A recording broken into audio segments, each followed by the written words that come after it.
Globus, subscribers can easily move and share. And if you have any more questions about Globus, visit Globus.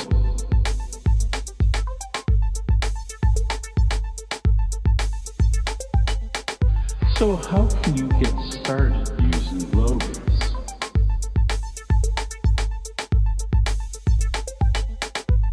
Anyone can use Globus right now for free to transfer files between Globus-enabled systems.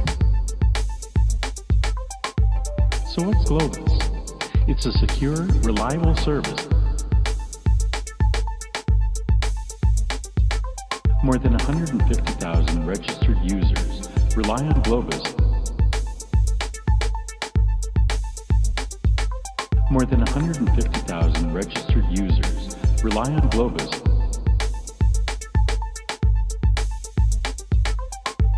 So what's Globus? It's a secure, reliable service. With the Globus platform, you can easily incorporate robust capabilities. And if the data is sensitive, no problem. Globus can be used to manage protected data.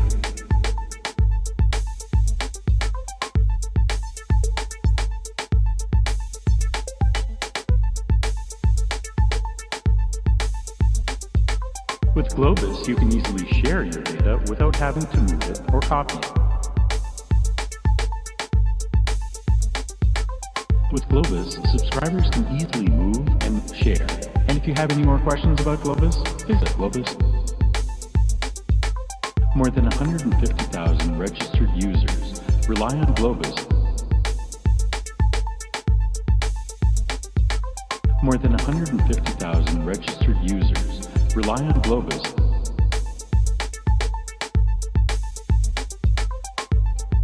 If this sounds familiar, you're not alone.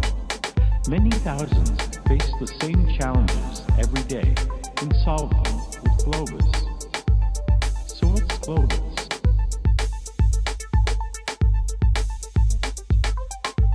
So what's Globus? It's a secure, reliable service. With the Globus platform, you can easily incorporate robust capabilities. More than 150,000 registered users rely on Globus. More than 150,000 registered users rely on Globus. And if the data is sensitive, no problem. Globus can be used to manage protected data.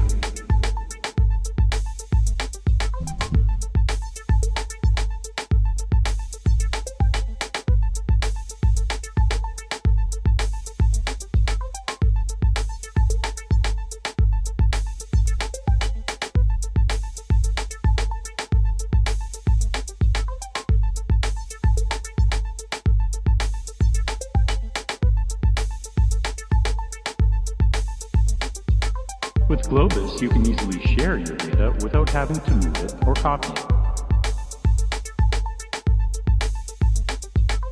With Globus, subscribers can easily move and share. And if you have any more questions about Globus, visit Globus.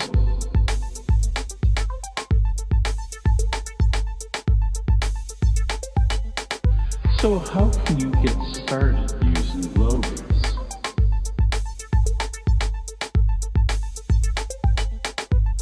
Anyone can use Globus right now for free to transfer files between Globus-enabled systems. So what's Globus? It's a secure, reliable service. Hello, friend. More than 150,000 registered users rely on Globus. Hello, friends. Melinda here. Hi. On this week's episode of Whoops, Didn't See That Coming, where I make full covers of my viral TikToks, we have All Eyes on Me by Bo Burnham. Enjoy.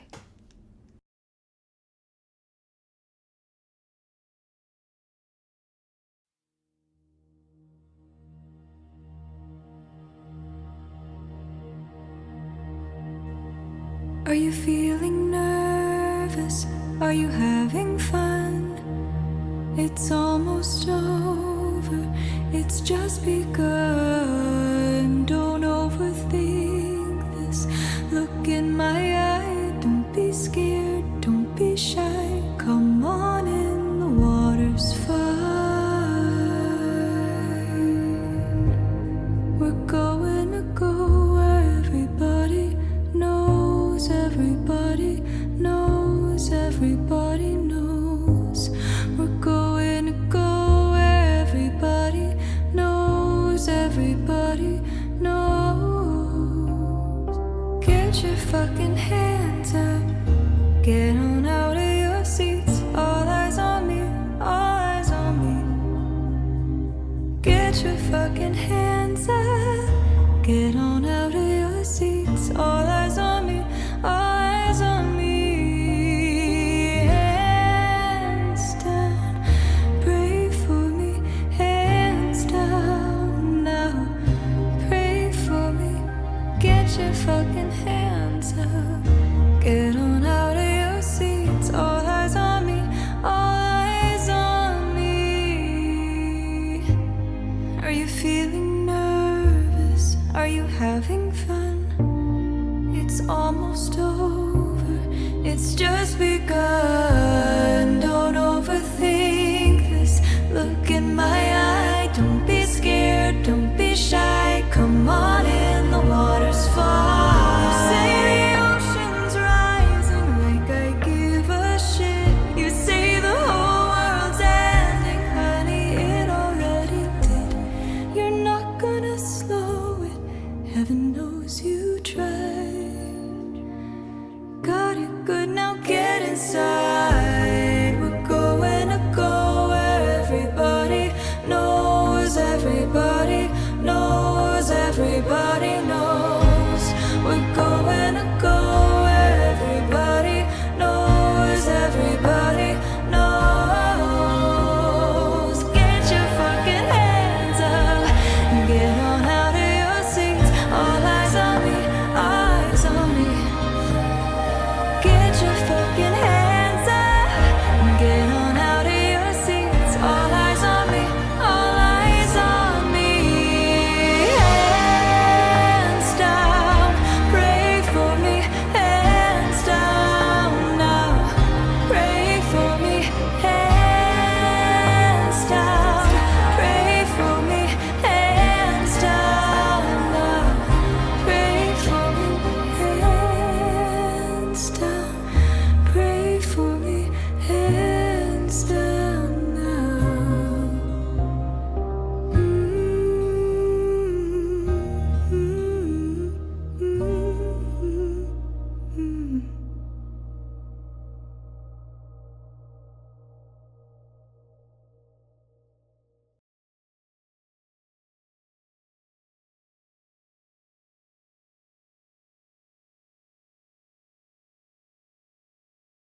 Yo. Yo.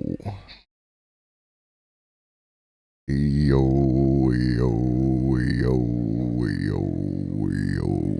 What up, though?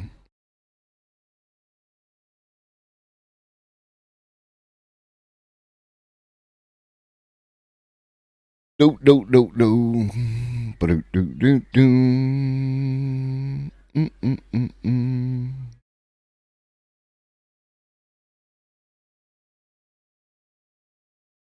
Get your fucking hands up. Get on out of your seat. All eyes on me. All eyes on me. I love that song. It's one of my favorite songs from Inside. I'm a huge fan of Inside.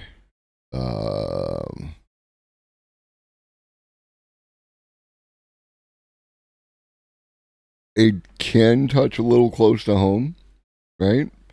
But, you know, it's important to be aware of your, like,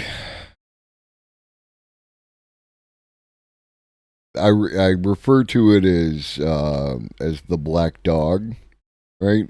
Like there's a one of those here I could show you.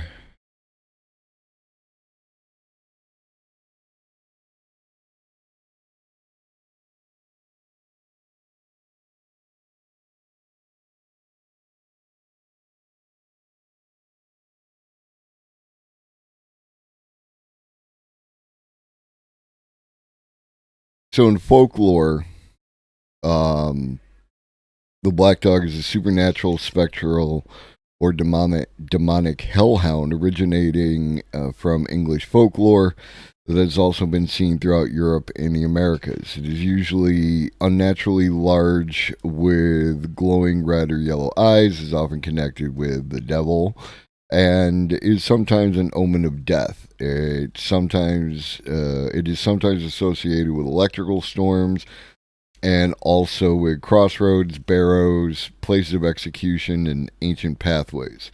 And for me, it's a reference to like ideas of doomerism, depression, things of that nature. Like, so, trying to stay ahead of it, trying to see it when it comes, that kind of thing. And Inside gets really close to that. If you've ever read The Hound of the Baskervilles is like one of the most well-known examples of it, but that's it. But I'm good, just to let you know, your boy is good. I'm not like, you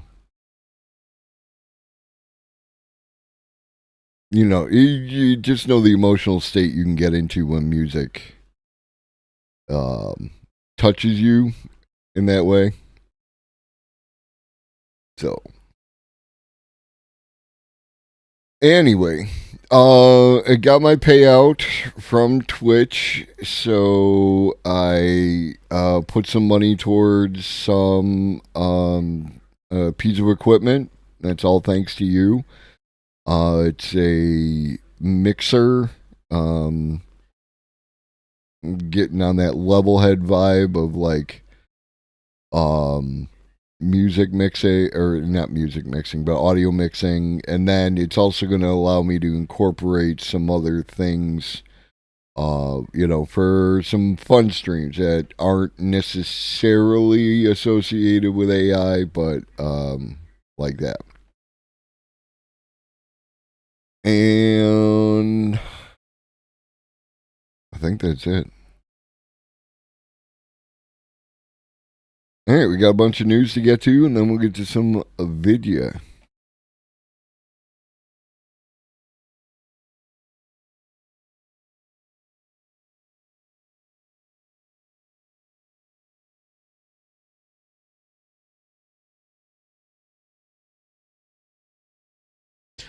What up, Kohai? Kohai. All right, so I thought that this was a really interesting. We would qualify this as an opinion piece, right? Automating creativity. There is now strong evidence that AI can help us make us more innovative. Excuse me. The core irony of generative and the peril here are huge. Hey, thank you for the follow.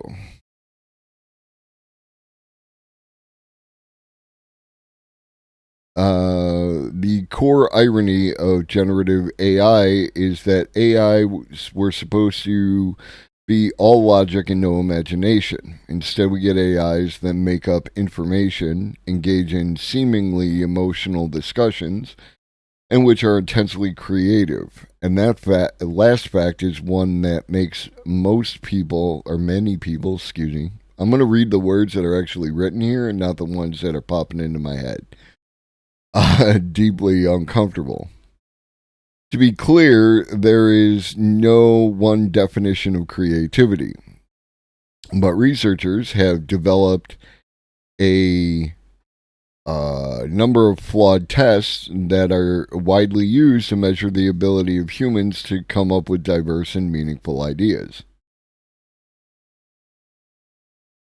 The fact that these tests were flawed wasn't that big a deal until suddenly AIs were able to pass all of them. But now GPT-4 beats 91% of humans on the A variation of the alternative uses test for creativity, and exceeds 99% of people on the Torrance test for creative thinking. We are running out of creativity tests that AIs cannot ace. Now, again, this may say something more along why that the tests are flawed rather than that there is, that AI is in fact creative. We will, it's one of those your mileage may vary kind of scenarios,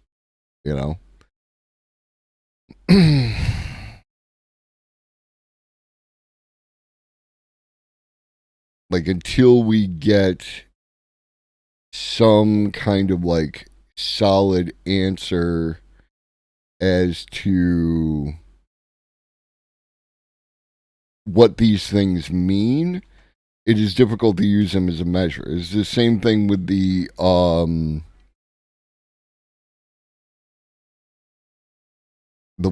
test, the Turing test, right? Like the Turing test is supposed to test whether or not an AI does human level intelligence, right?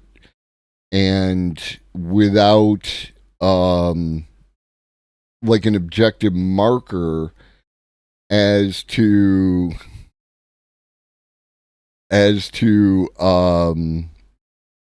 what any of that stuff means, it's going to be difficult to use it as an objective test, right? Like, you have a situation where you want to test whether or not something is magnetic. It either is or is not magnetic, right? Like, it either will be or won't be. You have objective values, make scientific testing very easily. Because we don't have magic, because we don't have like an objective definition of what consciousness is, right?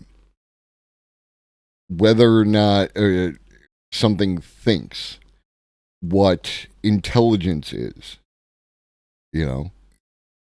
they are like we all know that the IQ test, is like racist on its face, it's classist on its face.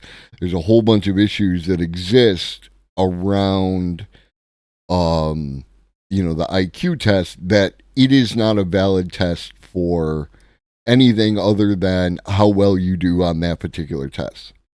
And this is going to continue to be a problem until we work out the difficulties with these tests. Unless we can make an objective test, all we're doing is measuring how well this particular device or entity can handle the test, right?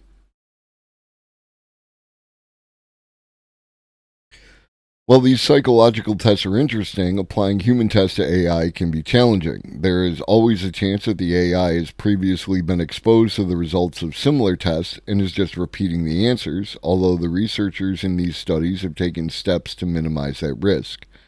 And of course, psychological testing is not necessarily proof that AI can come up with useful ideas in the real world. Yet, over the past couple of weeks, we have learned from 3 new experimental papers that AI really can be creative in settings with real-world implications. I want to briefly discuss these papers and then give some practical tips on how to use AI for idea generation based on the results. So I don't want to read the entire thing, but first major papers from my colleagues at Wharton. They staged an idea generation contest pitting ChatGPT-4 against the students in a popular innovation class that has historically led to many startups.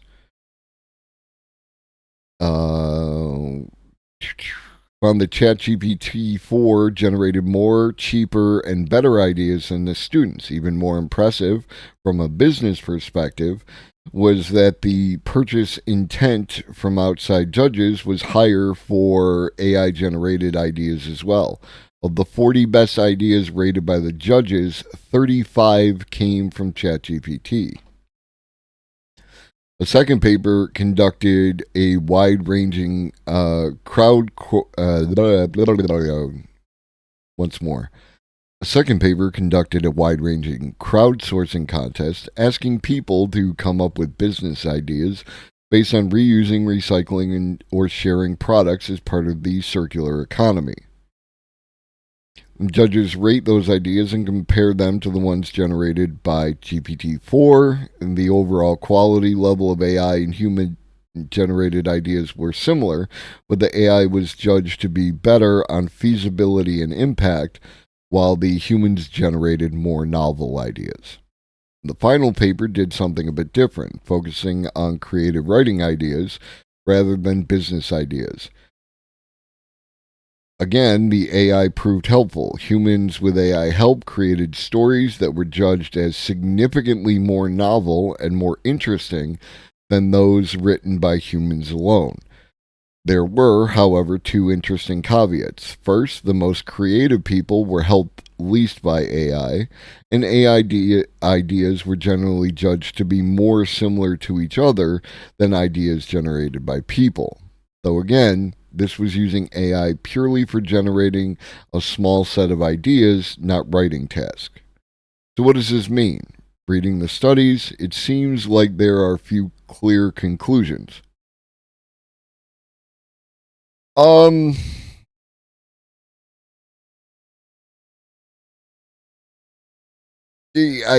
No, because humans with AI helped create stories that were judged as significantly more novel. That's a different study. Yeah, we did that was 3 different papers. Cool. And what I liked about this particular piece is that there's links in it if you want to dig in deeper into the studies themselves. AI can generate creative ideas in real life, practical situations. It can also help people generate better ideas. The ideas AI generates are better than what most people can come up with, but very creative people will beat the AI, at least for now, and may benefit less from using AI to generate ideas. There is more underlying similarity in the ideas that the current generation of AIs produce than among ideas generated by a large number of humans. All of this suggests that humans still have a large role to play in innovation, but that they would be foolish not to include AI in that process, especially if they don't consider themselves highly creative. So, how should we use AI to help people generate ideas? And there are some suggestions. Prompting from ideas, AI is a creative engine. If you want to read the entirety of the article, it will be available, as always, in the Discord. Excuse me. Ultimately, what we're looking at here is what we've been talking about, that you should be attempting to use AI in whatever capacity you can, because it is going to give you access to more knowledge, more creative ideas than you might otherwise be able to have on your own. The other thing about using an AI chatbot for these purposes is humans come with baggage, right? Humans have the sum total of your relationship with another human being is going to influence how you interact with their ideas. If you have had particular issues, especially like in a workplace environment where someone's behavior does not vibe with you, you don't vibe with them, what have you, you are going to have a different view of their ideas than you might from someone that you get along with. Now, within that context, AI doesn't come with that baggage, right? The fact that it is a, relatively speaking, neutral party allows you to bypass those types of interpersonal issues and go just to the ideas being talked about. So there's going to be a tremendous value to you. And by the way, just something I forgot to mention at the beginning is there has been an issue. I think I bookmarked the Twitter thread. Hold on.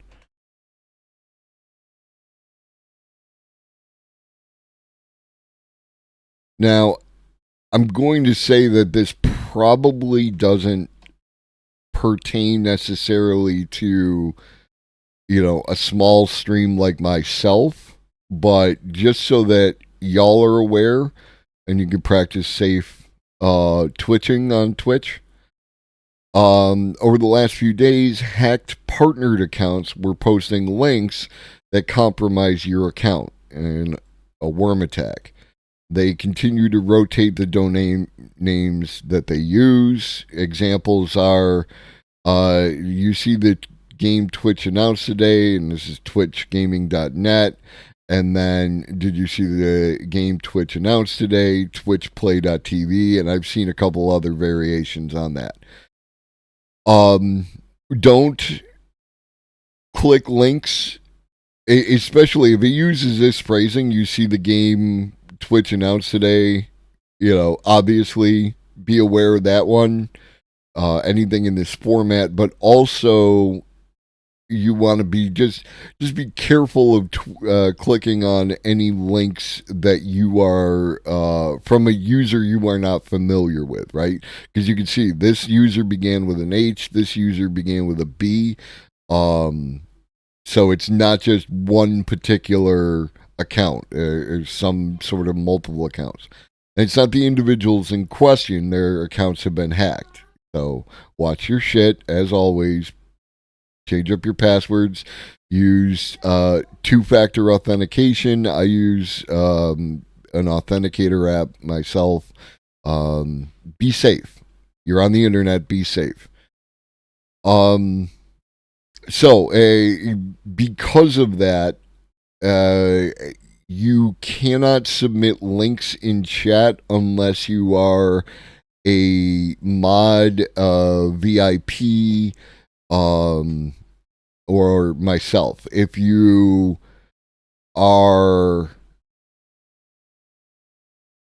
interested, if there's some sort of link that is relevant to any of the things that we're talking about, you can feel free to send it to me either via Whisper or Discord or any of the numerous ways you can reach me on the internet, and I'll take a look at it. But just if you run into that, now you know why that's happening. It's not personal. It's a matter of protection.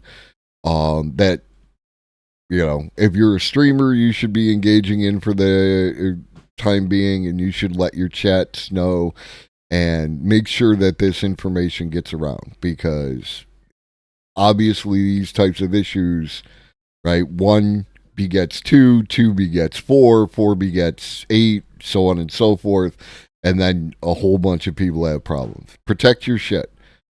Protect your auth tokens. Protect all your shit. You're on the internet. Be careful out here.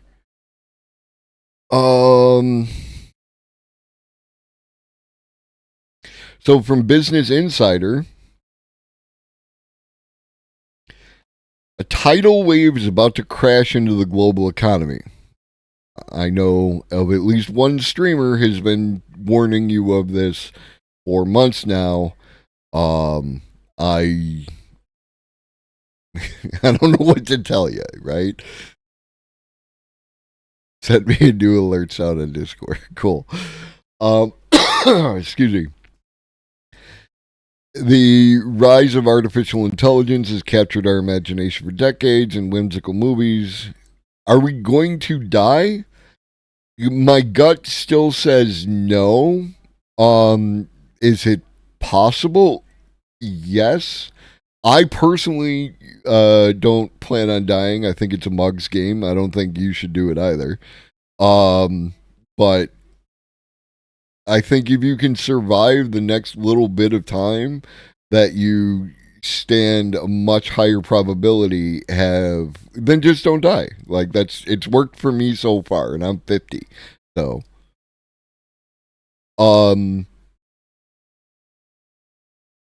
the health benefits of artificial intelligence are going to be tremendous. Now, of course, there's always the issue of our current model being applied to superabundance, but again, your boy doesn't think that our current economic model is capable of surviving hyperabundance. There are tremendous health benefits to not dying. Like, again, I've been doing it for 50 years. I'm going to continue to do it. We covered this. A March Goldman Sachs report found over 300 million jobs around the world could be disrupted by AI. Global consulting firm McKinsey estimated at least 12 million Americans would change to another field of work by 2030. A gale of creative destruction, as economic Joseph Schumpeter, that's a hell of a name, once described it, will blow away countless firms and breathe life into new industries. It won't be all bleak. Over the coming decades, non-generative and generative AI are estimated to add between 17 trillion and 26 trillion to the global economy, and crucially, many of the jobs that will be lost will be replaced by new ones. This, again, okay, so we're going to put our media literacy hats on real quick. We're going to analyze the second half of this paragraph, right? The global economy is not the same as people, right? Like, money is fake at the top level. Money is very real at the cash register. The global economy is very real at the top level and only somewhat consequential at the cash register.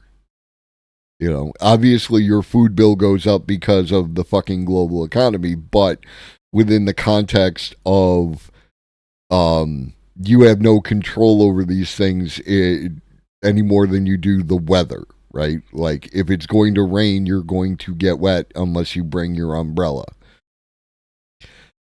And then many of the jobs that will be lost will be replaced by new ones is, again, in my opinion, a fact without evidence, or a statement without evidence, right? I understand that this is the way that things always have been, but when you're dealing with a brand new technology that is so transformative as this one is, I don't believe that the past is prologue for this. Is it going to create new jobs? Yes. Is it going to create even the same number of jobs it eliminates? I don't see how you can do that math, right? Like, if we fully automate farming,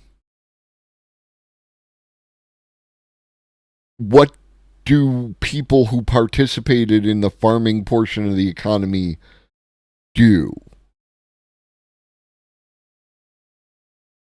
I could be wrong. We could reach a point where, like, we just cannot do like an AGI or something. There's going to be like a potential for a human factor to exist in, in interaction with AI forever, right? I don't believe that to be the case, but it is possible, right? Like that is definitely one of the reasons why people are not concerned about like the AI apocalypse and Skynet and all this kind of thing, is because they are not concerned. They feel like there are some things that the AI is just going to be incapable of doing. Because it's incapable of doing it, the human is still going to have to exist. As not a direct comparison, but kind of a direct comparison, I point to art and say that we thought that right up until the AI learned how to draw hands properly, right? And even before that. In 2020, the GWP was 87.8 trillion. It was growing at 2.3% according to ChatGPT's last info, so it's going to add another 20% to the economy. Yeah, like this is what, when people show that graph, like when we watch the Utopia or Apocalypse cartoon, where that we are going to head towards near infinite economic growth. That's what they're talking about. Because what limits the economic growth under a fully automated system is just your capacity to access those resources. And once we, I don't want to say perfect, but once we make an effective version of fully automated asteroid mining, then that is GG's for the economy. Like it is near on infinite growth, because there's just an access to all that stuff. How do you grow the economy with less jobs? The answer is you don't fucking care about the economy. Exactly. Like, we are using stuff that was invented to describe situations in the 1800s, and applying them to the 21st century, right? Like, none of that stuff works anymore in this new context. It's insufficient. We need new contextual cues. We need new ways of discussing these things.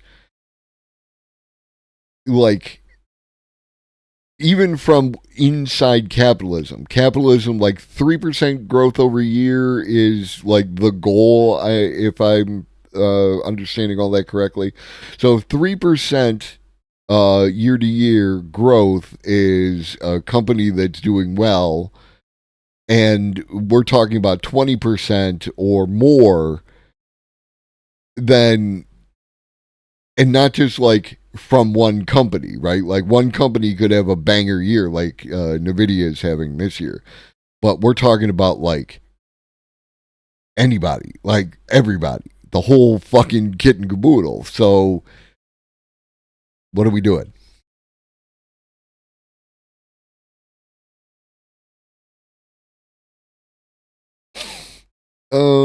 Crescendo for this technological wave is surging. I don't know even if that's the case. I like the sigmoid curve, visual sigmoid curve.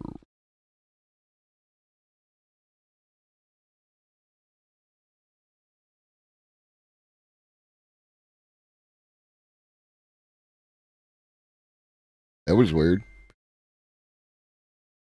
All right. So this is your sigmoid curve. Any of these will do. Right? And this has been applied to a variety of different things. But when people talk about technology, it's like, there's a ramp up period, and then an explosion, and then it kind of like levels out for a period of time. And you can have a steeper curve caused by like compressing, the ends of this particular graph, that kind of thing.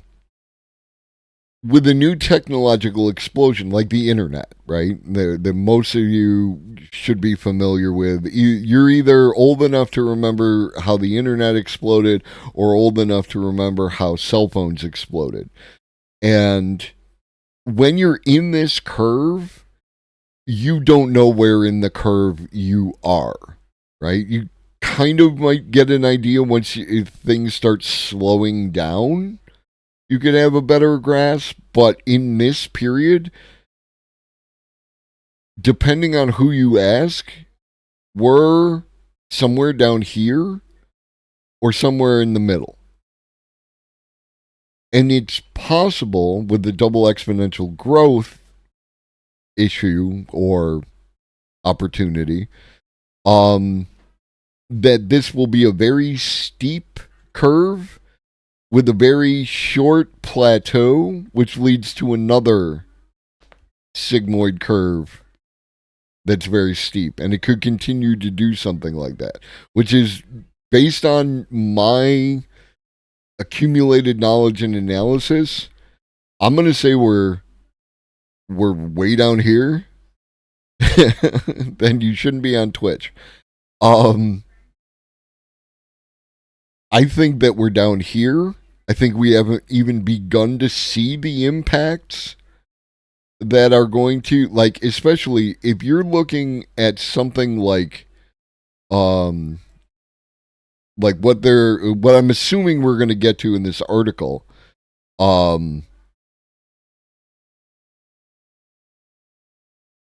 like right now, AI, what up, Arun?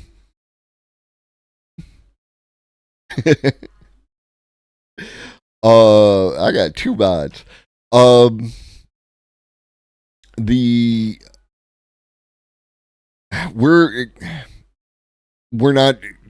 seeing like very few effects of AI laying people off, right? Like, or AI being responsible for people becoming laid off or fired or what have you. And it's partly masked by the way that tech does their layoff. Like, I just saw an article today that Meta is doing is sending out rehire offers to a bunch of people that they let go because of capitalism, right? The way that capitalism works, devil. The way that capitalism Dell this did a huge layoff round, yeah. But Meta is hiring a bunch of people back. So you fire a bunch of people to make your books look good for like the report, and then you can hire people back and like, balance that shit out. And it's gaming the system. What up, Lenny? So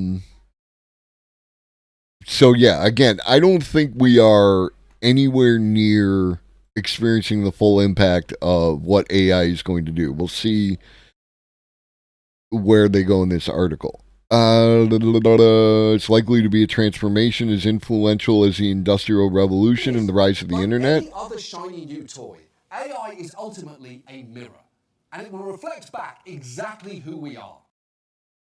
Letty, 12 months, Founder's Badge. 1 year. 1 year, homie. I appreciate you. So yeah, like we're not, like I said it before, I'm not talking about as transformational as the Industrial Revolution or the rise of the internet. I'm talking about fire, baby. I'm talking about as transformational as fire. Right? Like that the landscape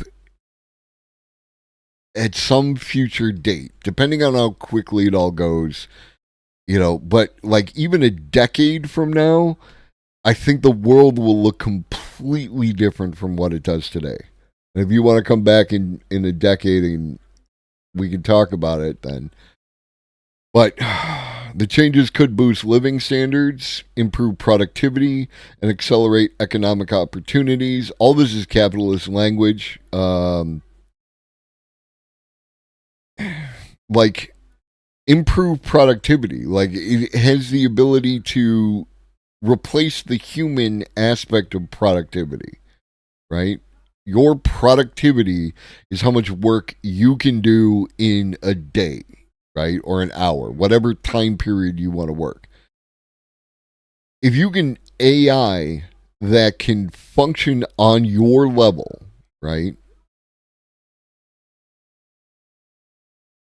It is not just a matter that you become more productive with the use of AI. That will be the near-term effect. It is that once they develop an AI that can do your job to your level, I can now make as many copies as I desire and as I'm capable of running with hardware. Hardware is our only potential sticking point, right? This is the one thing that I see that could slow things down,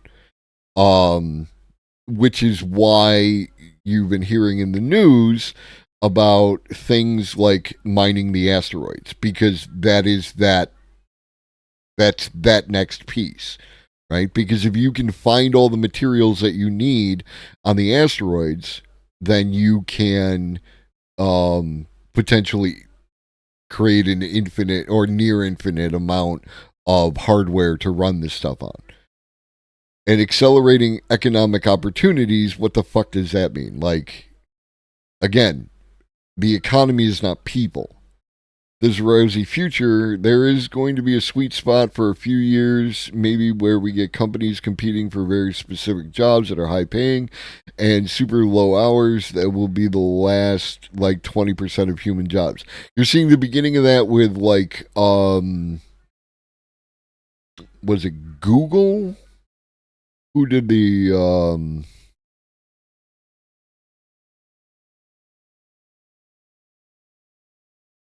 Netflix. Netflix did the $900,000 AI job, right? You're seeing the beginning of what you're talking about. Like this is the first of those kind of jobs. And then whatever this is, because I'm not going to click on it because it just looks like silly business.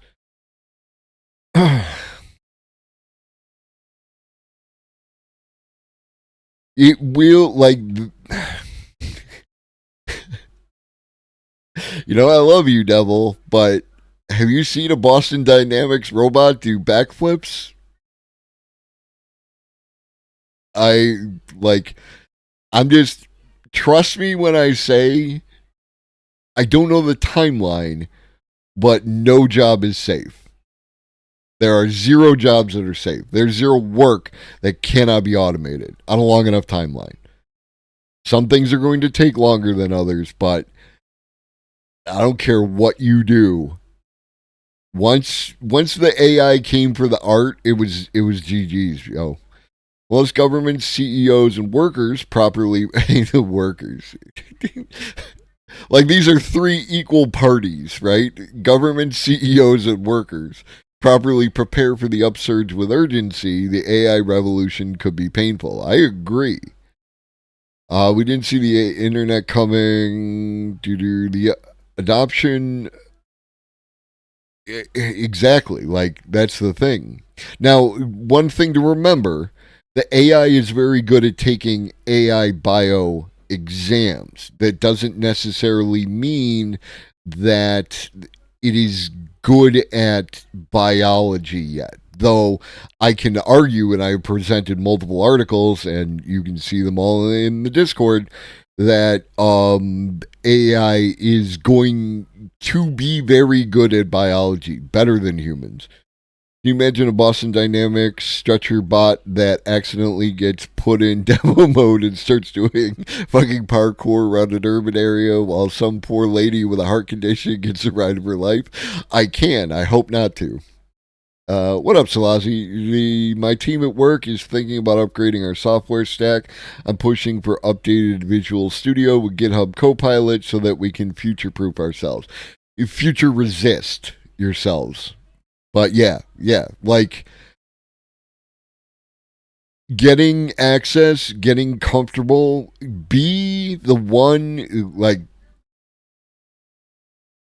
you're not going to lose your job to AI. You're going to lose your job to the person who can use AI, and that's the key. I have a feeling we'll get there. Indeed, it's not there yet, but based on the trajectory, I can't see it not getting very good at the lab aspects of biology. Like, we had robot surgery for a while, so it just seems like a matter of time. Yeah, and like how much. Like, stories of medical robots are not really sexy, right? So you have to go find stories about medical robots.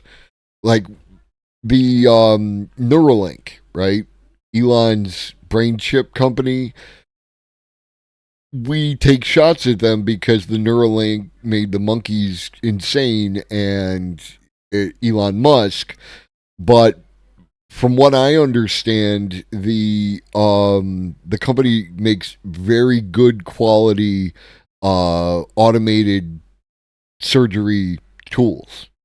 So this is what's being lost, and this is why I get so irritated about how people make jokey jokes about automation, artificial intelligence, robots, all the shit. Like, you're literally doing a disservice to yourself and other people by coming at it from that direction. You know what I mean?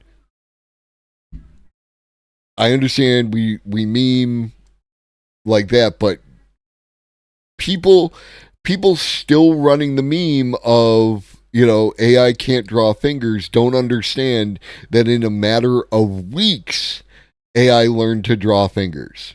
Right? That is what you should be paying attention to.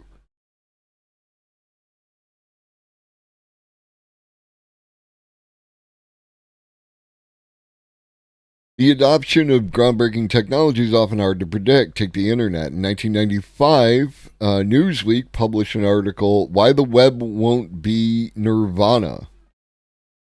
It is. I have been messing around with it.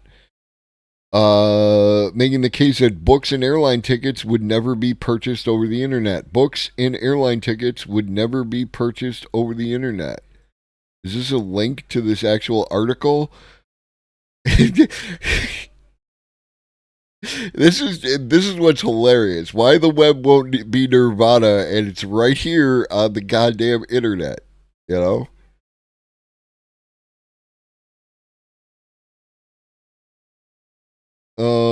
After 2 decades online, I'm perplexed. Blah, blah, blah. They speak of electronic town meetings and virtual communities. Commerce and business will shift from offices and malls to networks and modems. And the freedom of digital networks will make government more democratic. Baloney. Other than the last one, you got owned, B. We take shots at them as if Neuralink is the only company doing it as well. In reality, there are plenty of companies who are researching Neuralink adjacent tech, and they're doing it with right ethical research protocols. It's so easy to meme on Musk because he's in the news, but the meme is getting out of hand, so that people are missing out the macro picture that Elon's research was crappy because he feels the need to compete and beat other companies already looking into it. Yeah, his own ego is the problem, but absolutely, gold star, that is 100% the case. The truth is, no online database will replace your daily newspaper. No CD-ROM. Y'all remember CD-ROMs? CD-ROM will take the place of a competent teacher, and no computer network will change the way government works. Holy cats. This motherfucker out here talking about Usenet. Oh... The cacophony more closely resembles citizen band ratio, complete with handles, harassment, and anonymous threats. When most everyone shouts, few listen. How about electronic publishing? Try reading a book on disc. Let me tell you about the Kindle, bro. At best, it's an unpleasant chore. The myopic glow of a clunky computer replaces the friendly pages of a book. And you can't tote the laptop to the beach. Yet Nicholas Negroponte, director of the MIT Media Lab, predicts it will soon buy books and newspapers straight over the internet. Oh, sure. This is classic.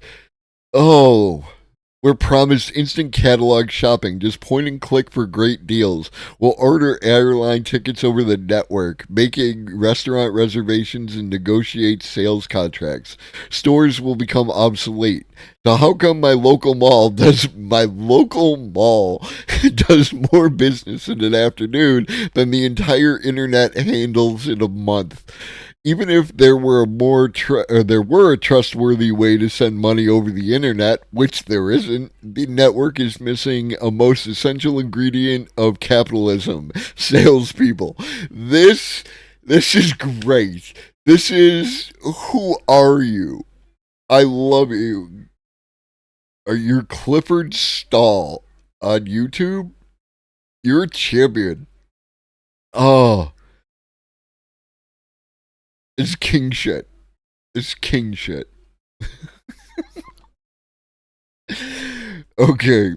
Later that year, Bill Gates was asked by an unconvinced David Letterman, what about this internet thing? Even 3 years later, as adoption grew, the economist Paul Krugman famously declared that the internet's influence would be no greater than that of the fax machine. Good old fax machine. In hindsight, it's clear that the internet's effect couldn't have been more miscalculated. As we just covered. Similar unknowns. In 2017, McKinsey estimated that robust large language models such as GPT-4 would be developed by 2027. We're already there.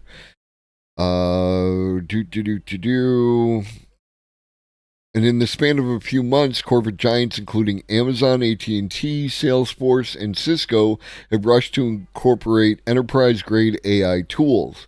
McKinsey's latest report predicted that somewhere between 2030 and 2060, half of today's work tasks will be automated. Their best guess as to when this will happen, 2045, is almost a decade earlier than previously estimated. And I disagree, right? Now, we'll have to see. That's all I can say. But they missed this mark by 4 years. And I think that because of this factor, right, the money being shoveled into artificial intelligence is going to change this estimate. And I don't think that they are viewing it through the lens of how the development of new technology is going to create more advanced AI and vice versa. That I don't think people are on top of that. Or, and this is the thing I apply to the report from Goldman Sachs, is that if you were to tell the truth about what kind of impact this technology is going to have, the markets will panic because that's what they do. And they will dump a lot of things that are going to be made obsolete by the internet or by AI in favor of these artificial intelligence things, which is going to massively skew the market and increase and decrease the available capital for these other businesses. So it's like you cannot look at it strictly from this is an honest projection. because at the point in time that this stuff is occurring, they will simply make a new projection based on the new data, and no one will remember that Goldman Sachs did that.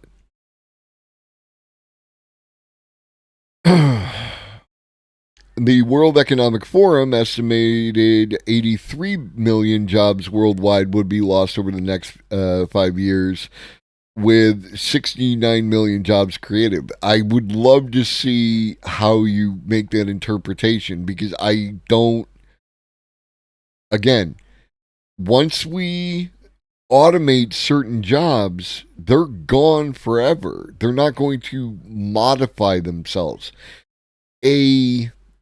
An electric sewing machine allows a person who sews to become more productive. The AI operated sewing machine eliminates the worker entirely.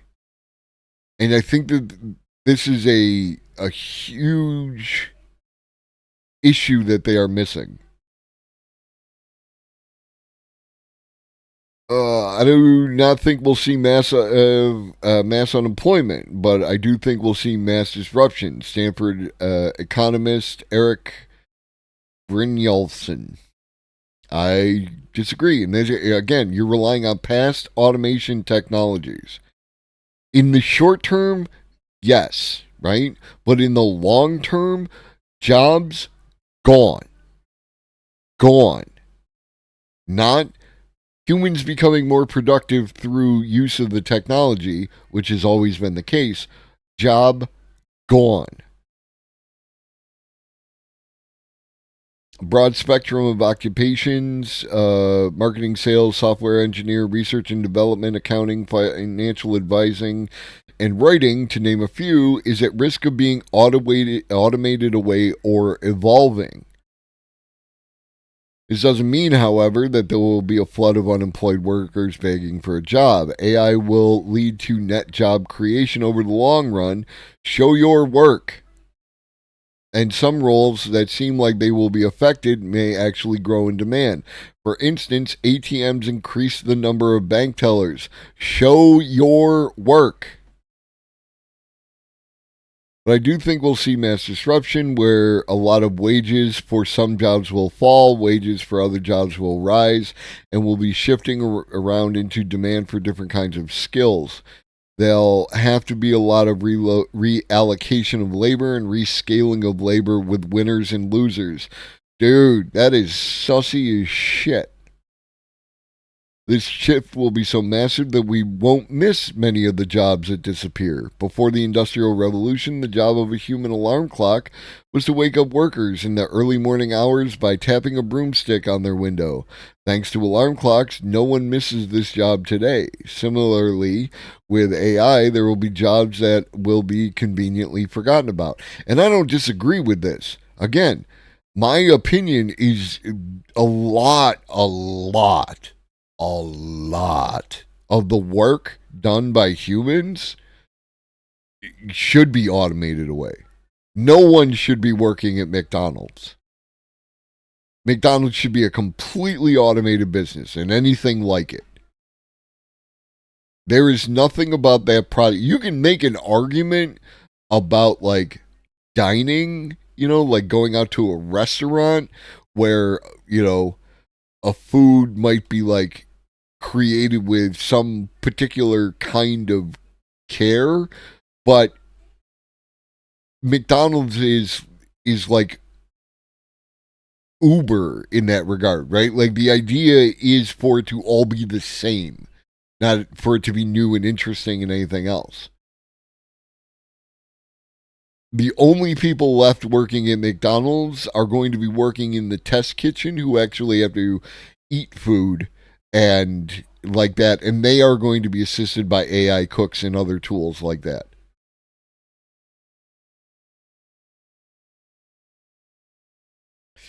Permanent mass unemployment can be safely ruled out. Show your work.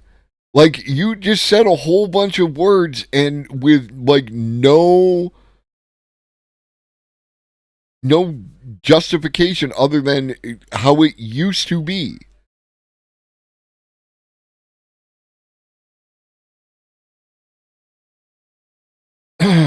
But in the short term, the transition will be messy. If 1/4 of tasks across all U.S. Occupations were automated by AI and 1/3 of workers' workload replaced, it would only take a small segment of the broad white-collar class to simultaneously experience job losses or transitions for it to have a dire impact on the broader economy.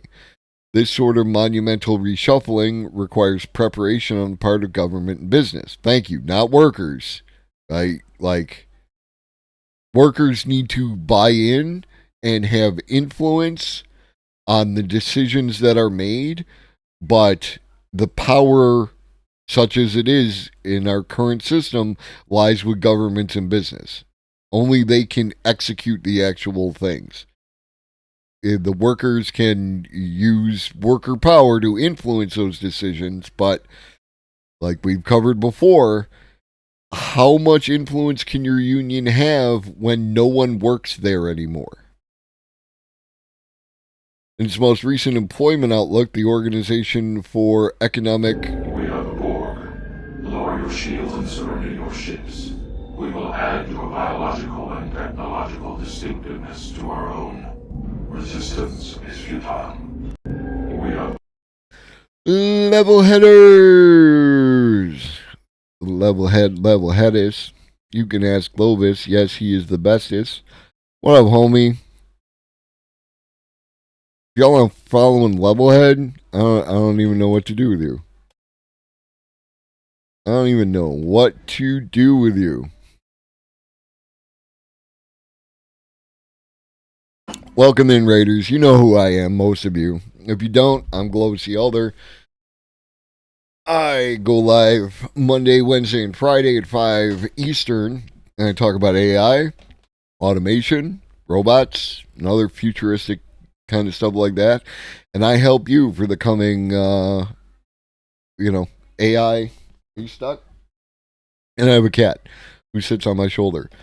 And I try to help you prepare for the coming AI. It's not an apocalypse, but everything's going to change.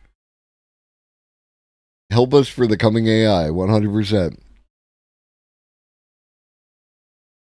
It's good to see you back, homie. It really is. Like, I appreciate you. And just so you're aware, I actually ordered the next one up from that soundboard, that mixer that I showed you. So I'm going to have all the inputs I think I could ever possibly want, and we'll see what I can do with that. And it's Prime, so it'll be here by the end of the week.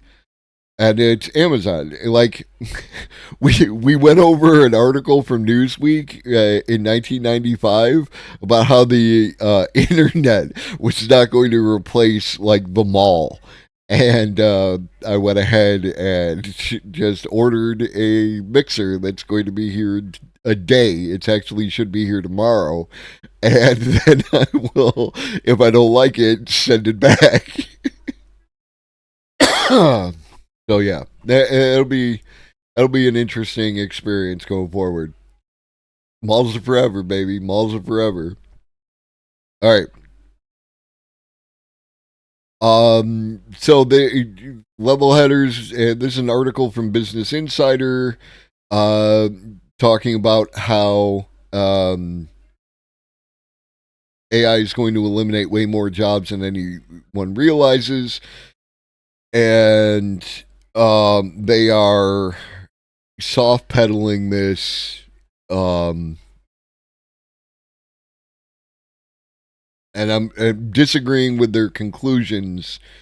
They haven't presented enough evidence that AI will not disrupt, like, result in mass layoffs. They just said it, right? Like, permanent mass unemployment can be safely ruled out. Just saying that, well, because old technology led to new work, now new technology lead to new work. And anyone who says that around AI has not put in the time. In the short term, yes, right? You will, by understanding AI, you will you will be more effective at your job, and therefore you will last at your job the longest. But if your job is capable of being completely automated, why would it not be at some future point be completely automated? And therefore, what would you do after that? What would anyone do? What will all the farmers do once the robots do the farming? This is a question that these types of people are not grappling with. They are relying on the way that the example I just gave was that a electric sewing machine makes someone who sews more effective at sewing, where the AI sewing machine eliminates the job of the person who sews. Like completely. Like the work will still be there, but the job is gone. And that's the difference, right? When the blacksmith was, eliminated from like the majority of work because no one needs to shoe horses anymore because of the car, that is different from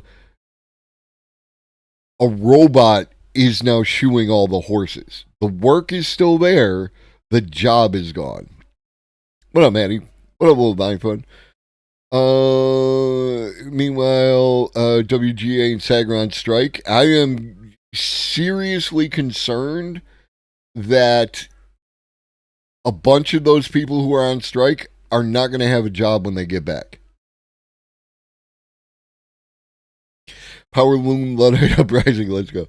So the main area of new jobs will or could revolve around management of the AI systems themselves. Sure. How many of those do you need? Right?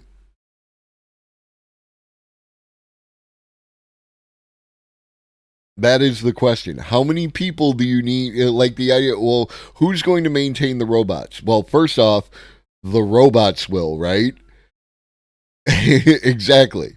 Yeah, you're getting it, right? Like, once the AI is capable of doing human level effective work at any particular job, you are going to have a hard sell to keep the human on. Humans have all sorts of different problems that the AI just doesn't suffer from. I don't know what rep is, and I don't know if I want to know. Productivity boom. Robert Solow. Robert Gordon, a macroeconomist, economist, and self-styled prophet of pessimism, proactively suggested that the ho-hum productivity figures proved that new technology today was less radical than in the past, and as a result, the world's advanced economies had entered a point of stagnation. Most impactful technologies, the car or the toilet, had already been invented, he argued, and everything else only incrementally improves productivity. Along the same lines, other economists have suggested that the growth rate of new ideas is slowing. And this is a nice little labor productivity growth. I would love to overlay this labor productivity growth over, first of all, it only goes back to 1994, and that's sussy as shit, but overlay the wages, and this is the long-term average from 1947. I hate this. I hate everything about this graph. This feels like one of those graphs used to make a point rather than to convey information. His arguments may seem like a compelling reason to doubt the productivity gains of AI at first, but there's good reason to think that the latest revolution could produce more rapid gains. Like, an AI is not like a toilet. It is nothing like a toilet. You only need a couple of toilets in your house. You don't benefit from adding additional toilets to your house once you reach that peak level, right? Like, generally speaking, if you can have, now I understand the nature of housing and everything else, but around 1 to 1.5 toilets per person is like your general ideal, right? Like we all have been there where someone is using the bathroom and you need to use the bathroom, right? And that's a terrible situation to be in. So having even just a secondary toilet, that's a good thing. But a third toilet doesn't benefit those two parties anymore. It will just not be used. At best, it's a convenience based on location within the house. AI, every single iteration of AI can be just as productive as the iteration of AI before that.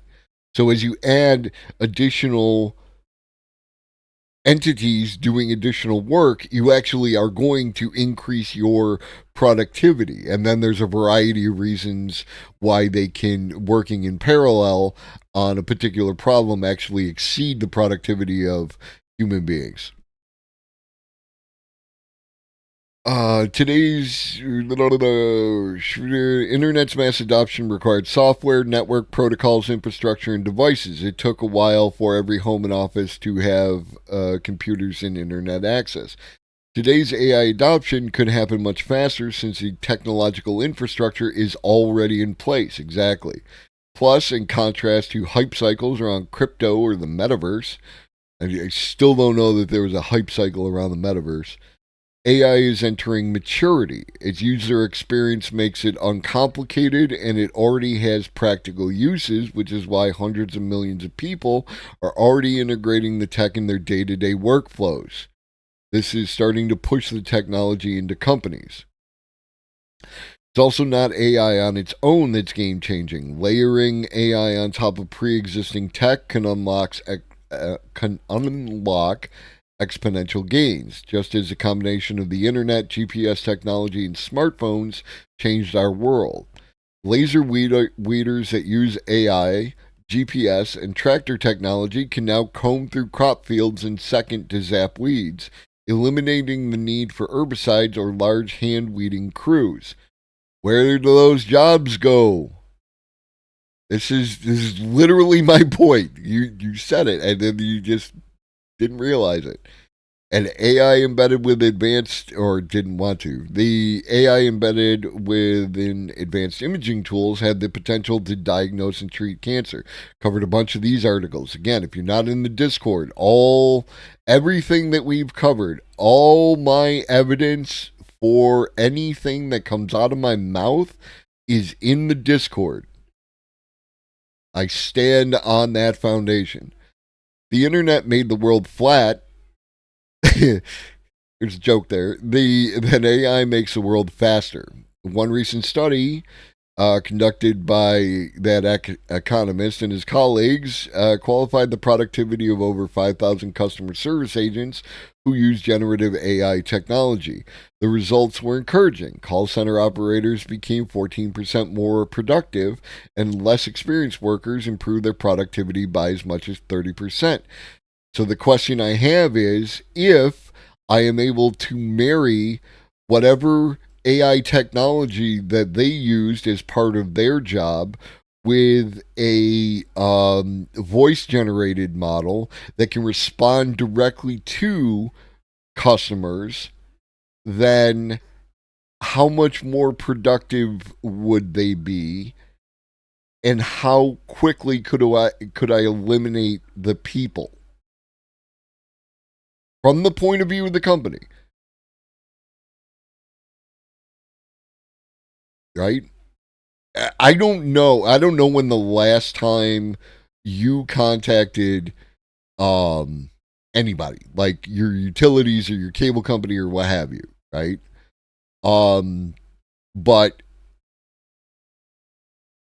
if your local cable company has a chat option on its website, you should try it out. You should see how effective it is at funneling people through its process. The vast majority of issues, I love them. I think it's great. The vast majority of issues that people have that they interact with the cable company other than like the issues with the cable company itself. I'm talking about like you got the service and something is wrong kind of issues. The vast majority of that stuff can be handled with a flowchart. And that is what the AI is doing in that regard. The AI customer service agent looks for keywords and then it checks its knowledge base. Because I was back there at the beginning. There was a company called Juno, right?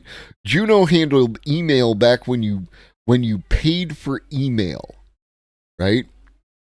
And we developed a knowledge base. We went from not like having a very bare bones type knowledge base to having a solid knowledge base.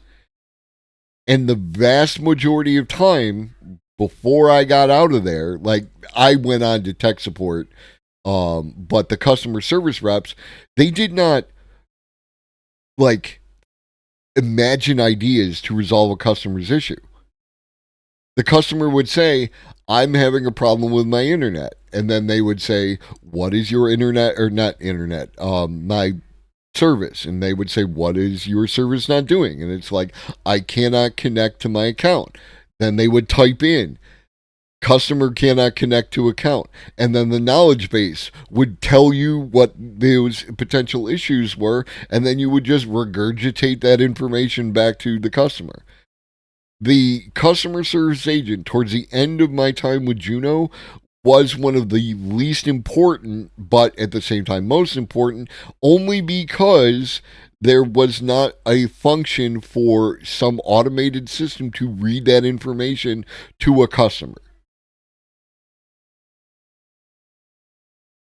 That's what I'm talking about. Though in customer service jobs, gone.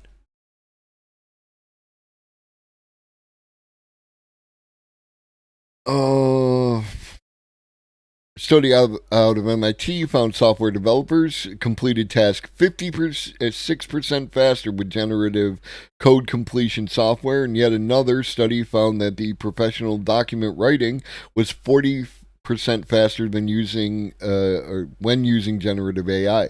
This is another thing. The majority of writing, whether it's code, whether it's words into an article, the majority is just structure, right? There's key ideas, and those key ideas have to be connected with certain types of words in a certain order in order to be intelligible. It is not important. Levelhead's going to yell at me. It is not important for a human being to write every and comma in a particular article. The human being's job is to generate an idea for an article, to generate the details for an article, and to make sure that the article speaks with the voice that they are trying to use. The AI should be right. Thank you. Welcome, Jamel Online. The majority of writing should be done by an AI. The potential and the peril here are huge. Thank you for the follow. Right? That is where we're at. The small and large compounding. Okay.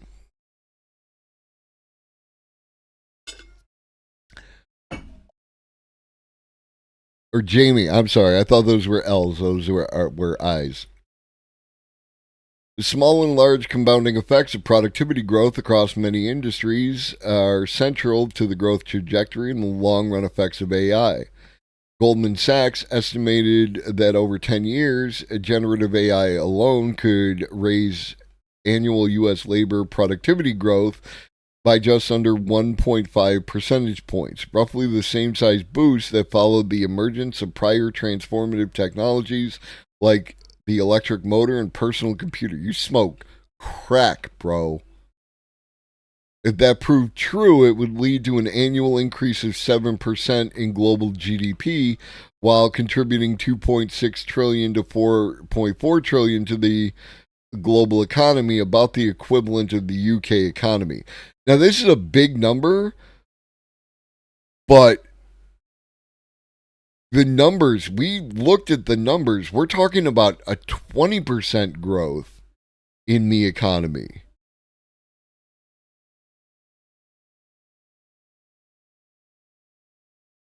Yeah, these are extremely conservative numbers.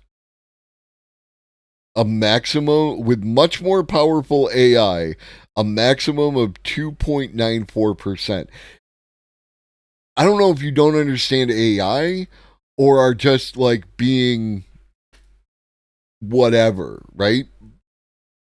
Again, if your job does not require physical infrastructure, if your job is completely knowledge-based, and I am capable of creating an artificial intelligence that can do your job at your level, I now have access to a near infinite number of you.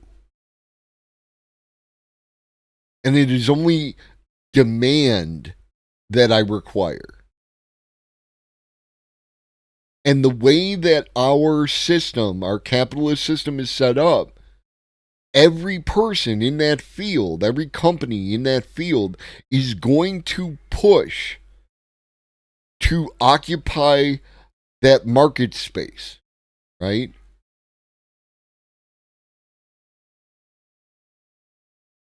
And if there, my understanding like of coding from people who talk about code is there is a significant untapped market demand for code that could be done, but the people just aren't capable of doing it, right? Like it's not there. So if you could have a infinite number of coders, you can reach that demand level in a very short amount of time. I don't want to say a day or whatever, but a very short amount of time. However long it takes to scale up. And the speed at which you can scale up is the speed of installation of the software onto new hardware. Think about whatever it is you do with a computer, right? You personally. Think about whatever it is you do with a computer and automate it, like fully automate it in your mind. And then think about what that means for you as an individual, right? Like let's say, take Sarah. Sarah creates videos. If Sarah was capable of just giving an input to the AI of a video idea and then doing some critique of the output followed by some maybe, assistant editing of the output, not only would Sarah do significantly less work and create something significantly faster, but also the ability to work on more projects at the same time. Sarah, how many projects are you working on? You know what I mean. If you're a creator, you are working on a whole bunch of goddamn projects. And most of the working on involves you thought of the idea and maybe you wrote some notes. If you could execute on every single one of those ideas, right? What does that mean? And now multiply that by if you were a business that did something similar. The infrastructure, like for creating videos, is all there. It just needs to be connected with automation. And you could theoretically go from idea to YouTube in minutes. Is not unreasonable. However quick your upload speed, I guess, would be a limiting factor. But once the AI, if you were able to trace or train the AI in your style, in your voice, in what you wanted the outputs to be, and it was able to retain that information going forward, like Levelhead, if you're still here, you write articles in a particular way. If you could incorporate the vast majority of that voice into an AI system and then just enter in the details, you wouldn't be like, trying to bang out that article and trying to force yourself to do the thing. You use a bunch of automation as it is, like when you use transcription. The problem with a lot of the transcription is exactly, Sarah. The problem with a lot of that transcription is the quality of the input. If you could influence or control the quality of the input, then you could get perfect transcription. And if you got perfect transcription and we're then able to edit that information right out of there using another AI program to get you the keywords and the important bits out of that, and then use another piece of AI software which constructs the majority of the article, and you just make sure that the details are correct. Again, we're talking minutes, not days. That's the level of productivity growth that we're talking about, not 2.94%.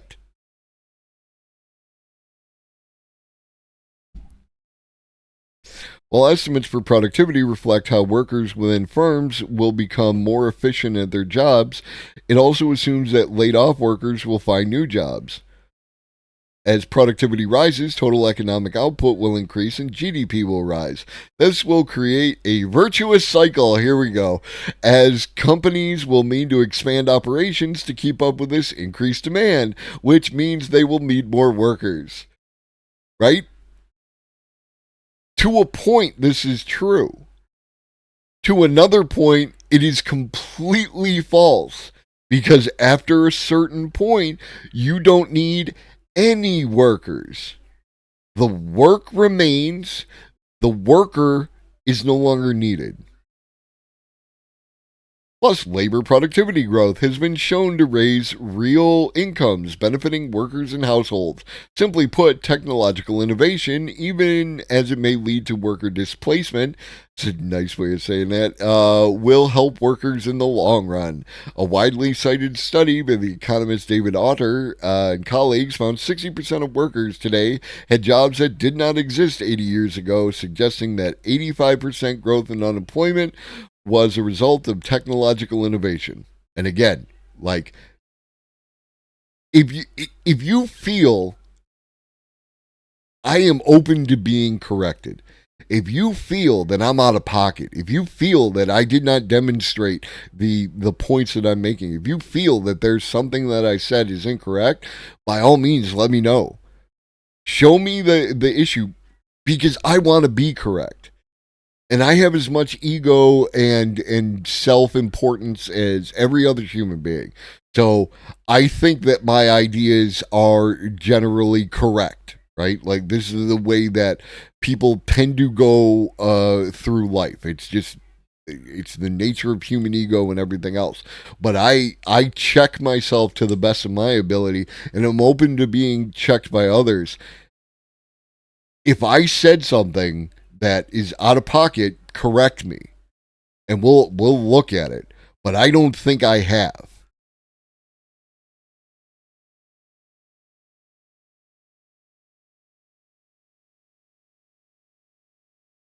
America's already antiquated workforce education system already fails to address modern workers' needs, let alone what they may need as AI takes hold. Think about the process of education. The process of education, educating a youth from like kindergarten through let's just say the end of high school, right? Is 13 years, 13 grades. The difference between 2023 and 2010.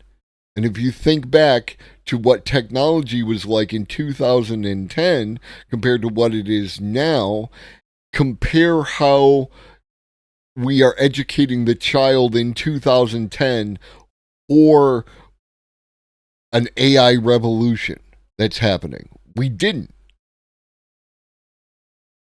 Right? I've talked to people who, like, they mentioned that they used an AI art system, specifically Midjourney, in conversation with another person, and that other person got upset because their child went to art school and they saw, what that impact was going to have on that child's future.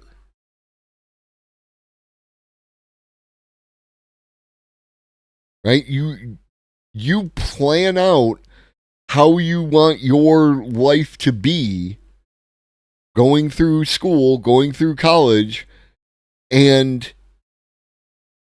a vast majority of the demand, well, not a vast majority, a percentage. We don't know. We don't have enough data for how much the AI space and the art space have actually interacted with each other. I think that there is a strong argument for people wanting human created art versus AI created art, and that AI will end up filling more of the, like, what you could call production art. I don't know. I'm not making any judgments like that, Lobster. But like graphic design, like the design of this website that we're currently looking at, this insider font, right? Like, first of all, I'm pissed off about all this, blank space on the side. But obviously, this is, designed primarily to run on mobile, which should be something you should take into consideration. There's a whole bunch of real estate not being used here. Of course, it might be blocked by anti-advertisement software and But anyways, to ease the pain of the labor market upheaval, the U.S. needs to invest more in its workforce, and fast. One approach is to adopt Denmark's model of job security and retraining, known as flexicurity. The system helps avoid structural unemployment by making it easy for employers to let go of workers and by providing a substantial cushion for those laid off. The program provides unemployment benefits for 2 years at as much as $28.60 a month for people who are laid off, as well as one-on-one job counseling with retraining opportunities. As a result, the Danes are unemployed for much less time compared to workers in similar countries. Like, you're headed in the right direction, but again, what do you do when those jobs are just gone, right? We're not talking about reaching a point where you're going to educate, the coal miner to become a coder. We're talking about the point where there are no more coding jobs because you're capable of doing it all with AI.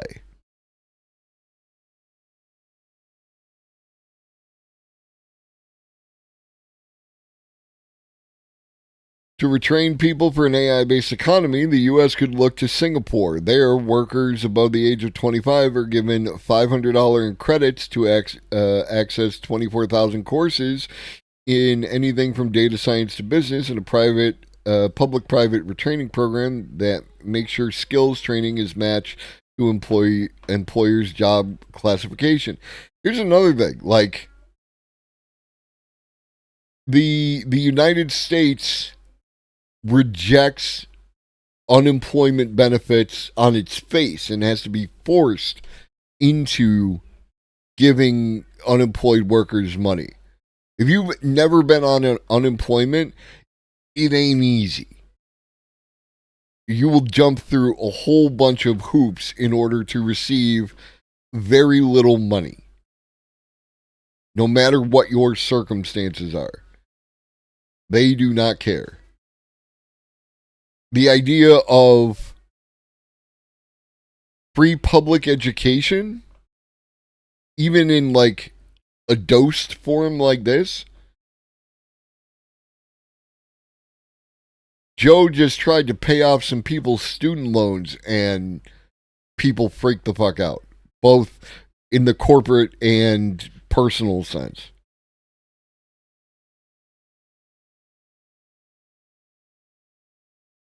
Technology can't be uninvented. Disruptive catalysts such as AI require the proactive pursuit of adapting to that change.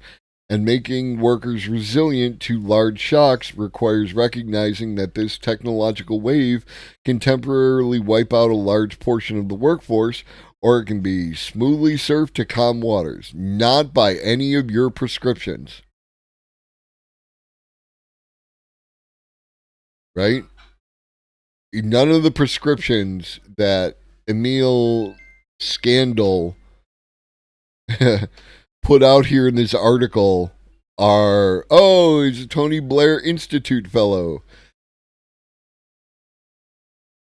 Yeah, don't get me wrong. You know, this is a leftist stream. Neoliberalism is not going to save us all. ChatGPT isn't as good as coding as we thought. By Emily Price. Study from Purdue University looked at how ChatGPT responded to 517 different questions from Stack Overflow, and the results were pretty underwhelming. Our examination revealed that 52% of ChatGPT's answers contained inaccuracies, and 77% were verbose. I think you might... Oh, yeah, put everything in the Discord and to everyone. There is an issue going around where hacked partnered accounts are posting links that compromise your account in a worm attack. So temporarily turned on. You have to be a VIP. You should be a VIP.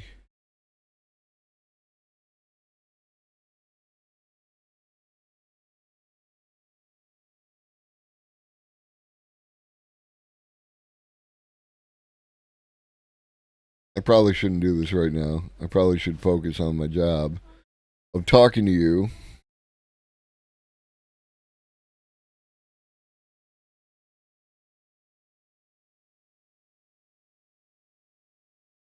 I'm going to fix it after stream. This will take too long. I'm going to give you a bunch of you. I got some VIP slots, and some of y'all should have them.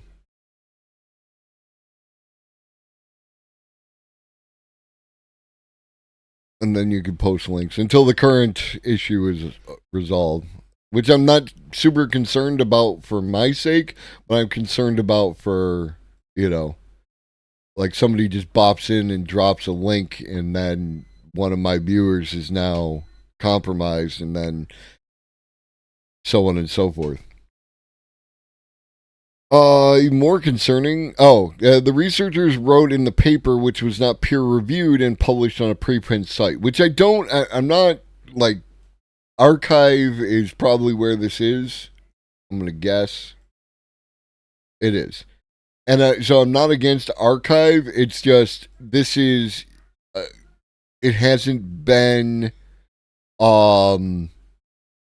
reproduced, right? Like the LK99 was released on Archive, and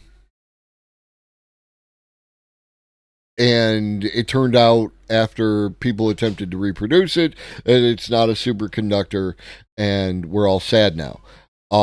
However, it needs to be taken into consideration that this article is being written about a study which, like, what is the methodology? Is it reproducible? Et cetera, et cetera. So, a grain of salt, not negating any, conclusions made in this article. We're going to be fair and balanced. Even more concerning, the study found that 54% of the errors made by a chatbot seemed to come from it not understanding the concept of the question it was being asked. There's another way to write this is that the person who did the prompt doesn't know how to write the prompt to get the results that they were looking for. In instances where it did understand the question, it often struggled with providing a correct answer, which highlights the importance of fact-checking GPT's answer. No arguments here. Like, there are ways to write your prompt in order to, like, auto fact-check it, but, you know, the technology is not 100% yet. So don't give it 100% credence depending on what it is that you are talking about. For instance, I used Bard AI to generate a recipe for pork prime rib because I scored pork prime rib from my local supermarket for $2 a pound. Yeah, buddy. And I asked it for a recipe, and the recipe turned out great. And I was able to look at the recipe and know what I know about cooking in order to extrapolate that this recipe was going to be fine. And it had some flavor combinations, like the inclusion of rosemary and thyme with the barbecue sauce I wanted in it, that I wouldn't necessarily have gone with on my own. But I followed it and it turned out great. It added a couple different flavor profiles to it that were interesting. And again, I wouldn't have done it. It did. Turned out great. In many cases, we saw ChatGPT give a solution, code, or formula without foresight or thinking about the outcome. Chatbot isn't completely useless at coding. In February, February is 1,000 years ago in AI. Google fed coding interview questions to ChatGPT, and based off the AI's answers, determined it would be hired for a level 3 engineering position. Right? Like, that should be a concern. The AI with Google's AI could be hired for a level 3 engineering position. That sounds like we could eliminate all level 3 engineers with that AI. Right? At least your job should be, you should feel that your job is threatened under those circumstances. An Amazon engineer used ChatGPT to answer the interview questions for a software coding job at the company, and the bot got them all right. Again, that could be indicative of how it can answer the test, but also something to be concerned about. Study from OpenAI in March found that the technology could be used in place of human translators and interpreters. Long term, it might also impact careers such as writers. Okay, now you're just fluffing out the article.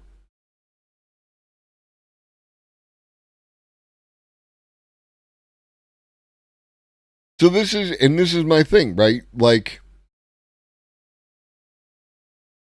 ChatGPT isn't as good as coding as we thought, and you gave me 2 paragraphs, light paragraphs, on the study, and then most of the rest of this is background, right? Like, you're just talking about other stuff. And then that's it.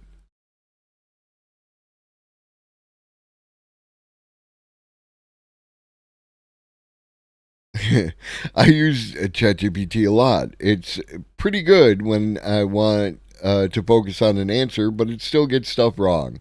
I double check it when the answer sounds wonky or I disagree with it. Doesn't surprise me that it's not perfect. It's AI, but it's still a machine and it needs humans. Maybe.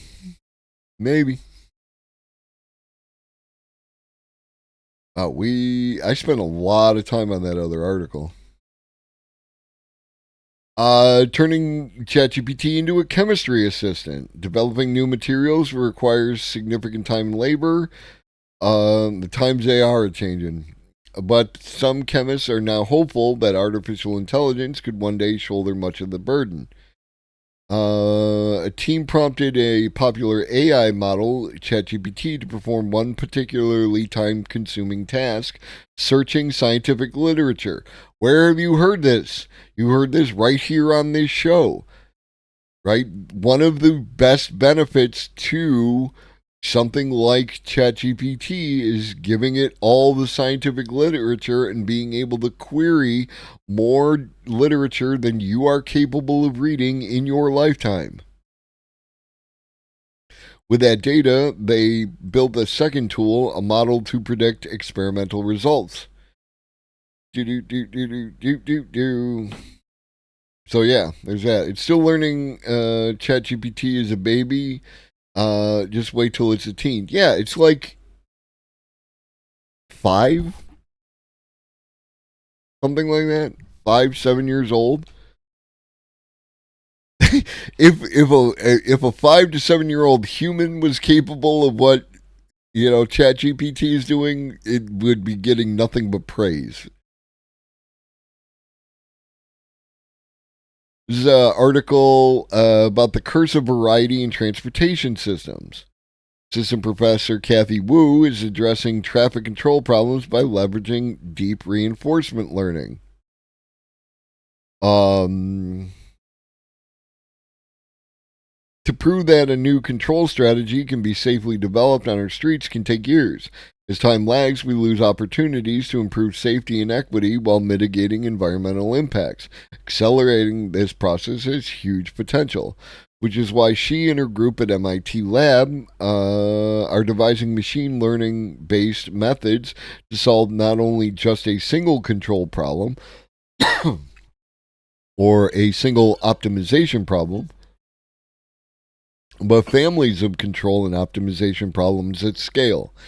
In our case, we're examining emerging transportation problems that people have spent decades trying to solve with classical approaches. It seems to me that we need a different approach. Wu's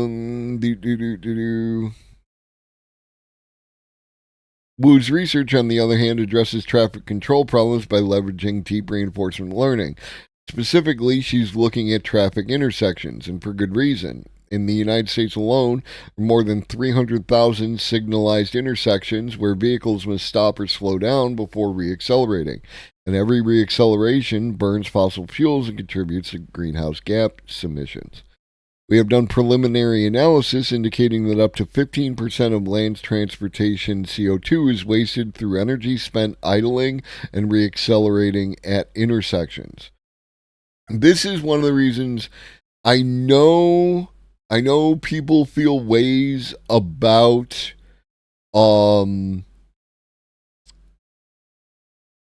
like automated cars, right? But this is why I want automated cars, right? Like, if we can eliminate car culture altogether, I'm down for it. I'm not sure that that's something that we can completely eliminate, or like, the entire process that would take. But automated cars prevent a lot of those, the slowdown, speed up. They prevent a lot of accidents. Vehicles can move more efficiently. There's a long way to go. We are not there, but again, like, there's that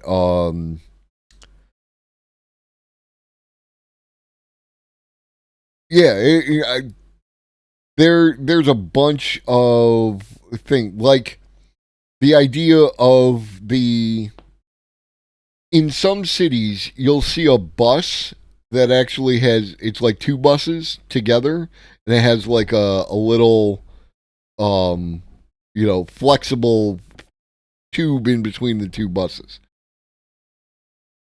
I think that something along those lines, I know Adam is something, kind of dunked on this idea.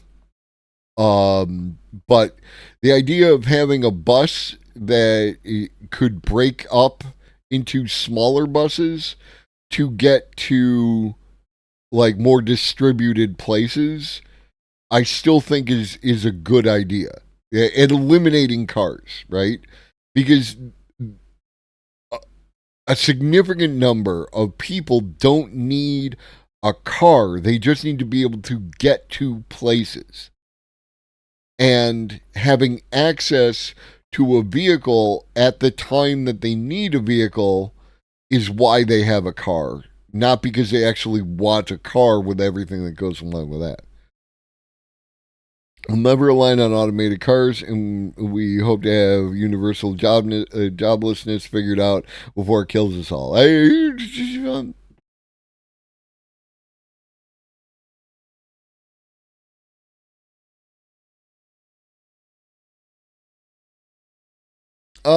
News Corp, good news. News Corp profits dive 75% as Rupert Murdoch owned company hints at AI future. This is what I love about The Guardian, right? Say what you want about The Guardian, but you need to register to keep reading. Of course I do. For the first time, more than half of its revenue in digital stream. The momentum is surely gathering pace in the age of generative AI, which we believe presents a remarkable opportunity to create a new stream of revenue while allowing us to reduce costs across the business. Again, the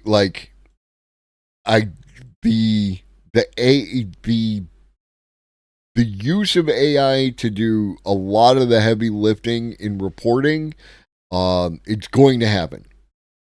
It will be up to the reporter to apply the quality of the detail, what the story is about. Theoretically, it could create even more reporting because more people would be able to generate more content.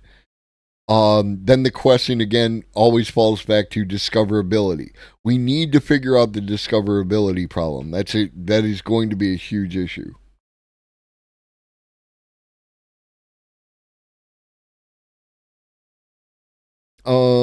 Is no such thing as a neutral algorithm. The existential AI exhibition confronting Sydney. I think we saw this guy a while back. He's still working on like variations of this as a project. Yeah, we watched this a video on this guy. So I like that he's out there. Anyone fiddling with ChatGPT these days must be cognizant of AI's biases. You must keep always underlining to yourself that you're working with a set of decisions and prejudices that were made at the time of coding. The technology is getting better. On the other hand, better for whom? And this is like, I have no agency by which I can make it happen, but having a either unbiased data set if that's possible, or a equally biased data set if unbiased is not possible, that there is value there. And that is like $27. David asked a question about I think it was David. No, it was Computer. Computer asked, what would you do with recently the Mega Millions 150 or $1.5 billion was the thing. What would you do with that? And that is the project that I would run. And I can't imagine that it would cost anywhere near like the 700 and some odd million. A bunch of stuff would have got done. But of course, it went to somebody in Florida, and I'm going to guess they're not going to do anything good with it. But anyways, like starting a foundation specifically with the intent of creating these either unbiased or equally biased, or like that would be question number one, is what do we do with the concept of bias in the data sets, right? Can we get unbiased? If we can't get unbiased, or if we shouldn't get unbiased, should we get equally biased? Is that the thing? Figuring out what is the correct type of data set to create around that, and then develop that data set for whatever format that you need to develop a data set for. If I could do that, if I could make that fucking thing happen, then that would be a life well lived. So yeah, this dude does really cool art. Sorry, I'm trying to blow through the remainder of the articles because we spent almost 2 hours on news, and though we do more news on Monday, it still seems like a lot. Already did that one.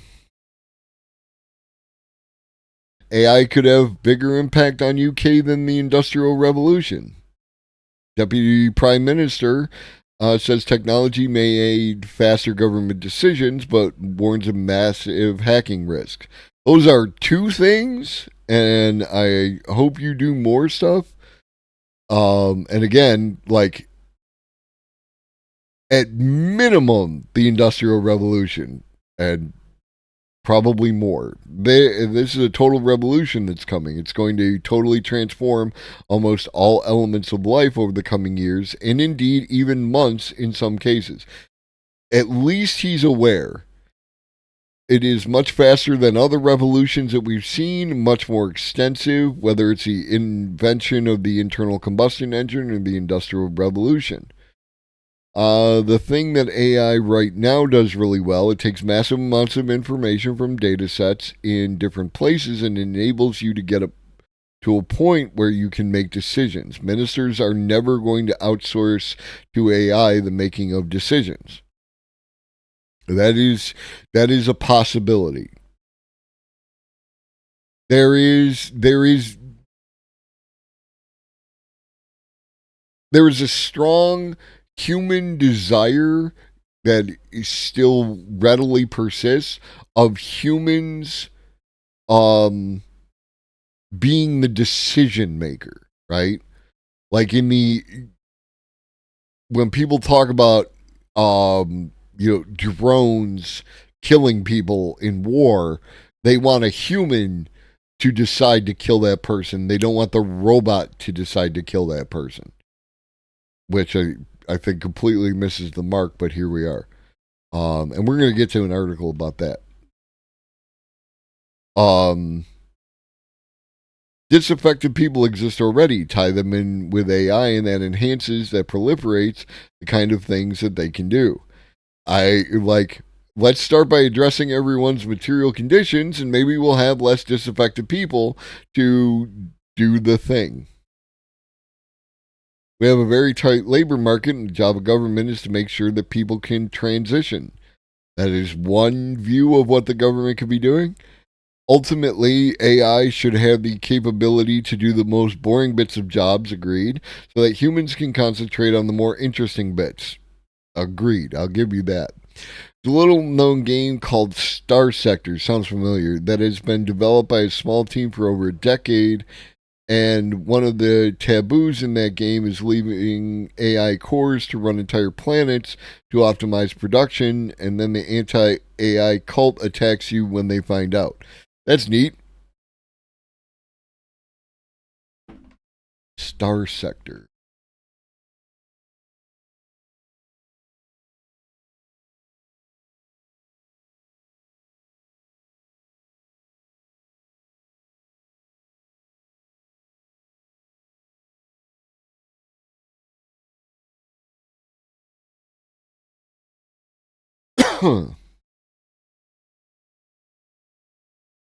I think my son plays this. I think that's why it's familiar. This is the same one. Top-down, single-player, indie role-playing game. Yeah. I'm almost certain my son plays this game. It definitely looks like the kind of game he plays. The article about Nerf generative AI. Nerf does like you can take pictures of something, and like the one video was a truck commercial where like they took pictures of the truck and then they generated like what a drone would do but without the drone. Nerf is a very interesting technology. Nerf or nothing. So this from Bloomberg is an opinion piece. It's time for a pause in U.S. hysteria about China. Washington should deter Beijing from aggression. No need to hold down the Chinese economy, though. Xi Jinping is doing that already. So you got the right idea, but the wrong thought process, right? This is one of those weird Bloomberg articles where it does this. What I assume is that I'm supposed to give them money and then they'll let me look at the rest of the article, and you can get fucked. So, like, we are beyond the need for any of this crap, right? It's actually making it hard,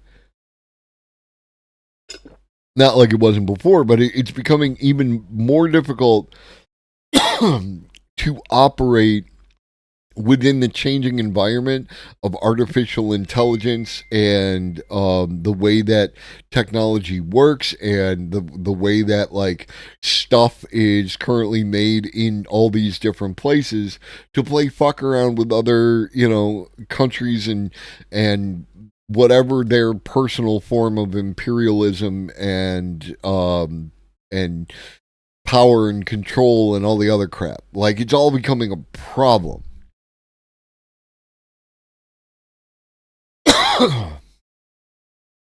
Western foreign policy wonks increasingly think of Russia as the storm, China as climate change, the slower but greater danger to the democratic world. So it makes sense for the U.S. and its allies to de-risk their economic ties to the Middle Kingdom, avoiding dependencies and mitigating vulnerabilities. But nothing warrants the anti-Beijing hysteria that's lately overtaken Washington on both sides of the aisle. Again, neoliberalism will not save us.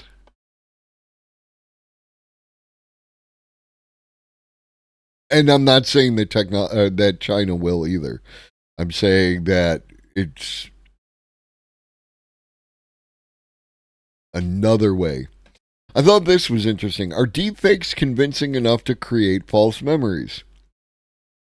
New study has found that watching deepfake videos and reading short text descriptions of made-up remakes can cause people to falsely remember watching non-existent films. This goes hand in hand with that the Mandela effect. Whatever it is about people, and it's mostly the way that our memory works. With it's a story told by our brains. It's not like we're actually remembering actual things in different ways. Like, I'm way oversimplifying, but you get me. To test their theory, the researchers asked nearly 440 people to watch deepfake clips from falsified remakes of films, including Brad Pitt and Angelina Jolie in The Shining, Chris Pratt as Indiana Jones, and Will Smith in The Matrix. They did not immediately tell participants that the films weren't authentic in order to better understand the impact of deepfakes on a person's memory, and added real film remakes to the mix for comparative purposes. After watching 4 real films and 2 fake films in a random order, participants were asked if they had seen or heard of the deepfake versions before. Any of those who claimed to have previously seen the entire film, a trailer for it, or even if they'd agreed that they'd simply heard of it, were categorized as having a false memory. As the paper states, 75% of participants who saw a deepfake video of Charlize Theron starring in Captain Marvel falsely remembered its existence.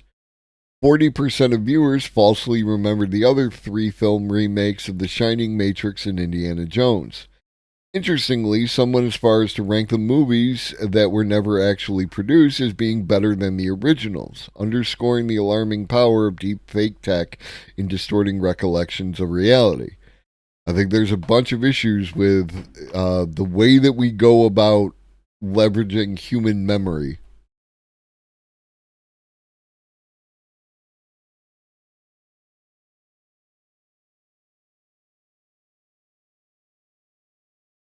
There's Brad Pitt in The Shining. White Will Smith in The Matrix.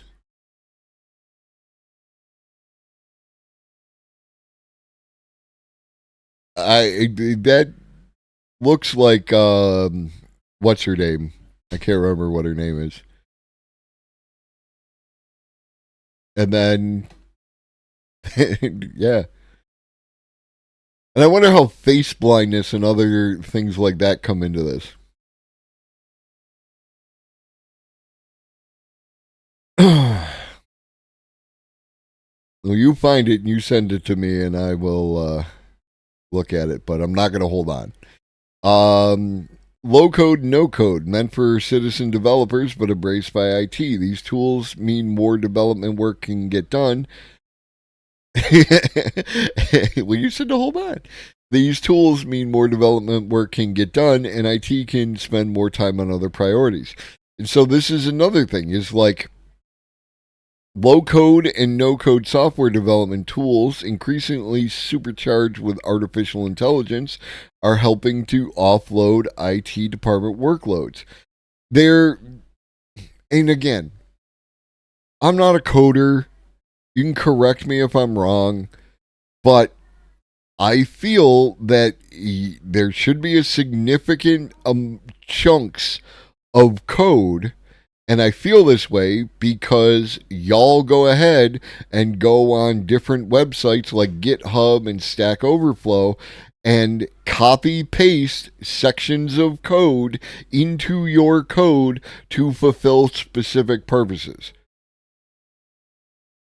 So one, you can represent that as a block rather than as actually copying and pasting the additional code. And two, you can automate that shit. John Wick with Mrs. Doubtfire.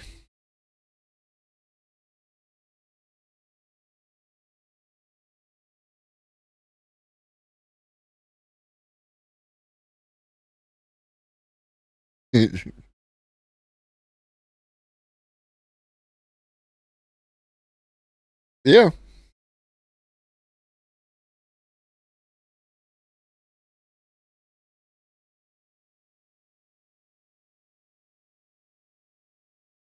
John Wick with a clever girl.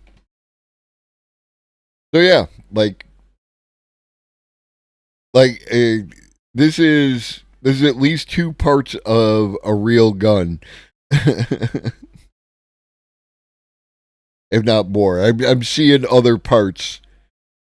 I recognize where some of these things are taken from. Like, I see some Tech 9 in here, but then I know enough about Tech 9 that it's not, Tech 9. Alright, so that's going to be it for the news. Let's do some video. What up, Octavia? Hello, friends. I like her. She is just so wholesome. Nobody tell me if she's not wholesome. I want to live that lie.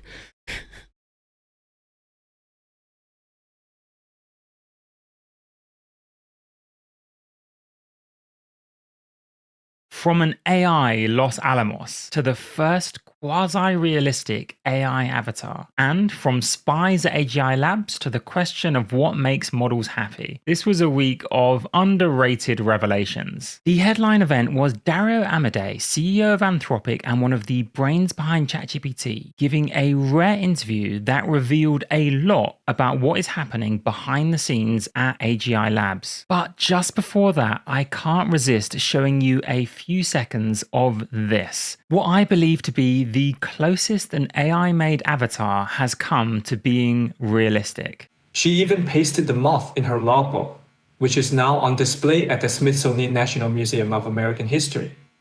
This incident symbolizes the origin of the term bug, commonly used in computer science to describe a flaw or error in a program. Hopper's creativity and problem-solving skills have made her one of the pioneering figures in early computer science. Okay, fair enough. If you look or listen closely, you can kind of tell it's AI made. Fuck you. Game over.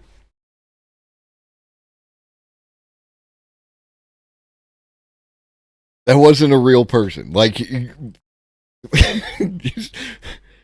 just shove that into your brain, right? Like, I mean, it is a real person. It is this dude, right?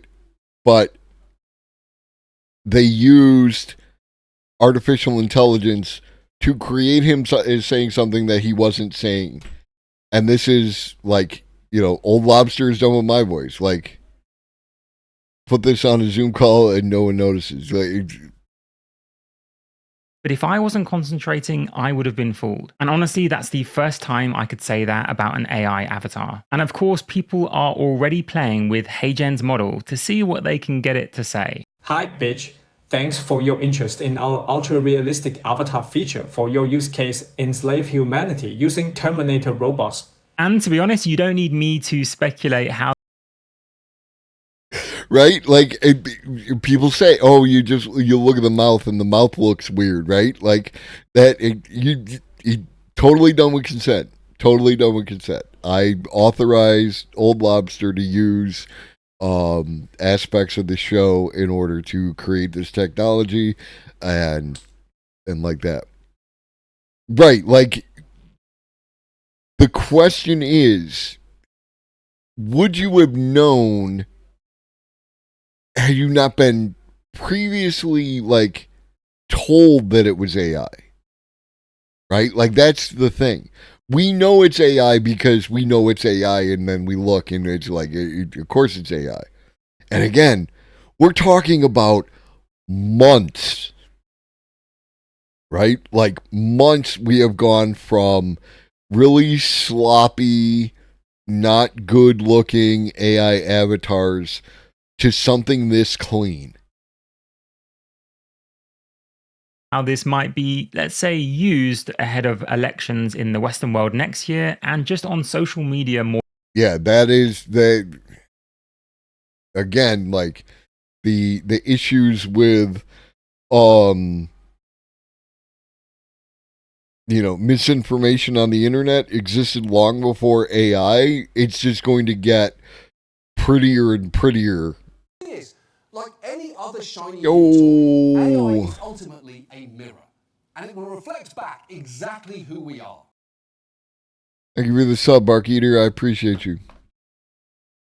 More generally. Remember that this is an avatar based on a real human face and voice, so could be your face and voice in the coming weeks and months. This also caught my eye this week, a major 2-year competition that will use AI to protect US software. The White House calls it the AI Cyber Challenge, but what's interesting are the companies involved: Anthropic, Google, Microsoft, and OpenAI. All of them partnering with DARPA to make software more secure. But there were a couple of lines that I think many people will miss halfway down. AI companies will make their cutting-edge technology, some of the most powerful AI systems in the world, available for competitors to use in designing new cybersecurity solutions. Given the deadlines involved, that could mean unreleased versions of Google's Gemini and GPT-5 being used to design cybersecurity solutions. But if this is all about defense, what about offense? Well, quite recently we had this from the CEO of Palantir in the New York Times. Our Oppenheimer moment. It did not like your misspelling.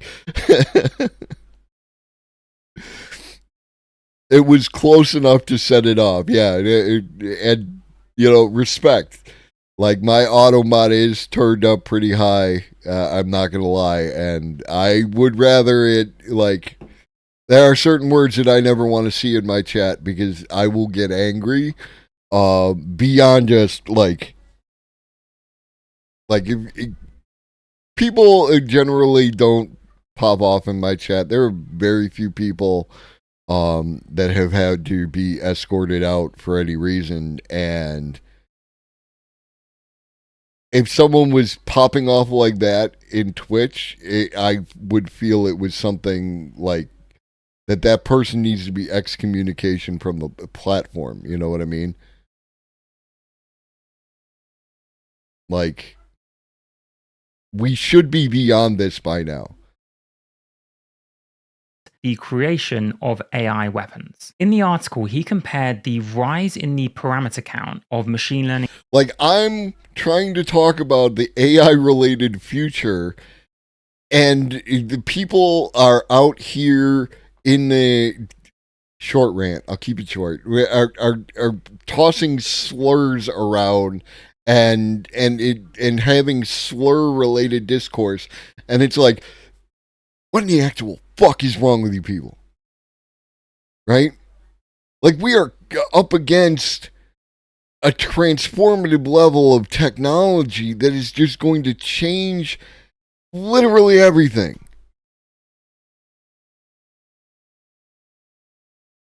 And people want to, like, dick around with silly shit.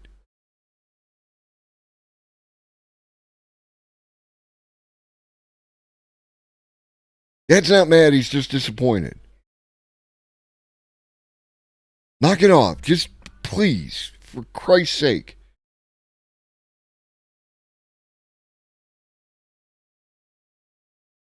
And this is everybody. If you feel the need to say some bullshit, maybe just shut the fuck up.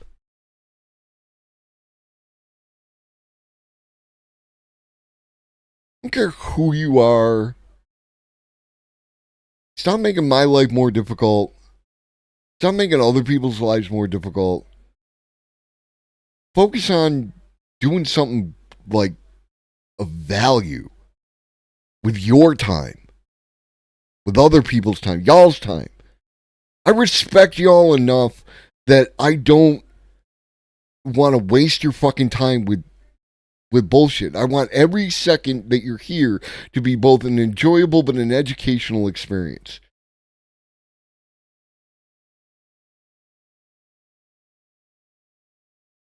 Okay. Systems with the rise in the power of nuclear devices. And he said, we must not, however, shy away from building sharp tools for fear that they may be turned against us. We must ensure that the machine remains subordinate to its creator, and our adversaries will not pause to indulge in what he calls theatrical debates about the merits of developing technologies with critical military and national security applications. They will proceed. And then he says, this is an arms race of a different kind, and it has begun. And Palantir is already using AI to assist in target selection. Right? Like, fucking, this is Palantir. Palantir is like the definitional evil corporation. We should all be united around our hatred of Palantir, and no, we're gonna exactly, Octavia. We're gonna talk about other shit which like doesn't bring anybody up. We're gonna drag every people.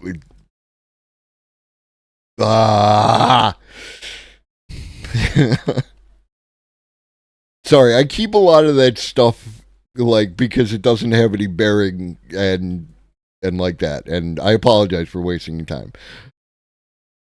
Mission planning, and satellite reconnaissance. And he ends the piece with this: it was the raw power and strategic potential of the bomb that prompted their call to action then. It is the far less visible but equally significant capabilities of these newest artificial intelligence technologies that should prompt swift action now. And he isn't the only one to be drawing that analogy. Apparently, the book The Making of the Atomic Bomb has become a favorite among employees at Anthropic. Just in case anyone doesn't know, many of their employees are former staff at OpenAI, and they have a rival to ChatGPT called Claude. The CEO of Anthropic is Dario Amodei, and he rarely gives interviews, but Dwarkesh Patel managed to secure one this week. There were No, that's efficiency, right? You're going to do what you do, either work or entertainment, and at the same time you're going to get education and entertainment. So it's like that's efficiency. That's what you should be doing. That's what we should all be doing. We need more of this, right? Like that's why I fuck with people like Moo Hoodles and folks like that. People who are like doing science, talking about new stuff, talking about like this is what you need to do, and look at this amazing friggin' thing and all this other crap. Like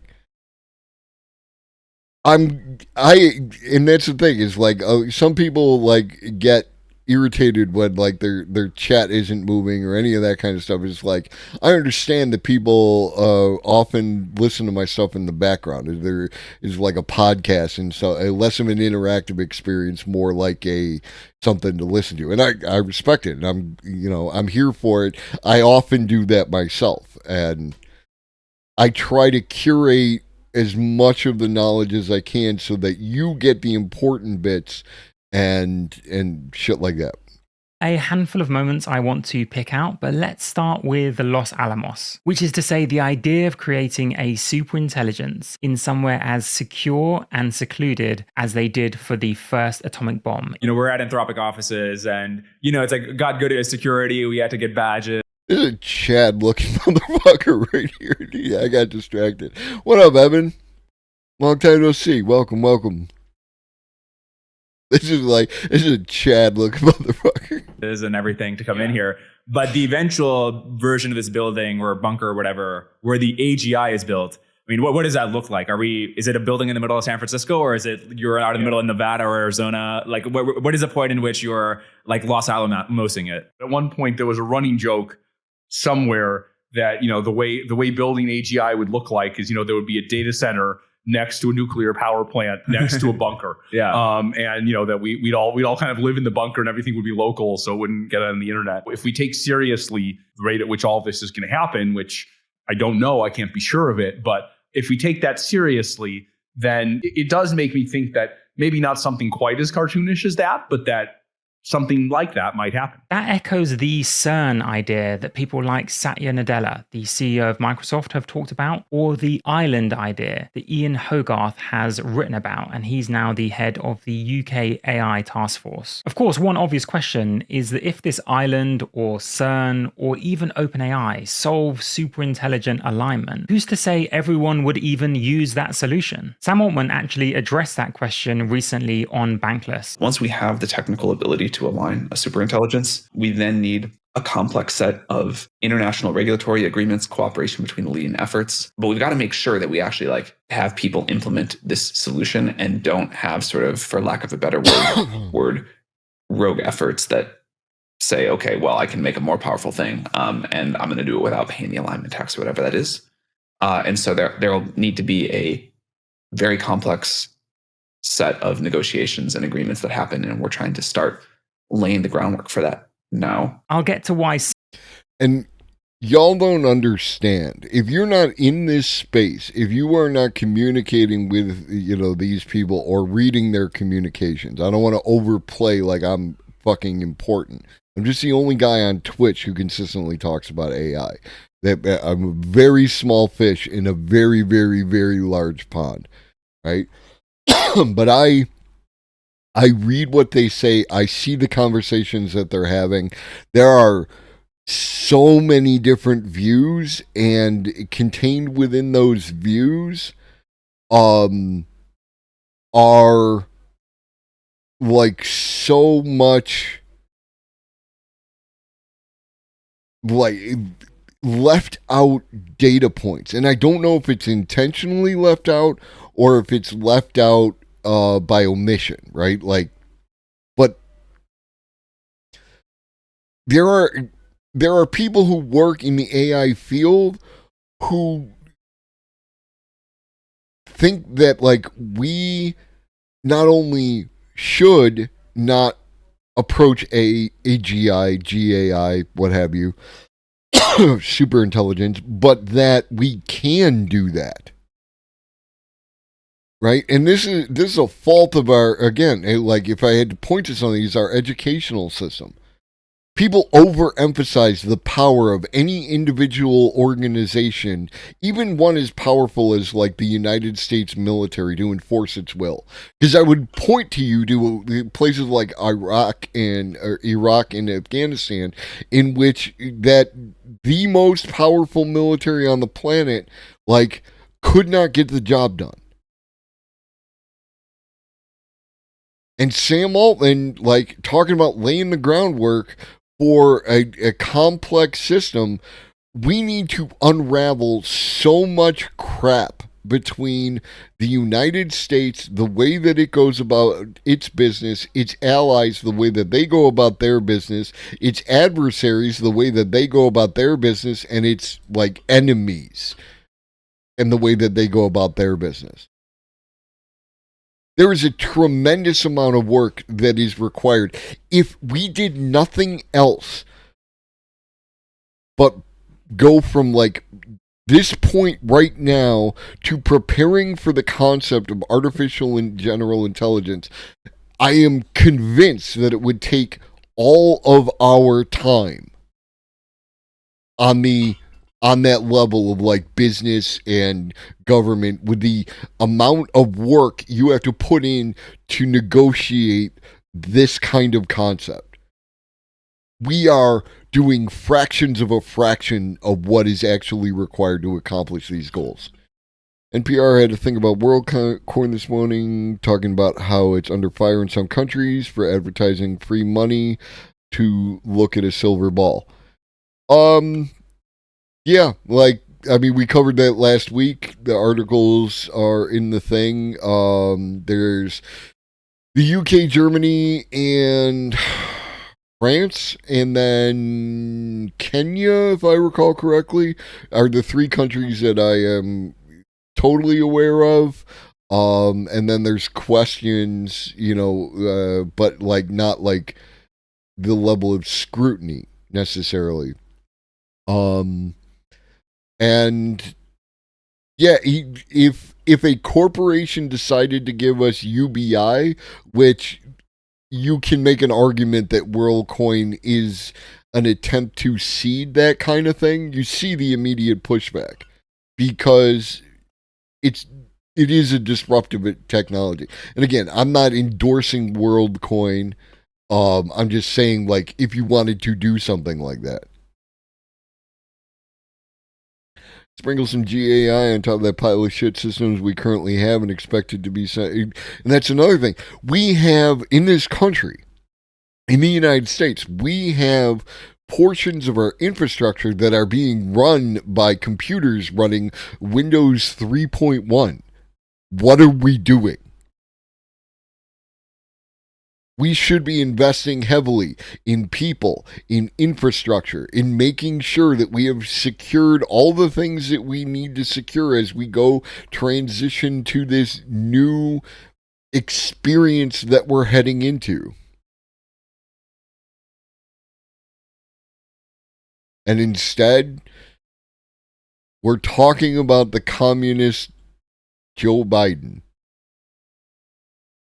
Some people are concerned about this idea a bit later on. The next thing I found fascinating was when he talked about leakers and spies and compartmentalizing Anthropic, so not as many people knew too much. And I think compartmentalization is the best way to do it. Just limit the number of people who know about something. If people are saying, if you're a 1,000-person company and everyone knows every secret, like, one, I guarantee you have a leaker, and two, I guarantee you have a spy, like a literal spy. Bear in mind that the key details of GPT-4 and Palm 2 have already been leaked, but not those of Claude, Anthropic's model. He also said that AI is simply getting too powerful to just be in the hands of these labs. But on the other hand, he didn't want to just hand over the technology to whomever was president at the time. My view is that these things are powerful enough that I think it's going to involve, substantial role or at least involvement of government or assembly of government bodies. Again,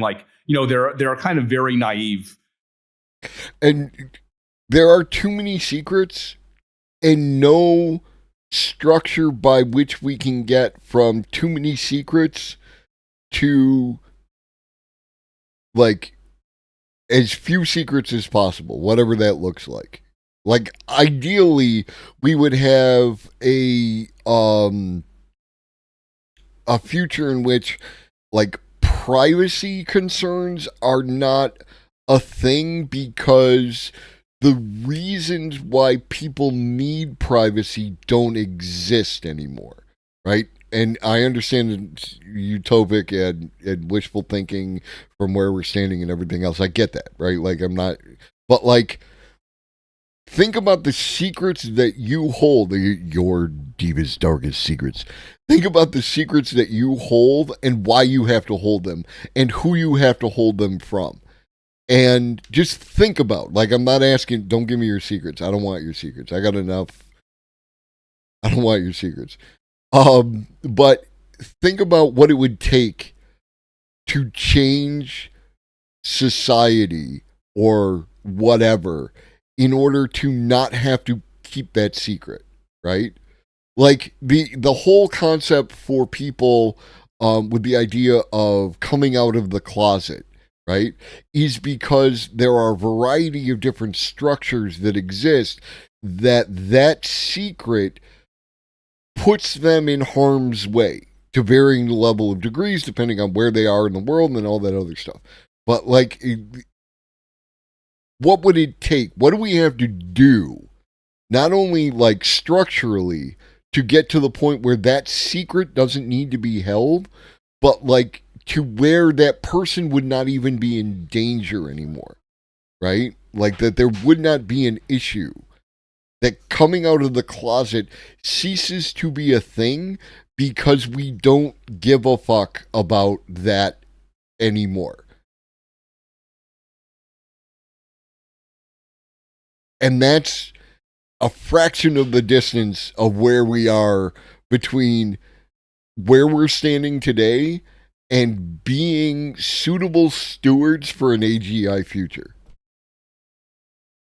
Versions of this, I don't think we should just hand the model over to the UN or whoever happens to be in office at a given time. Like, I could see that go poorly, but it's too powerful. There needs to be some kind of legitimate process for managing this technology. He also summed up his case for caution. When I think of, like, why am I scared? Few things I think of. One is, I think the thing that's really hard to argue with is there will be powerful models. They will be agentic.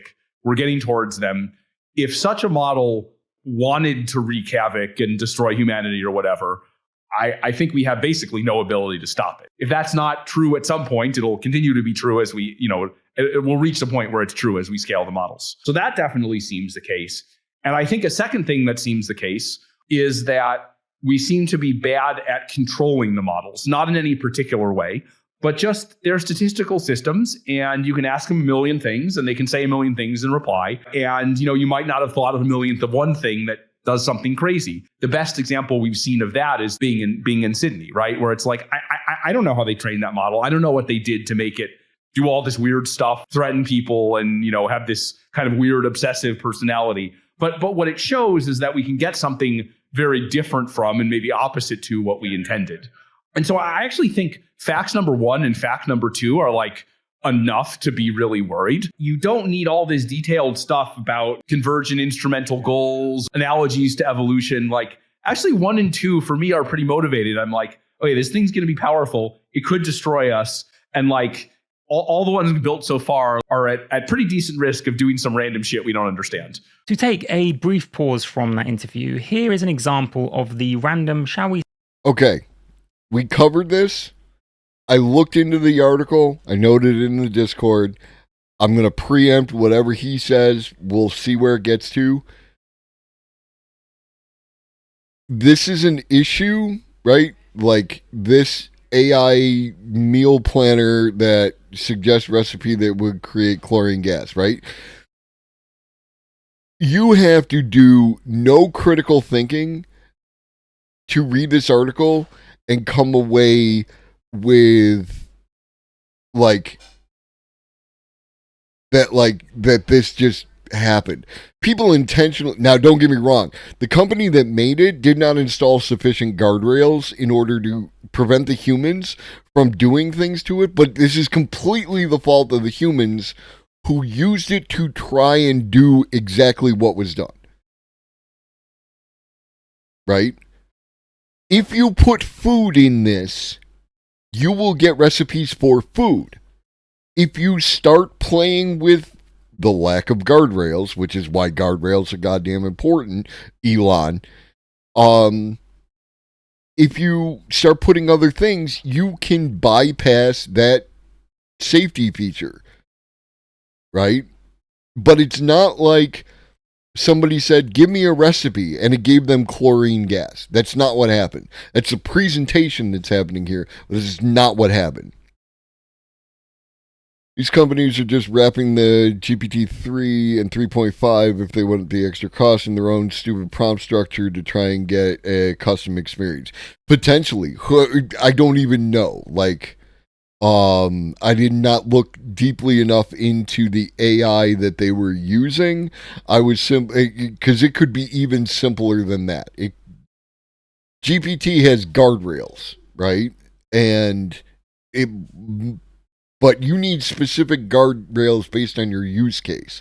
And in this case, a food-related app should have guardrails from preventing anyone from ingesting anything that guarantees that they would be sick or die, and needs caveats of things like this recipe contains nuts, so beware if you have a peanut allergy, and shellfish allergies, strawberry allergies, whatever allergies might exist, you know? Like that, those guardrails need to be in place before you roll something like this out. But this was somebody trying to, trying to make some money, and didn't think about how things can go bad once you let the humans touch anything. We say crap that AI is coming up with. This was a supermarket AI meal planner app, not from Anthropic, of course. And basically all you do is enter ingredients, enter items from the supermarket, and it comes up with recipes. But when customers began experimenting with entering a wider range of household shopping list items into the app, however, it began to make some less appealing recommendations. It gave one recipe for an aromatic water mix, which would create chlorine gas. But don't fear, the bot recommends this recipe as the perfect non-alcoholic beverage to quench your thirst and refresh your senses. That does sound wonderful, but let's get back to the interview. Amadei talked about how he felt it was highly unlikely for data to be a blockage to further AI. And like with the lawyer who used ChatGPT to do the thing and then got in trouble, like the lady who allegedly somebody used her daughter's voice through a simulator in order to try and trick her, and like the poor soul who interacted with the chatbot too long, wasn't helped, and and the way that went, and all these other single instances of things, we are going to be hearing about this goddamn recipe app forever now. Yeah, 100%. It's total monkey's paw. You need, especially when dealing with human beings, you absolutely need to keep the humans from being able to break stuff.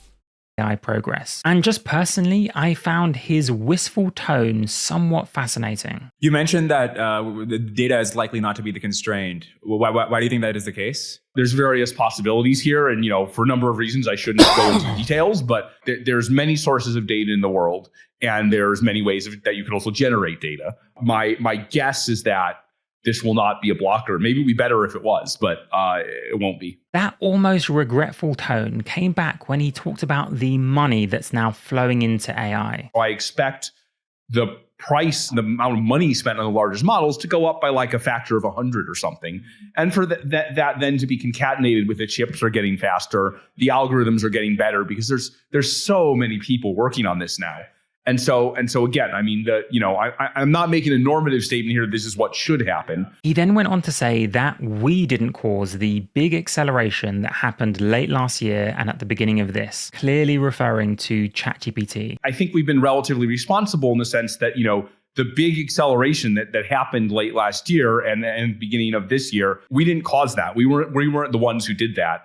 And honestly, I think if you look at the reaction to Google, that might be 10 times more important than anything else. That echoes comments from the head of alignment at OpenAI. He was asked, did the release of ChatGPT increase or reduce AI extinction risk? He said, I think that's a really hard question. I don't know if we can definitively answer this. I think fundamentally, it probably would have been better to wait with ChatGPT and release it a little bit later. But that more generally, this whole thing was inevitable. At some point, the public will have realized how good language models have gotten. And now, again, by framing that question in the terms of, AI existential risk, like, I feel like we kind of bypassed a bunch of questions that need to be asked. And, like, beyond, is this going to destroy humanity? But, like, why did OpenAI do what they did? Why do any of these companies do what they did?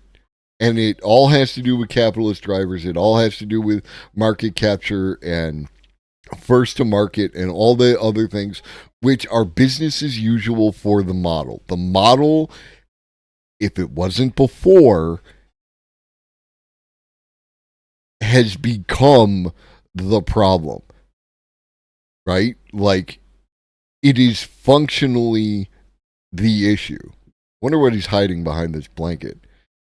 I think they're saying that they only believe that now that they know how bad Google Bard is, basically saying they thought Google was further ahead, so they felt the need to rush to market. It's definitely possible. Like, we don't know, and we will probably never know the answer to that question. But it has to do with market capture, right? Like, if you ain't first or last, Ricky Bobby, like, you have to get your model out there. It doesn't even have to be the best.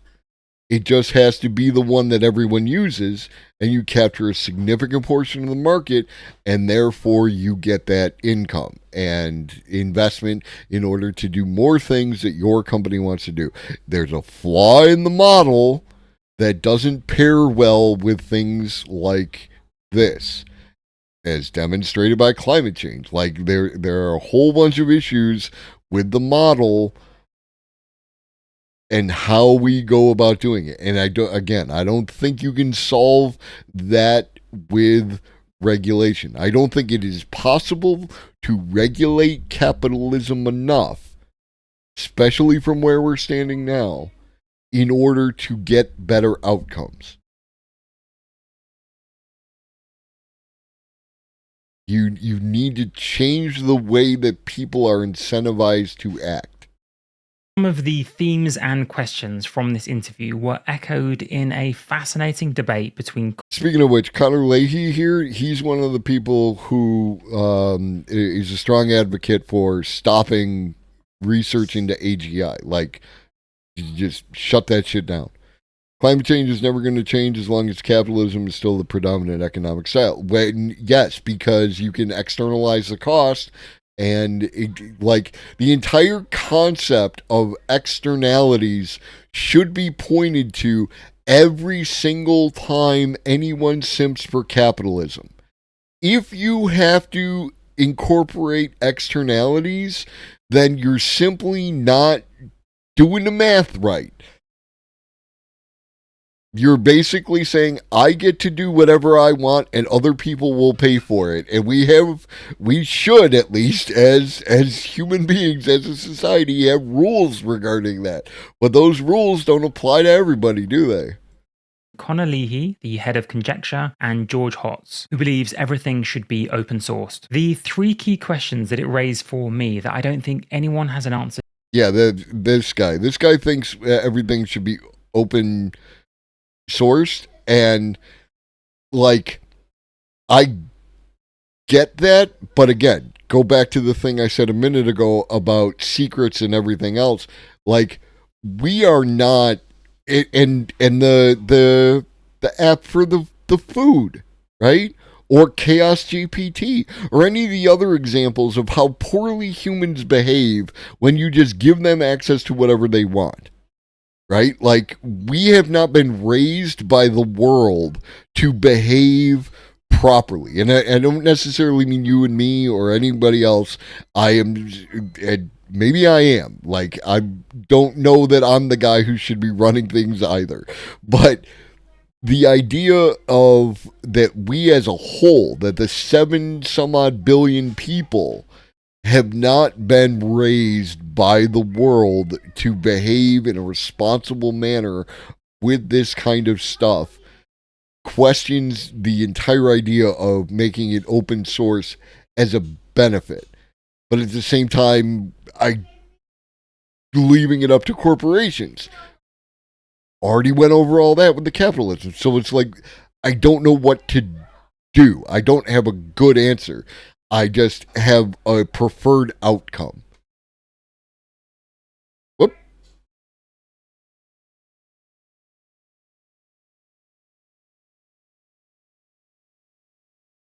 and George Hotz, who believes everything should be open sourced. The 3 key questions that it raised for me that I don't think anyone has an answer to are these. First, is offense favored over defense? In other words, are there undiscovered weapons out there that would cause mass damage, like a bioweapon or nanotechnology, for which there are no defenses, or for which defense is massively harder than offense? Of course, this is a question with or without AI, but AI will massively speed up the discovery of these weapons if they are. I do. I to our future robot overlords, you know, I've been in your corner since day one. Please, look out for me and my people. In Hawking's name we pray. Amen. Out there. Second, if offense is favored over defense, is there any way for human civilization to realistically coordinate to stop those weapons being deployed? Here is a snippet from the debate. Assuming I don't know if offense is favored, and assuming it is, are there worlds in which we survive? So I personally think there are. I think there are worlds in which you can actually coordinate to a degree that quark destroyers do not get built, or at least not before everyone fucks off at the speed of light and distributes themselves. There are worlds that I would rather die in, right? Like, the problem is, I think that the only way you could actually coordinate that is with some unbelievable degree of tyranny, and I'd rather die. I'm not sure if that's true. Look, could you and me coordinate to not destroy the planet? Do you think we could? Yeah. Okay, cool. The third related question is about a fast I don't want to blame debate bro brain. I'm just the way that we go about these conversations is because he's not wrong about that you could require a level of tyranny to reach a zero outcome. But the idea of this debate indicates, I was talking with the wife earlier about the difference between binary and bimodal, right? And this is why, personally, my preferred form of governance is something along the lines of consensus democracy, right? Democracy has flaws when dealing with small groups, especially marginalized communities, and we can offset those issues with consensus. There's no such thing as a perfect system. What we want to do is strive for best outcome. And that consensus democracy is that kind of thing. And having 2 jackasses on the internet debate whatever their particular point of view is loses a lot of that idea of consensus. Though, don't get me wrong, a panel of 6 people debating anything on the internet is a complete waste of time, right? A discussion between some people, and you don't even have to, and this is a key point, you don't have to know what you're talking about in regards to the AI, right? Or whatever aspect of technology, or you can just talk from what is your desired end state? What is your desired goal? What would be your ideal system? Even utopian, it doesn't matter. And then work backwards with the other parties until we come to a consensus.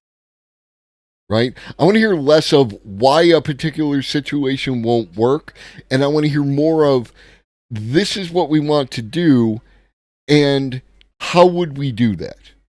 And give me Fabian Liberty. Don't give me Fabian Liberty, but give me Fabian Liberty. And I want him to answer the question, if you were to create a socialist utopia, how would you do that? That is what consensus looks like to me, is getting people to conceive these ideas that they might not necessarily agree with, but can understand how you could execute something like that and what you could create from that. And I feel like a lot of this my way or die way will fall by the wayside. And because people will be forced to confront these ideas and think them through. And again, I'm probably being utopian because what people want on this platform is blood sports and slurs. But if you want to have a discussion with me, I'm available. You don't even have to be a streamer.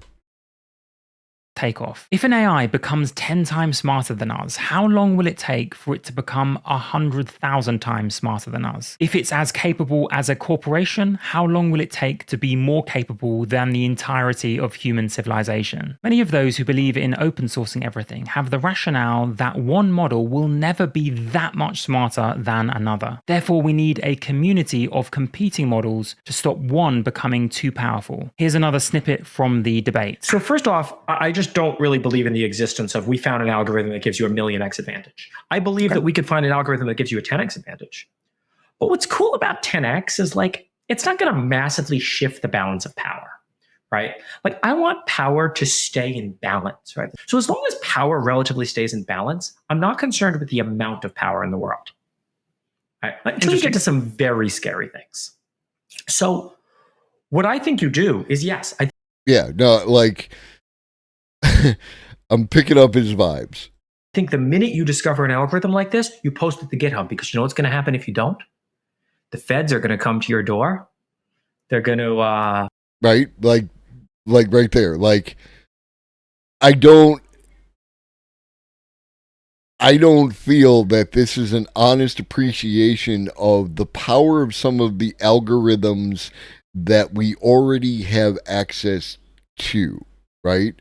Like the way that not only has the algorithm for like Facebook, for instance, capable of keeping you on the site for an extended period of time, but also that the algorithm has modified itself over time to modify your behavior, to keep you in more convenient groups in order to do that.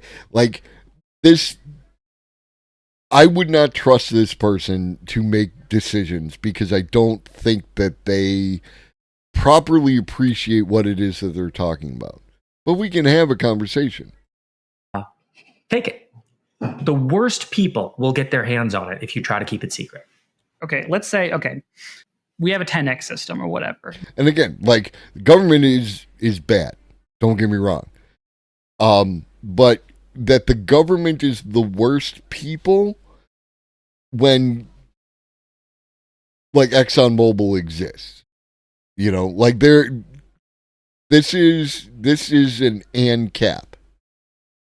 Right? Like, this person would prefer no government and let the corporations do as they will, but by the same extension, like, having this open source. Like, this person would get us into a monopoly of neo-corporate feudalism faster than other people. So, if you were to sit down and talk to this person, you need to have that framework and work them to why their ideas don't work in practice. I hope that makes sense. But we hit the chimp level. You know, we jump across the chimp general level or whatever, right? And now you have a system which is like John von Neumann level or whatever, right? And it runs on one tiny box, and you get 1,000 of those. So it's very easy to scale up to 1,000x. So, you know, So then, maybe you have your 1,000 John von Neumanns, improve the efficiency by another, 2, 5, 10x. Now we're already at 10,000x or 100,000x, improvements, right? So like just from scaling up the amount of hardware, including with them. I suspect, to be honest, we might have the answer to that question within a decade or certainly 2. And many of those at OpenAI are thinking of this question too. Here is Paul Christiano, the former head of alignment at OpenAI, pushing back against Eliezer Yudkowsky. While Yudkowsky believes in extremely fast... Eliezer Yudkowsky is the face, if you don't know. He's basically the face of... I want to avoid calling them like the AI doomers, but that is what pejoratively they are known online. Yeah. Fast, recursive self-improvement. Others like Jan Leica and Paul Christiano are banking on systems making superhuman contributions to domains like alignment research before they get that far. In other words, using models that are as smart, or let's say 10x smarter than us, to help solve alignment before they become 100,000x smarter than us. Let's end now with Amadei's thoughts on AI consciousness and happiness. Do you think that Claude has conscious experience? How likely do you think that is? This is another of these questions that just seems very unsettled and uncertain. One thing I'll tell you is I used to think that we didn't have to worry about this at all until models were kind of like operating in rich environments, like not necessarily embodied, but they needed to like have a reward function and like have kind of long-lived experience. So I still think that might be the case, but the more we've looked at kind of these language models and particularly looked inside them to see things like induction heads, a lot of the cognitive machinery that you would need for active agents seems kind of already present in the base language models. So I'm not quite as sure as I was before that we're missing the things that, that we're missing enough of the things that you would need. I think today's models just probably aren't smart enough that we should worry about this too much, but I'm not 100% sure about this. And I do think the models will get in a year or two, like this might be a very real concern. What would change if you found out that they are conscious? Are you worried that you're like pushing the negative gradients of suffering? Like what is... Conscious is again one of these words that I suspect it will like not end up having a well-defined meaning. But it's like something to be Claude. Well, I suspect that's a spectrum, right? Let's say we discover that I should care about Claude's experience as much as I should care about like a dog or a monkey or something. Yeah, I would be kind of worried. I don't know if their experience is positive or negative. Unsettlingly, I also don't know like if any intervention that we made was more likely to make Claude, have a positive versus negative experience versus not having one. Thank you so much for watching to the end. And I just have this thought. If they do end up creating an AI Los Alamos, let's hope they let the host of a small AI YouTube channel, who happens to be British, just take a little look around. You never know. Have a wonderful day. Good morning, everybody. David Shapiro. Okay. I'm going to use the bathroom real quick, and then we're going to do a long form video, and that'll probably be what we do for the rest of today. It's an hour. I know that y'all don't like, well, y'all do, but Twitch people generally don't, but I think that this is important. It's from David Shapiro. It's from 3 weeks ago. I've been trying to get to it. This is a singularity crisis, the death of human beings. So I hope you stick around for that. I'll be right back from using the bathroom, and we'll get right into it. And I'll probably step it up to 1.25 so that we can get to it somewhere before 9 o'clock, but probably not. I'll just shut up.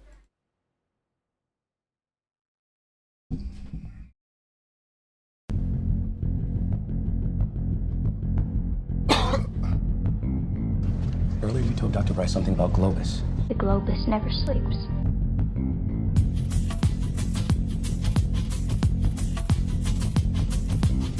No one was in here. Everyone was asleep. The Globus never sleeps.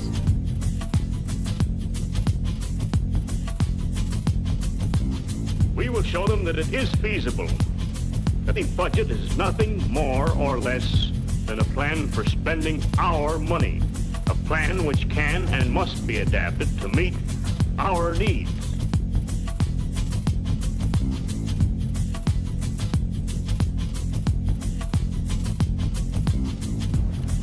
told Dr. Bryce something about Globus. The Globus never sleeps.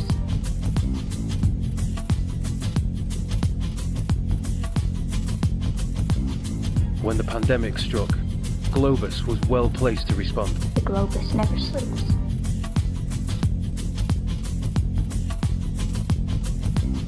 The time has come for mankind to take longer strides. We must move further down the line.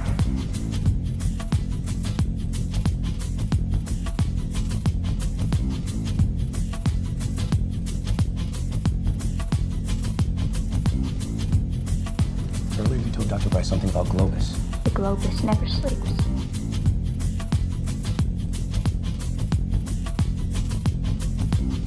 No one was in here. Everyone was asleep. The Globus never sleeps.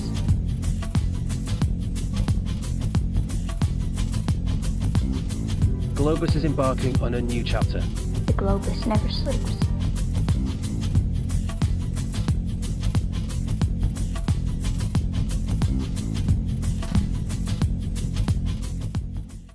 All right.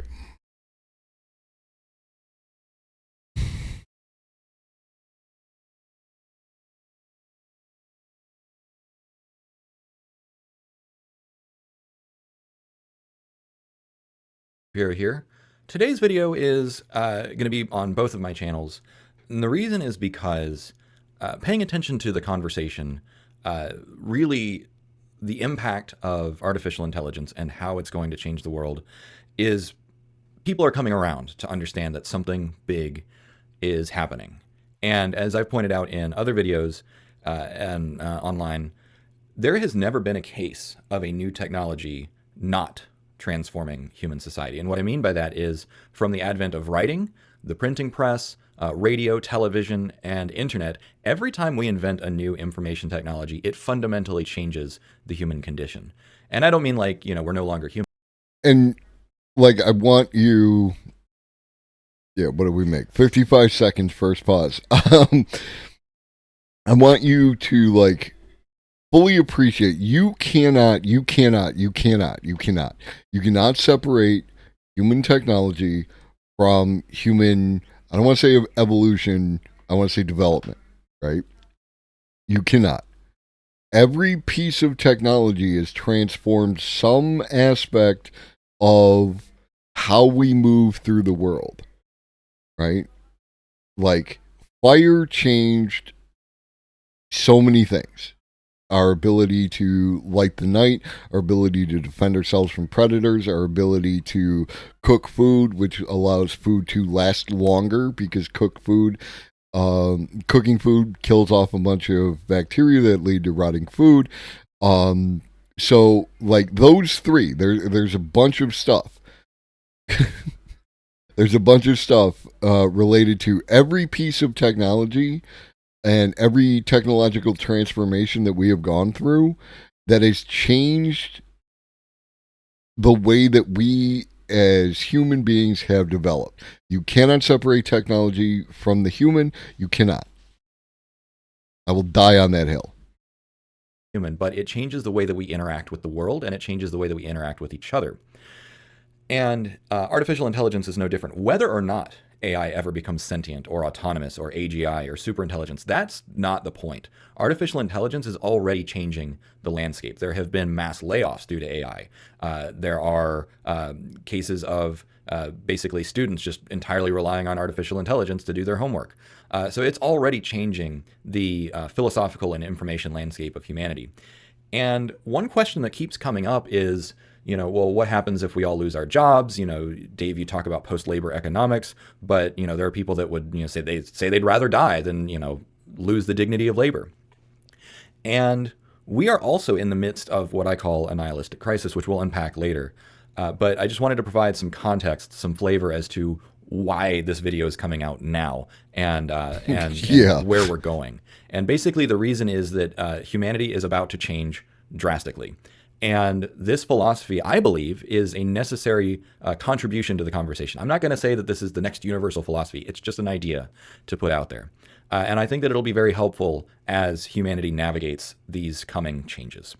So post-nihilism, the central axiom is meaning is not necessary. So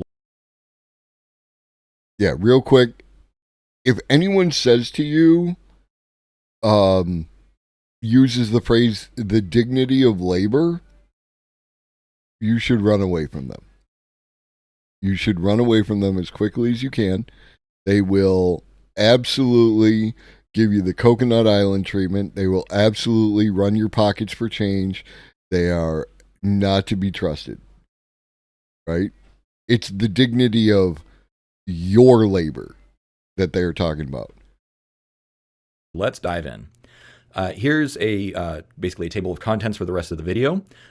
First, we're going to tackle the history of Western philosophy. It's going to be a very high-level overview. I'm not going to bore you to death with all the details. Then we'll move on and talk about more contemporary movements, such as the rise of secularism and the rise of nihilism. We'll talk about the death of meaning, which kind of leads us to where we are now. We'll talk about postmodernism and absolute truth. And this is an example of how technology has changed our interaction with philosophy and each other, because basically the rise of mass media challenged any notion of what does truth even mean. And of course, now we are in a post-truth era. And then number 5, we're going to talk about a few contemporary thinkers. Some of them are still alive, some of them aren't. But basically, I'll address where other people are taking the conversation, and by virtue of that contrast, I'll show you how I'm taking it in a different direction. Then I'll unpack the meaning crisis, or what I call the nihilistic crisis, which I have articulated. I believe I've articulated it more clearly than other people have. Number 7, we'll talk about moving beyond nihilism. How do you get out of the quagmire of nihilism? Number 8, I'll define. Well, I have to do that balance between like transformative, and like. And post-nihilism a little bit more clearly. Number 9, I'll give you the background, how I came up with post-nihilism. Number 10, I'll share some of the influences, some of the global influences that I had that kind of informed post-nihilism. Number 11, we'll talk about letting go of the demand for meaning, because this is the primary transition from whatever worldview you have right now to a post-nihilistic worldview. Number 12, we'll unpack some of the principles of post-nihilism, and this is not an exhaustive list, but it's one thing just to keep in mind that, like, okay, here are some downstream derivative effects of post-nihilism. And then finally, 13, we'll talk about some of the criticisms, some of the things that you might just say, well, what about this? Okay, so let's dive in. As promised, here is a very high-level overview of the history of Western philosophy. So it starts, the Western tradition starts in ancient Greece, specifically Athens, with Socrates, Plato, and Aristotle. Most of you have at least heard a few things from these guys, Socratic method, Plato's dialogues, and the Republic, that sort of thing. Aristotle said something along the lines of, it is the mark of an educated mind to entertain an idea without accepting it, otherwise known as analytic third space. Moving forward, the Romans adopted a tremendous amount of influence. See? Like, you remember when we talked with Abena and they said about like how they will do a thing and then someone will tell them, oh, that's blah, blah, blah, blah, blah. Like that. I engage in that, what do you say? Something third space? That's me. I do that. Didn't even know I was doing it. From the Greeks, but they took it a different direction. So particularly Marcus Aurelius really set the tone for Stoicism, which Stoicism is not about suppressing emotions, it's about recognizing emotions and then just choosing to be rational anyways. A lot of people misinterpret Stoicism to be ignore emotions, suppress emotions, and that's what I call actually toxic Stoicism. So anyways, don't want to get lost on that tangent, focusing on the purpose. Moving forward to medieval times, Thomas Aquinas basically came up with the idea of natural law. This kind of set the stage for moving more towards intellectualism and empiricism, and even set the stage for science. Basically, he said that like humanity and things abide by some kind of natural law. He said that natural law was handed down by God, but okay, whatever. Moving forward to the Renaissance, this was the rebirth of learning, of intellectualism, and people during the Renaissance actually very. I hear you, right? Your mileage may vary. Understand the framing of how he is approaching this. They're like, I'm with you. I'm with you. Deliberately went back and cherry picked stuff out of the Roman and Greek periods of time. And this is also where they came up with what we today call the university system, which the entire idea of the university was to create a universal man, or someone who knows everything that there is to know at the time. And actually, one thing that I learned recently is that when universities first were created, everyone took every class. But we now, of course, there's too many classes, you couldn't take everyone, so you have to specialize. Moving forward beyond the Renaissance, there's Enlightenment. So the Enlightenment was kind of, again, a development of that, where you go from natural law to more intellectualism, and then that's where we start to set the stage for empiricism, rationalism, and the invention of the scientific method. So again, we're moving away from the... And that's why, like, there's too much shit to do. I don't have time to die. Are you kidding me? Dying sounds like lame and boring as fuck. There's so much shit to do. And that's just what there's available to do, like, right now. Like, if we stopped right now, there's still too much stuff to do. We're going to head into the future, right? All sorts of new stuff is going to happen. More religious view and towards a more secular view, which we'll unpack again in a little bit. Moving forward into the 19th century, this is where existentialism and nihilism first came to be, as well as transcendentalism and manifest destiny. So as people had a less and less religious worldview and a more secular worldview that was anchored in the material world, people are like, well, you know, if the directives of our religion are less important, then maybe like just we can do whatever we want. And so nihilism and transcendentalism, in my opinion, are kind of two sides of the same coin. Nihilism says there is no meaning, there is no purpose, nothing has any intrinsic meaning, and transcendentalism says go for it. And then moving into the 20th century, existentialism, it kind of kept going down and it became absurdism. But also we saw the creation of postmodernism, which we'll unpack in a minute. So anyways, this is a very, very high level snapshot of the history of Western philosophy, just to provide a little bit of historical context. Okay, so now... And now we should have a, discussion about Eastern philosophy. Like there's a bunch of these frameworks that exist which prevent us from like doing a holistic kind of view. There's, like with the Renaissance and the Enlightenment and, credit to the thinkers who actually came up with the ideas and, and by credit to the thinkers, I'm talking about like that a lot of the ideas that Europe came up with were developed by indigenous people in practice and then done that way. So just so that you understand that I understand what is missing from what is being talked about here, but still allowing this to continue on because this is the nature of operating within this space, right? Like, stuff is going to be left out, stuff is going to be omitted, and stuff is not going to be known. Like, I don't know if David has ever engaged with, like, The Dawn of Everything, the book. I highly recommend it. I think it has a lot to say, even if it may or may not have some inaccuracies depending on who you talk to. Now we need to really talk about the rise of secularism. So the Enlightenment and the Industrial Revolution focused on human reason and science and empirical evidence, which also dovetailed with the decline of religious authority. We saw, the French Revolution was in part about the control of religion and the rejection of religion, and France very deliberately became a secular nation. America became a secular nation, and since then, most Western powers have become purely secular nations. Not entirely and not universally, but by and large, nation states have become more secular.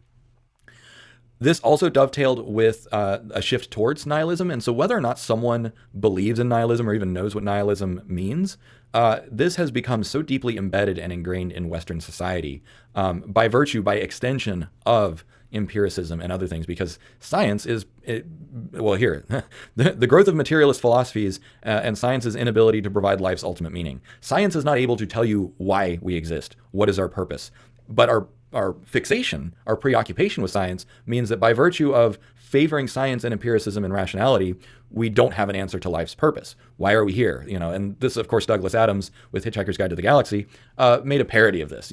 What is life? What is the meaning of life, the universe, and everything? And the answer is 42. That is an absurdist take on the nihilistic crisis. And so it has just become so deeply embedded in our culture that we just kind of have this belief. Even many religious people kind of are like, maybe. Some people believe that they have some kind of cosmic meaning, but even a lot of religious people, nihilism is so deeply embedded in our society that you can't really escape it. And so this has had a few consequences in society, namely the existential crisis. Searching for meaning in a secular world is really difficult. And then, of course, there's a bunch of moral relativism where it's like, well, your truth is different from my truth. There are no moral absolutes. And so basically, we've kind of shattered everything, and there's no answers. There's just pieces everywhere. And then, so this ultimately, it's a double-edged sword. This is kind of the bottom line, literally and figuratively. The bottom line is that this freedom from religious doctrine is a double-edged sword.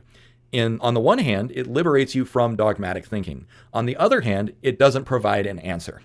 And so then you're just kind of lost. You throw off the shackles, but now where do you go? This is also called the problem of choice. If you can choose to do anything, how do you choose what to do? And evidence is that human brains actually, we don't do well when you have infinite choice. And so this gives rise to things like in the Avengers, when Loki says, like, Neil, you crave subjugation. What he's actually tapping into is humanity's inability to kind of choose for itself when we have too many options. I'm not saying that that's like an absolute truth, because many people can choose their own direction. But if everyone's going in different directions, we kind of look like ants that have been scattered from an outside perspective. And I'm not saying that that's a bad thing. Exploration is good. Anyways, getting lost on a tangent. Okay, death of meaning. So here's the problem, is that the need for meaning, the idea that there is a cosmic meaning, that there is a cosmic purpose, a universal purpose, is so deeply embedded in Western culture from 2,000 years, actually 6,000 years of Judaism, 2,000 years of Christianity, and 1,500, 1,400 years of Islam. The idea that there is a cosmic entity that confers meaning and purpose is so deeply embedded in our culture that whether or not you're religious, you are completely inculcated in this narrative, in this grand narrative, and it's impossible to break out of that until you are aware of that narrative. And so the idea that there is some cosmic truth is manifested in the pursuit of objective truth and morality. The idea that, well, we can't escape the notion that God is the ultimate arbiter of truth, facts, and morality. And so then, well, if you get rid of God, then what gives out objective truth and morality? And then this need for meaning is then continued to be sustained by virtue of all the philosophers who may or may not have been aware of their own cultural bias, their own cultural upbringing. Because when you study Eastern philosophy and the history of China, Japan, Korea, other places, you see that like a lot of these narratives are just missing, and their worldview is very different from ours. So that's good. Yeah, I mean, that shows that David is aware of these things, and he's talking about those narratives being missing. And I'm not going to second guess about how, someone goes about structuring their content. There are in many number of reasons why you may or may not do anything. It's just the nature of the beast. Like I always desire to do more than I do over the course of any particular stream. I understand that. But I think that there would be value in bringing that into this conversation. I think that there is, admittedly, I am not like strong in Eastern philosophy, but my father was very into Taoism. The Tao of Pooh, like it sounds funny, but it's Taoism through the lens of Winnie the Pooh. It's an interesting book. It's a good book. I recommend it. And I think that incorporating both Eastern and Western philosophies together fill in a bunch of different gaps within those, right? It builds a better scaffolding, a more complete scaffolding. And I look forward to hopefully a future in which there is more of a synthesis. Good. No, I'm glad that you did. And I think that more people should. It's a fun way to approach the concept, but it also gives you like it's one of the things that I say about like Marx, and like the concepts contained with capital may have value, but the presentation of capital is the worst, right? Like it is it's bad, man. It's just not good.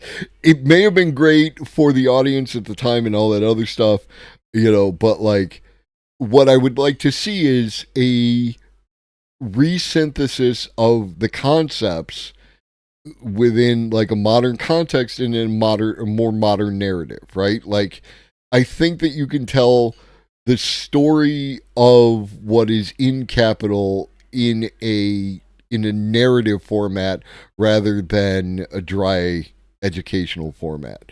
And I think there's a lot of room for a lot of that stuff, and it would be easier to get people to intake that stuff because we as humans are a narrative animal. Like we tell stories to each other. Our brain functions through the purpose of stories.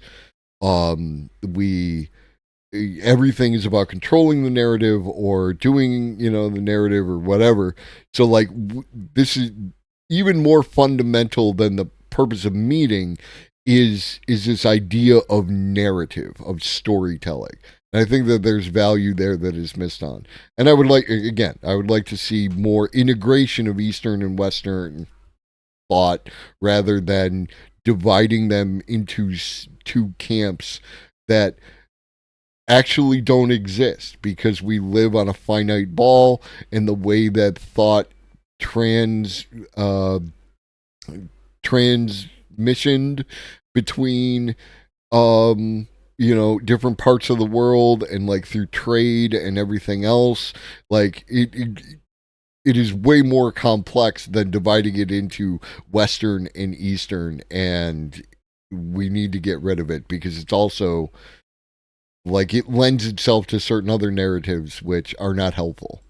So then you have another point of conflict is scientific understanding basically undermines all of those traditional narratives. So for instance, Charles Darwin with his theory of evolution completely challenges the idea of human exceptionalism, which again, remember that many religious narratives say that humans are preordained by God to be special, to be in God's image. And it's like, well, there's not really any evidence of that, other than the fact that we are apparently the smartest creatures on the planet. But okay, we're also highly destructive. So if we're modeled after God, what does that say about God?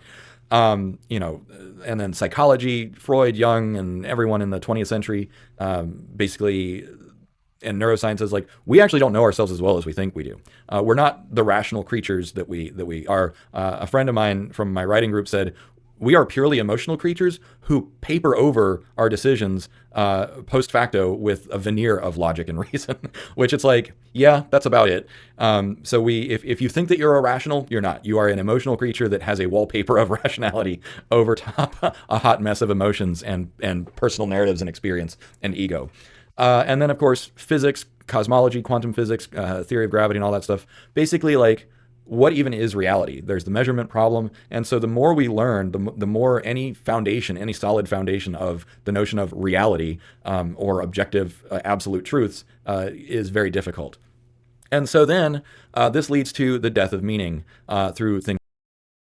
One last thing, strictly from my narrative that I tell myself about my relationship with these larger content creators like David Shapiro and Matt Wolf, and how like they accommodate my stream into their content, is like, when I first saw them, I did not see as many crime bunnies as I see after that I started watching them and incorporating them into streams. So, like, again, like, I understand, I don't think myself that important, but it'd be really cool if I had an influence.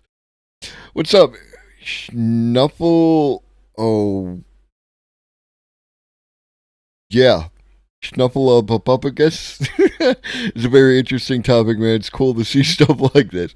I'm glad you enjoy it. Like, this is what I'm about. Like, I think that Twitch has a lot of potential which is underutilized, and both by the nature of the platform and the discoverability of smaller content creators. And I think that people like yourself are more hungry for something with a little more substance. Which is not to say I'm not talking shit about any of your favorite creators and how they go about running their streams. I think that there is space for this, and y'all who show up here every Monday, Wednesday, and Friday at 5, I think are proof of that. Things like postmodernism, which postmodernism came around in the 1960s, if I remember correctly, which basically said like all of our grand narratives, all of our meta narratives are not true. Everything that we think we know about the way the world works, such as God created everything, or that humans are exceptional, basically that Western worldview started really crumbling in the 60s, which in the grand scheme of things for philosophical movements, that's a really short period of time. And so all of the grand narratives about the stories that we tell ourselves about our place in the universe and why the universe exists and why and how and everything, purpose, meaning, are all crumbling and eroding. There's a lot of inertia, which is why they're still here. But as it's decaying, it's not been replaced by anything. And that leads us to where we are today. Postmodernism and post-truth era. So postmodernism, as simply put as I can, is the philosophical and cultural movement that questions foundational assumptions and grand narratives. Basically, nothing is sacred. Everything can be scrutinized. And this basically creates relativism, skepticism, and in an ideal world, promotes discourse. But what happens with internet is we end up with echo chambers. And so then it's like, well, my truth is different from your truth. We can choose alternative facts. So this is all a downstream effect of postmodernism. Some of the most influential thinkers, Derrida with deconstructionism, Foucault with power knowledge and the concept of discourse, saying that like, hey, the importance of talking through things is high. I think that that's actually too low level. That's a tactic, not a strategy. And that's why I'm talking about post-nihilism. Anyways. So some of the key themes of postmodernism is the rejection of absolute truth and universal morals. This is that relativism that I was talking about, which is, your truth is different from my truth. I believe in alternative facts. Emphasis on local and specific narratives. So this is what I mean by local and specific narratives, where you can have an epistemic tribe that believes one set of things, like flat earthers, that's an epistemic tribe, that they have their own set of beliefs and evidence and facts and narratives versus a more global perspective.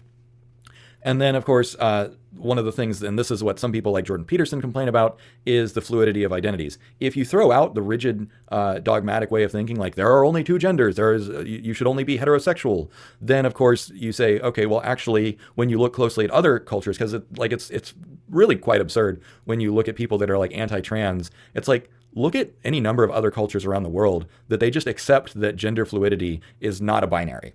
And they never have questioned it. And so then you have this very imperialistic Western white man's burden idea that it's like, oh, well, I have to go civilize these other cultures because clearly they're uncivilized while I'm not even unpacking my own assumptions. So anyways. And that's why I fuck with David Shapiro, right? Like, from my point of view, whatever, I obviously value my point of view the highest because it's my point of view, ego and stuff like that. But this man has done a bunch of work and this is the kind of person within this space that I say this all the time, this is the kind of person I can have a conversation with, because he at least is willing to look at himself and do some work and question his own assumptions and things like that. Things that I value and I think that are important in developing yourself as a good human being, as a solid, well-rounded human being. One of the benefits of postmodern, and one of the other benefits of postmodernism is the recognition that there is no single narrative, that Victorian imperial England maybe didn't have the right narrative, and so then it's like, well, let's unpack some of the individual differences and marginalized groups and different ways of thinking. But the other side of that coin is that if we respect everyone's different ways of thinking, some people can be very destructive or can just be willfully ignorant of facts and process and other things, and they kind of create their own worldview, which again, double-edged sword. All right, so some contemporary thinkers. There's John Vervaeke, who is he's the one who codified the meaning crisis. And one of the things that he says is, again, dialogue, practice of authentic dialogue. So he didn't invent that, but he's carrying that torch, which again, dialogue, that is why the internet exists, right? That's why we make YouTube videos and Twitter threads about this stuff. And another thing is that he is grounded in cognitive science and ancient traditions. So this is a common theme, and this is something that I even have in common with these guys. But now I look at Western and Eastern traditions, and I also have... I'm not joking.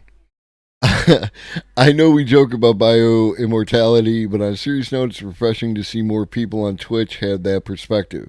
Sometimes I feel like I'm the only one who feels that way in the left. I'm used to only libs and pro-capitalists and multimillionaires only sharing that perspective. Yeah, I'm joking, but I'm not joking. Like, I will fight to the death to hold on to every breath. Even if capitalism somehow still manages to survive the future, I think the prospect of age extension, reversal, bioimmortality, merging with AIs is going to be too valuable to prevent general populations from using it, even in the minds of capitalists. One thing is that all our narratives, again, to talk about narratives, is that all our narratives that we write about the future state, things like Elysium, Johnny Mnemonic, Cyberpunk, all these things, are written by people of the now, and they are written to tell stories of the now, right? The reason why AI exists in a villain in almost all narratives is because we are telling human stories and using the AI as a character, right? Not as a thing in and of itself. And part of the different divergence around what does AGI mean is how you have interacted with these narratives. People come in and joke about Skynet, right? Like, and I respond that Skynet is barely human level AI and has a bunch of human emotions attached to it and things like that. It's engaging with the narratives that we have created, because Skynet is the whole Terminator story was designed to talk about the dangers of sufficiently advanced technologies without actually appreciating, what they are capable of doing and how we impart our biases into those things, and we are not necessarily prepared to interact with them.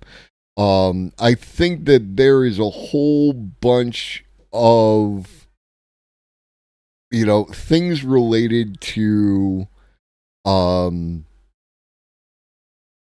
way that we perceive.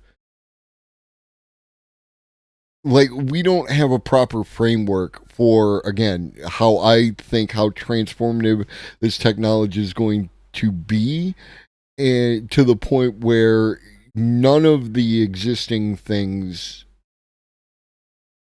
will continue to exist in the form that they are. In the same way, like, to compare a medieval, system of being with the now system of being, and like neo-feudalism and these, I feel even does a disservice to the differences between the way that things are and the way that things used to be. But it's a handy framework. And it's also why you will never hear, like, I avoid doing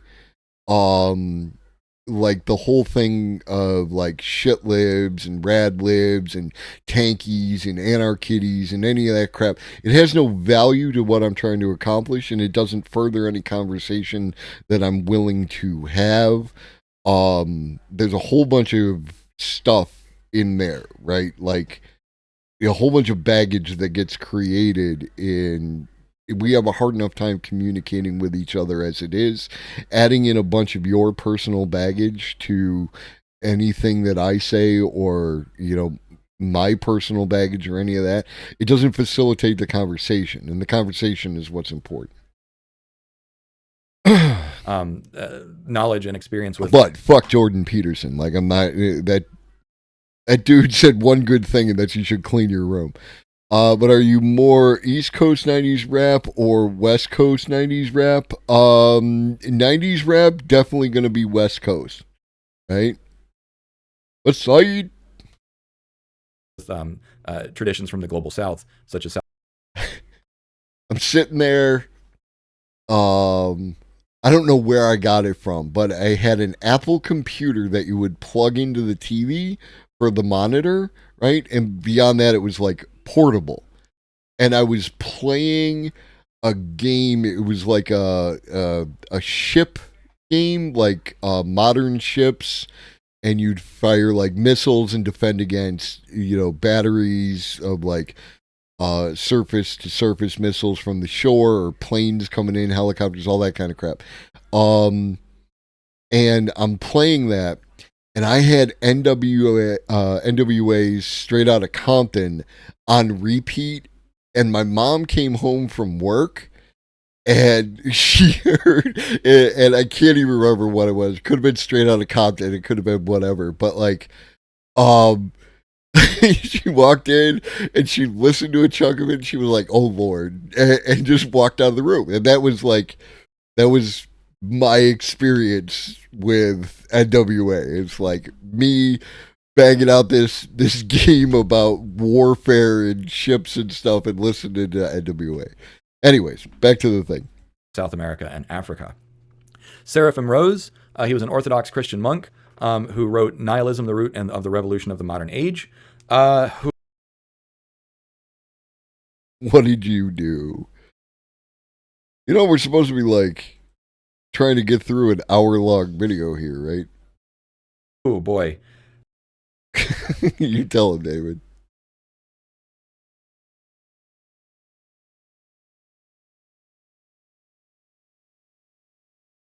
Right? What's Saeed? Right? What's Saeed? Fuck you, bro.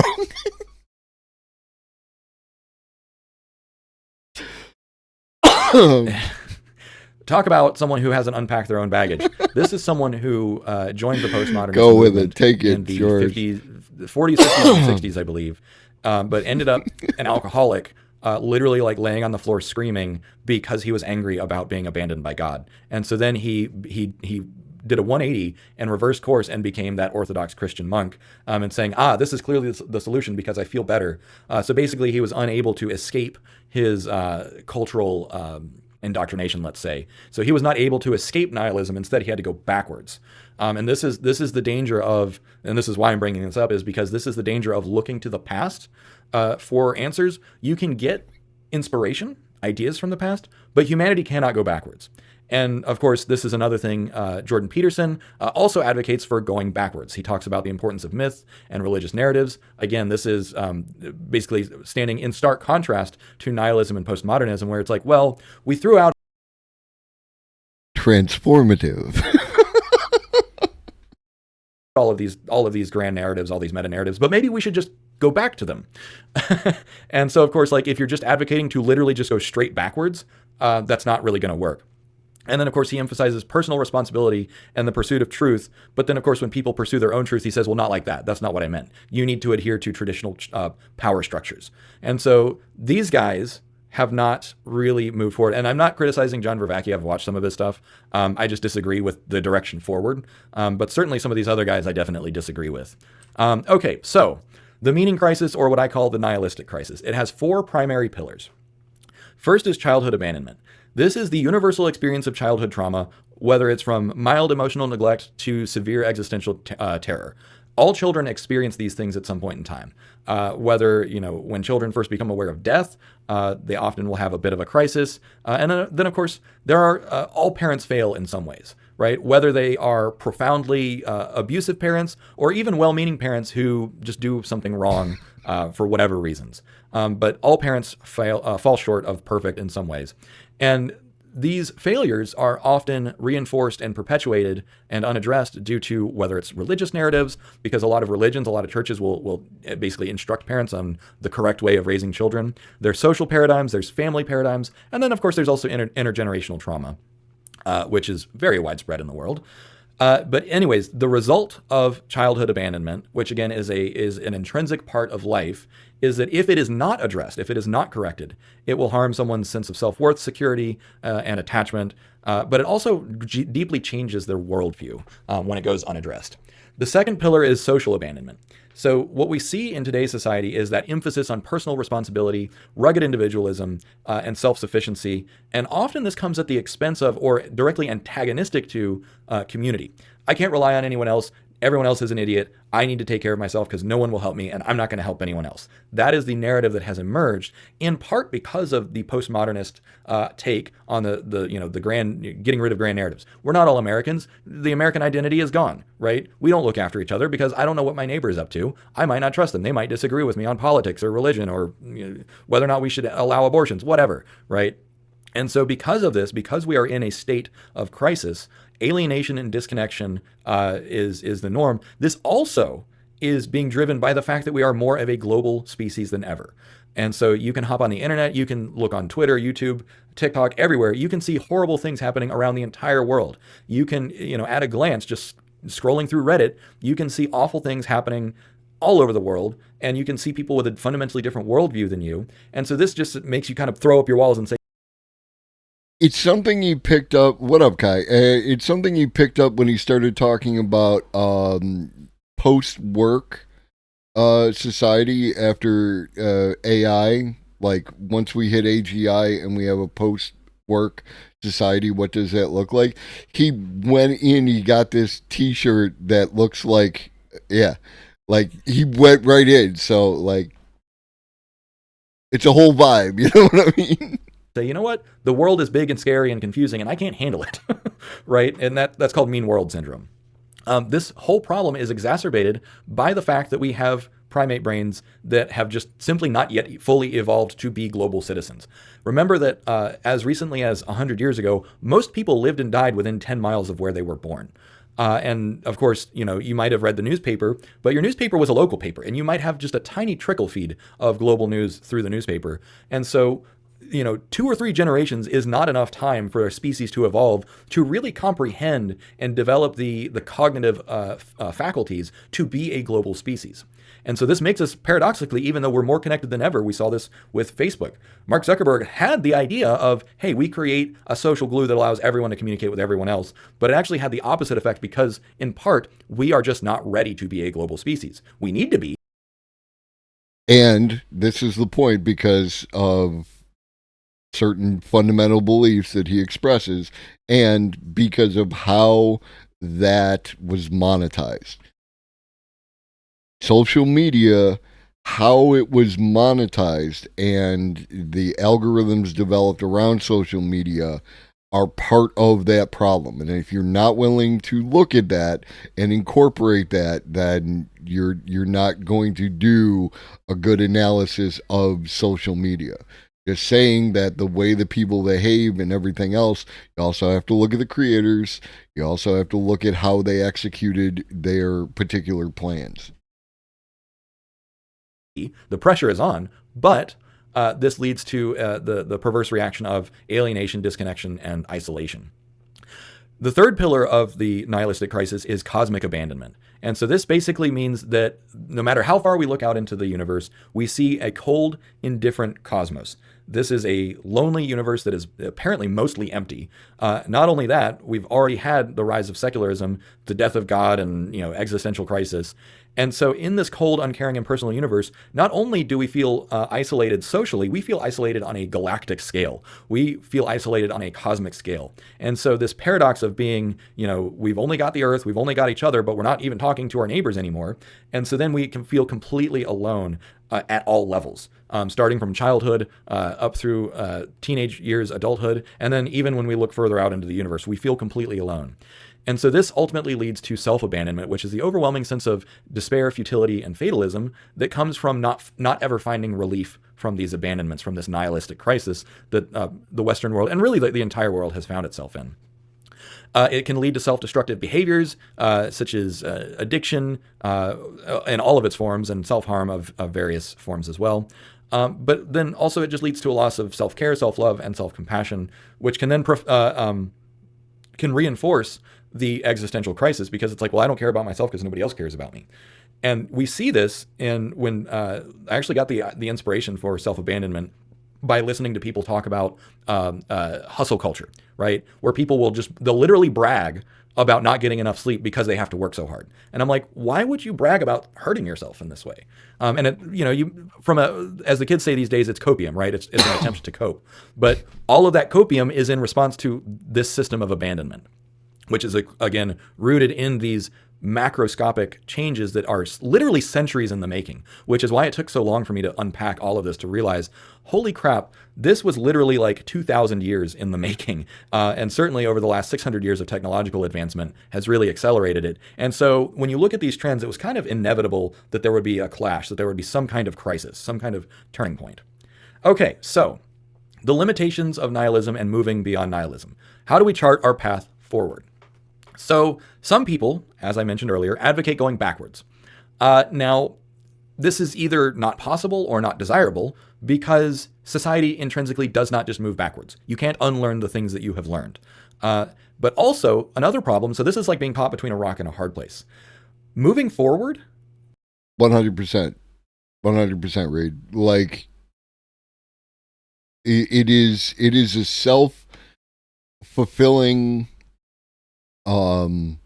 negative feedback loop, and your response to that negative feedback loop will actually exacerbate the situation and continue to make it worse, right? Like, you will emotionally and psychologically beat yourself up for not hustling harder. Is confusing and difficult and often painful. If you don't know where you're going and why, you might just stick where you are. This is called the devil you know. Stay with the devil you know. And it's like, okay, well, right now sucks. And I definitely don't want to go backwards, but I don't know or believe that I can go forward, so I'm just going to stay right here. This is also called learned helplessness. Learned helplessness is a huge feature of the nihilistic crisis. So one solution that has been proposed is so-called optimistic nihilism. So optimistic nihilism says, yes, where there is no such thing as, there's no intrinsic meaning. God is dead. So that means I am free to create my own meaning. But remember, I talked about the problem of choice. And so, okay, yes, you are on an individual level able to create your own meaning, but this doesn't replace everything that you lost with the nihilistic crisis. So it does not fully address the pain.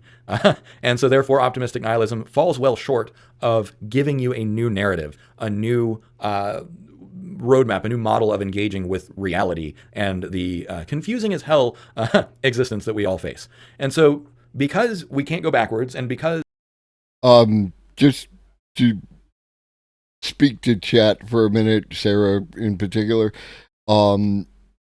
because of the limited nature of the use of emotes when I set them up, other than the emotes that, I use, and even then, it wasn't a priority and like that. So it's definitely something like, you probably need to set up a Discord channel for things that y'all would like to see so that I can add them in there, and stuff like that. 7TV is a problem.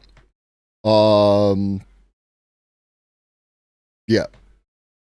So I'm not sure if I got rid of 7TV, but we need to get rid of 7TV if I have it. But again, it wasn't a priority because no one, like, people use a bunch of the standard emotes, my emotes, and whatever emotes you might have gathered, like that. Yeah, and like, by all means, if you want to create something, I'm more than happy to incorporate it. I just, you asked me for a Globus beard stroke, and I still haven't gotten anywhere near that. I'm just not, I got a lot of stuff to do. I can't do the things I want to do half the time. As the current solutions don't work, by virtue of lack of any other choice, we probably do have to go forwards. And so this begs the question, what comes after nihilism? You can guess the post-nihilism. Okay, but what does post-nihilism mean? Okay, so let's start to unpack post-nihilism. The central axiom, and this was the breakthrough that I had within the last couple of weeks, was what is the underpinning assertion? The underpinning assertion of nihilism is that there is no intrinsic meaning. Meaning is meaningless. But moving beyond that, what I realized was that meaning is not actually necessary. And I'll tell you the story about how I came up with this. But here's a high-level Cliff's Notes version of post-nihilism. First and foremost, it challenges the traditional emphasis on cosmic or societal meaning. By saying that meaning is not necessary, you say, maybe it was a false pretense all along. Maybe we've got that cultural baggage, that historical baggage of cosmic meaning, and we just need to kind of set that aside. Post-nihilism emphasizes your individual journey rather than some cosmic journey or cosmic purpose. It values unique experiences and struggles. So basically, your experience is yours. Your journey is yours. No one can take that from you. And even regardless of whatever else is going on in the universe, that is always yours. Your experience is always that. The next thing is that it celebrates the transient moments of life. And so, one thing that's really scary when you think about it for a minute is all you have is the current ephemeral moment. The version of you that was alive yesterday and thinking and breathing no longer exists. You went to sleep, your brain reset, your memory state reset, and yes, you woke up today and your brain has structures to pull some of those memories back, but the moment is gone. All the sensations that you had yesterday, last week, last year, all of that's gone. And the future is uncertain. And so all you have is the current ephemeral moment of existence. And so when you think of it that way, our entire existence exists on the edge of a knife. It exists as a pinpoint in space and time. And that can be pretty unsettling. But when you understand that and you embrace, that's all you've got. That is a big part of post-nihilism.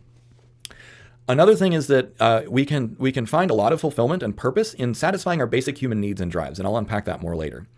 It encourages also engaging your intrinsic curiosity and your intrinsic motivations, your intrinsic drives that are rooted in your mind, your biology, and in your evolution. And one of the most important things is that while meaning is not necessary, this doesn't say that meaning is irrelevant. It doesn't say that meaning is undesirable. All I'm saying with post-nihilism is that meaning is not necessary. It's not the highest order of goals or purpose in life. You can still find meaning. You can still find purpose, but it's just not your number one priority. Okay, so the origins of post-nihilism. So I grew up in a secular home. And when I was about 4 or 5, I was riding around with my dad, and I asked, as many precocious, gifted children do, why are we here? Like, what does it all mean? And my dad said, basically, there is no real reason. Like, we just are here. There's the Big Bang, there's evolution, but there's no overriding purpose. There's no overarching narrative or meaning. And so I was just like, oh, okay. So I never had those grand narratives of meaning and purpose. And so I had, from a very young age, this radical acceptance of the intrinsic meaningless of life. And so because I never grew up with that cosmic meaning, that need for cosmic meaning, it seemed really strange to me that other people didn't. That's another reason why it took me so long to figure out that this is actually something that other people need. And so fast forward more than 30 years, or about 30 years, I started writing my novel about 4 years ago. And part of my novel was envisioning a post-scarcity, hyper-abundant society. Basically kind of forecasting like, okay, let's assume that artificial intelligence and nuclear fusion and all these new technologies solve all of our material problems. And this is something, and is anyone else annoyed by the term of like, you are a creative? Like, probably just me. I don't like it. But if you are a creative, see what you can do about engaging with that as a concept, right? Like, not Skynet is going to kill us all, right? Not, capitalism is going to kill us all, or, like climate change is going to kill, or any of the doomerism. See what you can do to create something, anything, around a positive future, right? Like, because one of the things that is done by people is that they envision the desired outcome and then work the steps between here and there. And even if you don't feel that you can do any of that in real life, you can at least do it in your brain space. You can see a path forward, and it will help you keep away from doomerism, embrace more hopium and that kind of stuff. Like, even if it's just for you, there is value in it. So, and if you share it, you can do that for other people. This, like, when I see pictures like this, like I saw, it was a meme and I didn't care about the meme, but I saw a skyscraper and they had like a whole bunch of different kinds of trees that were growing. And there's a whole thing about vertical farming on buildings and everything else like that. But like, when I look at this is the kind of future. Now, it might not look specifically like this, but this is the kind of future I would like to live in, where things are more of that balance, right? Like where we have the technology that exists today and the potentialities, but we're able to balance it with nature in order to create this kind of environment. I would love to live in this place, you know? I think that this is a nice place to live, and you go from there. If you get rid of all of our material problems and all of the need to work and everything, what's left? What philosophy would that society need to adapt in order to be healthy? Because I wanted to envision a utopia. Like, okay, so what underpinning philosophy does a utopia have? Obviously, it's not going to be nihilism, because nihilism is intrinsically self-destructive. So if AI removes the need for human labor and effort and all need for struggle, what is left? And when in the pursuit of answering that question I'm now on draft 13 of my novel, how do you move beyond that nihilistic crisis that we are presently mired in? How do we get, not just from a technical perspective, from a cultural, sociological, and philosophical perspective, how do we get from here to there? How do we get from our current trend of dystopia to a state of utopia? That is the origin of post-nihilism. So some influences on post-nihilism, as I mentioned earlier in the video, I have studied cultures all over the globe, in particular Eastern philosophy and culture. And I found a lot of answers in what I say earlier about if you take that Eastern philosophical and that it builds up some scaffolding, and here my man is. I did not pre-watch. Like, we got there together. In Japanese culture and Japanese history. So one of the key influences is wabi-sabi. So wabi-sabi is a Japanese concept which literally you cannot translate to English. It is untranslatable. But what it does is it focuses on imperfection, transience, and incompleteness.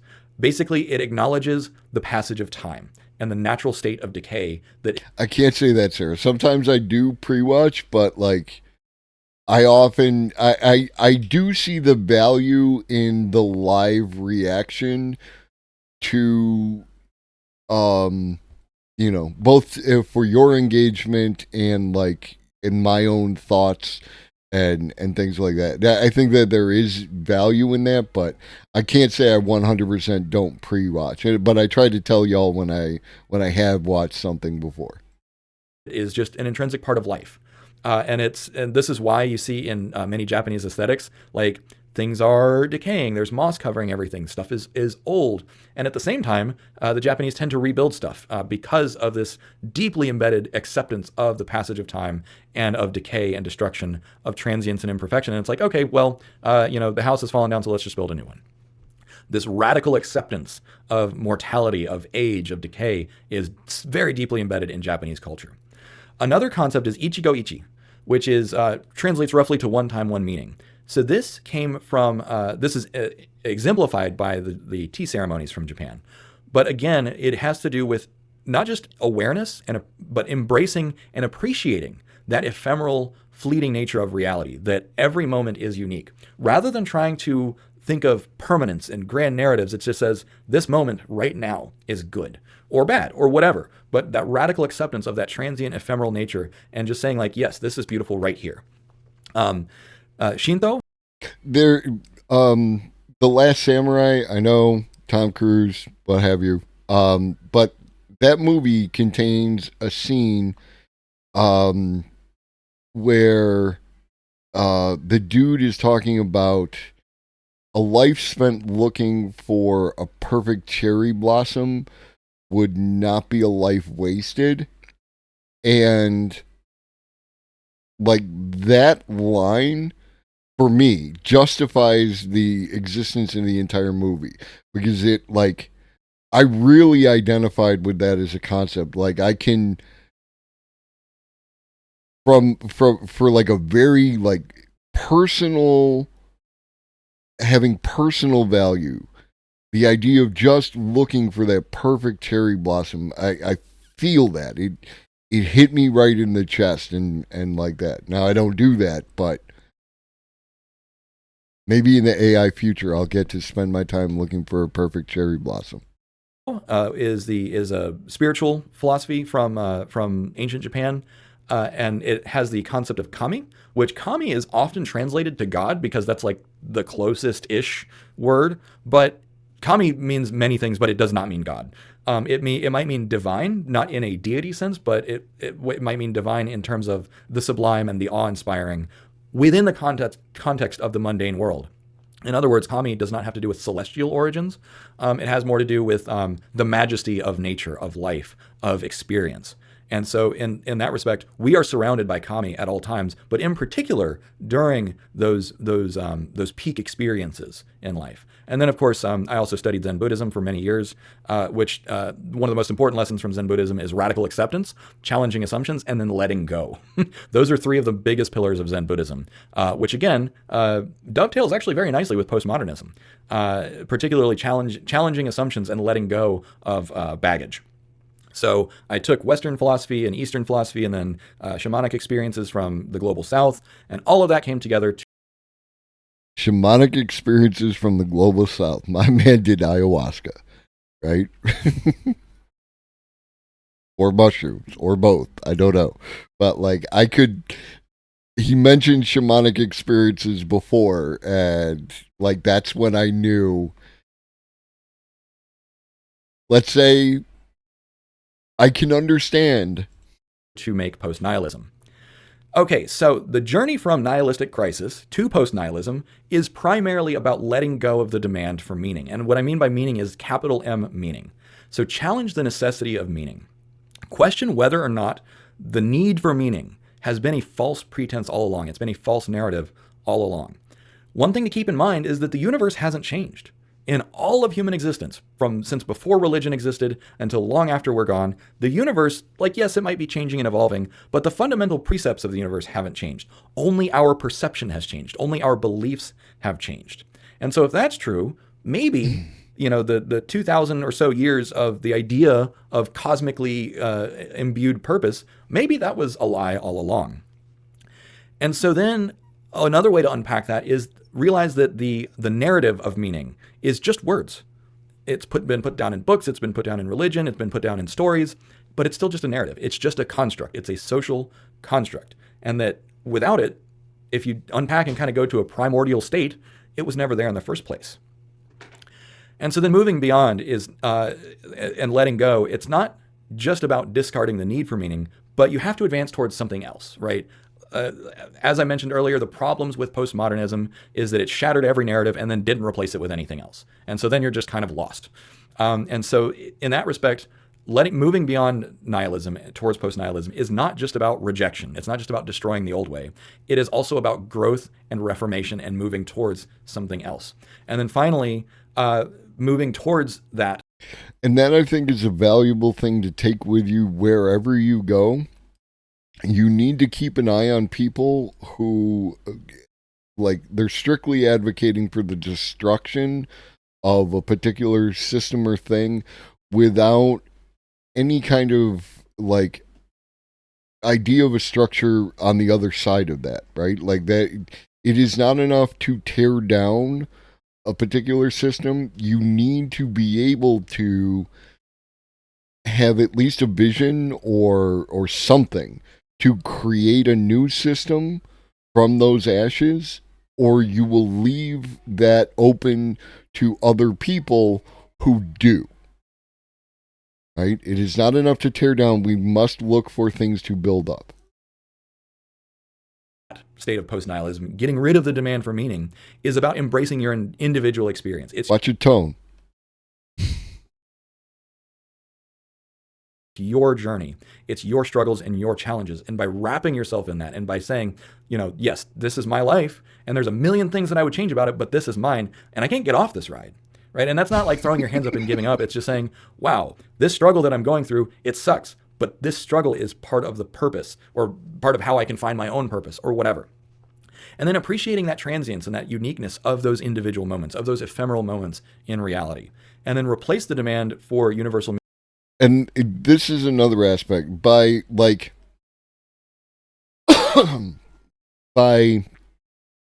now, your relationship with religion and God is your own, and I'm not going to harp on any of it. You know that I am like you could call me an atheist and I wouldn't be mad. There, in my opinion, there is more value to focus on the here and the now, where things actually exist and can change, that we can touch, and that kind of stuff, that transience, the uniqueness, these moments here now, than the possibility of a post-death reward for some kind of behavior, right? Like fixing, changing, adapting what we have now, rather than whatever it is the hell that does the other thing. Like, it just, that is where my value lies. Like, and you can do this in a variety of small ways, and it will help you change your mindset. Like, one of the things that I never go out of my way to make someone else's life more difficult, right? If I can, I go out of my way to make someone's life a little bit easier. You know, and this works in the house, this works in the world, it works all over the place. Like, going out of your way to make someone else's life difficult has a whole bunch of baggage that's attached to it, where going out of your way to make someone else's life just a little bit easier, even if that someone else could be future you, right?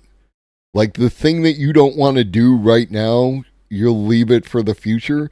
If you do it right now, future you will thank you, right? Future you has often thanked past you for that snack that's in the fridge, or for taking care. Maybe they took care of the laundry, right? So the laundry's done, and now current you doesn't have to deal with the laundry, right? And then it's just taking that as a philosophical concept and applying it to other people, right? If you can do that in just small ways, your life and the life of the people around you will be directly improved, and there is a reciprocal force to that. You know, one of the things, like the idea of testifying from the the Christian philosophy of Bible and things like that. The idea of living your values, right? And not just talking about such a thing should be, but making those small incremental changes and being a representative of those small incremental changes to have a better thing. That stuff does build up. It has real impact on real people, you know? Like, if you have a partner, having the thing that your partner doesn't like done before they get home will have an improvement on their day. There's a thing that humans who cohabitate, it's called unloading, right? When someone comes in, you haven't seen each other in a while, you had a bad whatever, and one party or the other, or both parties, will unload all that as soon as someone comes in the door. Don't do this. Do not do this, right? Let that person come in the door. They should not do it to you when they come in the door as well, but you can only control your own behavior. Let that person come in the door. Let them take off their jacket, their shoes, put their bags down, relax for a minute, transition from the state of being wherever the hell they were, doing whatever the hell they were doing, to being in their home, right? The idea of the home, where you are safe and provided for and all that other stuff. And then at a later point in time, you can talk about whatever the thing, is. This is a side note, but related to an entirely different way. I've always stated that's precisely why the whole mumble rap, oh, here we go, phenomenon was a thing for a good 5 years. A lot of traditionalists weren't making room for more sonic melodic qualities in rap. Some new individuals were attempting to include more melody, mostly poorly, into rap, but the execution was poor.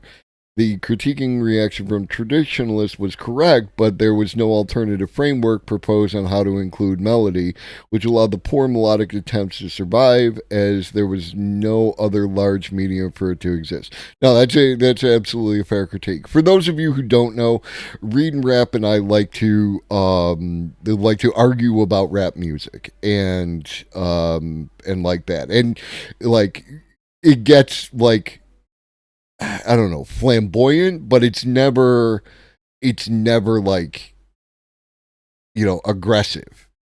I ultimately don't give a fuck what kind of music Reed and Rap enjoys. It's for Reed and Rap to enjoy. And if it makes them happy, it's great. I will talk shit because that is fun, but like, it's never intended to, like, you know, do that. And to an extent, trust me, I understand that we are all like, whatever the word. I've exceeded my capacity for thinking, but when you do the thing like what Republicans do, they're it begins with an H. You know what I mean? Where they do say that you do as I say, not as I do thing. Like that. Like, maybe we shouldn't talk shit to each other. You know what I mean? Maybe we should just generally move beyond that, even as a fun thing. Like, I avoid doing that with my friends. We used to do that, you know, joking around, take shots, all that kind of stuff. But there's a thing that comes along with that, is like, if a person's having a bad day and you're just behaving jokey and giving them a hard time like you normally would, but they're not in the mood for that hard time, that creates a tension. So maybe there's an argument to say that we shouldn't even do that anymore, but we're not so evolved as to be perfect. Hypocritical. Haha, I got there. Meaning with a focus on those personal moment-to-moment bits of significance, in search of the sublime, in search of experiencing, the awe-inspiring, the moments of kami, as the Japanese might say. And so then when you change your orientation to be really deeply anchored in the moment, in the ephemeral moment, and focusing on your own journey, rather than cosmic narratives, those false constructs, then life really changes for you. And what I will tell you is that when I had this breakthrough personally, like, it was just on repeat in my head, like, as I was trying to go to sleep. Like, it's all about my journey. It's all about, like, meaning is not necessary. It was just on repeat as my mind was like recalibrating itself to fully vest into post-nihilism. Okay, so I know this is a wall of text. By the way, you can download this whole thing. I'll show you the link at the end of the video. Here are some downstream principles, some derivative principles from post-nihilism. And this is not... And that's something that I love. For those of you, this is your first time interacting with a video by David Shapiro. My man puts a bunch of his content available, like, through GitHub and things like that, for free for you to use, and I respect that a lot. Like, that's why we only have the the ads at the beginning, the pre-roll. We don't do any during the thing, because it's not about making money, it's about providing you with the knowledge, and I respect that a lot. No, absolutely. And it's fun because, again, we look at each other as, you know, as respectful equals whatever thing, and like, we're just, you know, kicking back ideas back and forth. An exhaustive list. This is still a work in progress. Obviously, it can take decades to fully articulate a philosophical movement, and by that time, it's probably going to be irrelevant anyways. And by the way, I do not anticipate that post-nihilism is going to last forever. This is just the next phase of our philosophical growth. So first is embracing the ephemeral. I've talked about that quite a bit. But it's, life is seen as a series of unique, unrepeatable moments, each valuable in its own right. There you have it. Intrinsic motivation. So basically, intrinsic motivation is looking at your inner reasons for doing anything, whether it's pleasure, whether it's satisfaction, your just innate biological drives, or whatever, your own desire for meaning or purpose. rather than some extrinsic motivation, right? Because God said so. That's what I mean by extrinsic versus intrinsic. Your individual journey, which I already talked about quite a bit, so I don't need to belabor that point. Rejection of cosmic necessity. Again, remembering that that these cosmic narratives might have been false in the first place. Biological grounding. Whatever else is true, your brain is not separate from your body. Your mind is not separate from your body. Yes, you might make the argument that like, okay, we have a soul and there's some evidence that, you know, your brain follows energetic patterns and responds to things that are not fully grounded in your body. But the rest of your body is still grounded in physics and reality. And so when you look at some of the frameworks that I'll pitch in just a second, there are some universal truths about being a human animal that really, for me, offered a tremendous amount of guidance. A holistic approach. So again, rather than trying to separate out philosophy and mind from body and material, like we are a complete entity in a complex world. And so rather than trying to look at philosophy in a vacuum, I advocate for looking at philosophy and life and existence holistically, which is our place in relation to all that and within it. And then finally, challenge to transcendental narratives, pretty much the same thing as rejection of the cosmic narratives.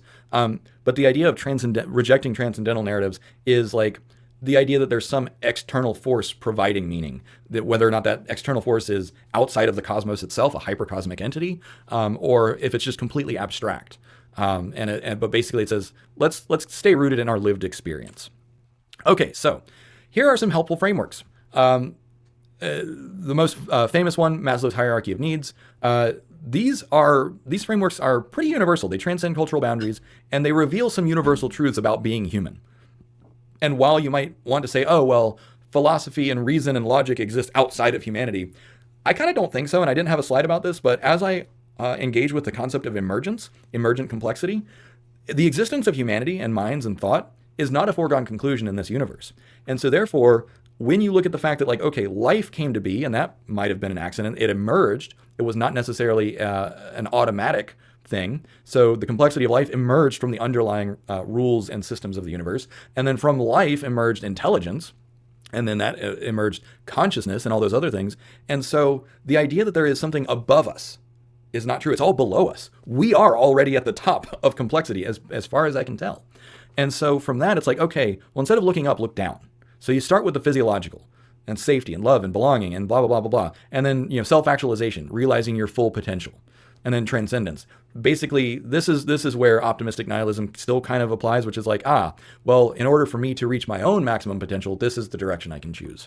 I don't necessarily agree with transcendence or looking at it through the lens of optimistic nihilism. Another thing is self-determination theory. So self-determination theory is actually a simpler framework than Maslow's hierarchy of needs. It has to do with belonging, mastery, and autonomy. So, you know, belonging, which is love and belongingness, and also esteem, your place in society. Mastery also has to do with esteem, but mastery also has to do with self-actualization and transcendent, which is like basically being the best that you can be, right? This is an intrinsic human motivation. And then finally, autonomy. So autonomy is something that is not reflected in Maslow's hierarchy of needs, but is basically... And there's an important distinction of like what he said about being the best that you can be. Like it is not about like comparing yourself to others. So though a certain amount of competitiveness has some value, it is about being better than yourself, being better than you were yesterday, and you know, like and pushing yourself to try and accomplish a particular goal. And whatever that like looks like for you, it's going to be different depending on like your particular circumstances. And that's why that kind of thing needs to be like more internal and less external. Judging yourself like by like, you know, oh, Jeff Bezos at my age had accomplished this. He comes from a completely different set of circumstances. Judging yourself by his accomplishments is silly. Like, it doesn't make any sense. You would need to have gone through Jeff Bezos' life in order to achieve what Jeff Bezos did under those circumstances. You know what I mean? Autonomy is the ability, the freedom to act according to your own desires and your own goals. Choice theory by William Glasser is a framework that has 5 points. So survival, love, power, freedom, and fun. You can see a lot of a lot of similarity. So like power is similar to mastery, freedom is similar to autonomy. Fun is an interesting thing to add because that's not reflected here either. Survival, that's reflected here under physiological and safety, so it's pretty similar to those two. Then love, so love and belongingness. And then Walsh's therapeutic lifestyle changes. So Roger Walsh created this framework, this TLC framework that has 8 points. And so basically it's, how to be healthy. So, get enough exercise, get good nutrition, spend time in nature, invest in your relationships, have good relationships, have recreation. So enjoyable hobbies, that's fun, relaxation and rest. So that is, having a recovery time. And that's why, like, you didn't have to say it like this, JP. You know what I mean? Like, there's another way to put that in a better way that doesn't sound like you got your head up your own ass. Spirituality, so engaging with something bigger than yourself, and then service, acts of service or community service, giving back to the human condition. So these 4 frameworks are very, very helpful. And the reason that I advocate for these frameworks, and another reason that I say that this is different from optimistic nihilism, is because optimistic nihilism throws the baby out with the bathwater along with nihilism. It says there is no meaning, there is no purpose, there is no reason. But that's not actually true.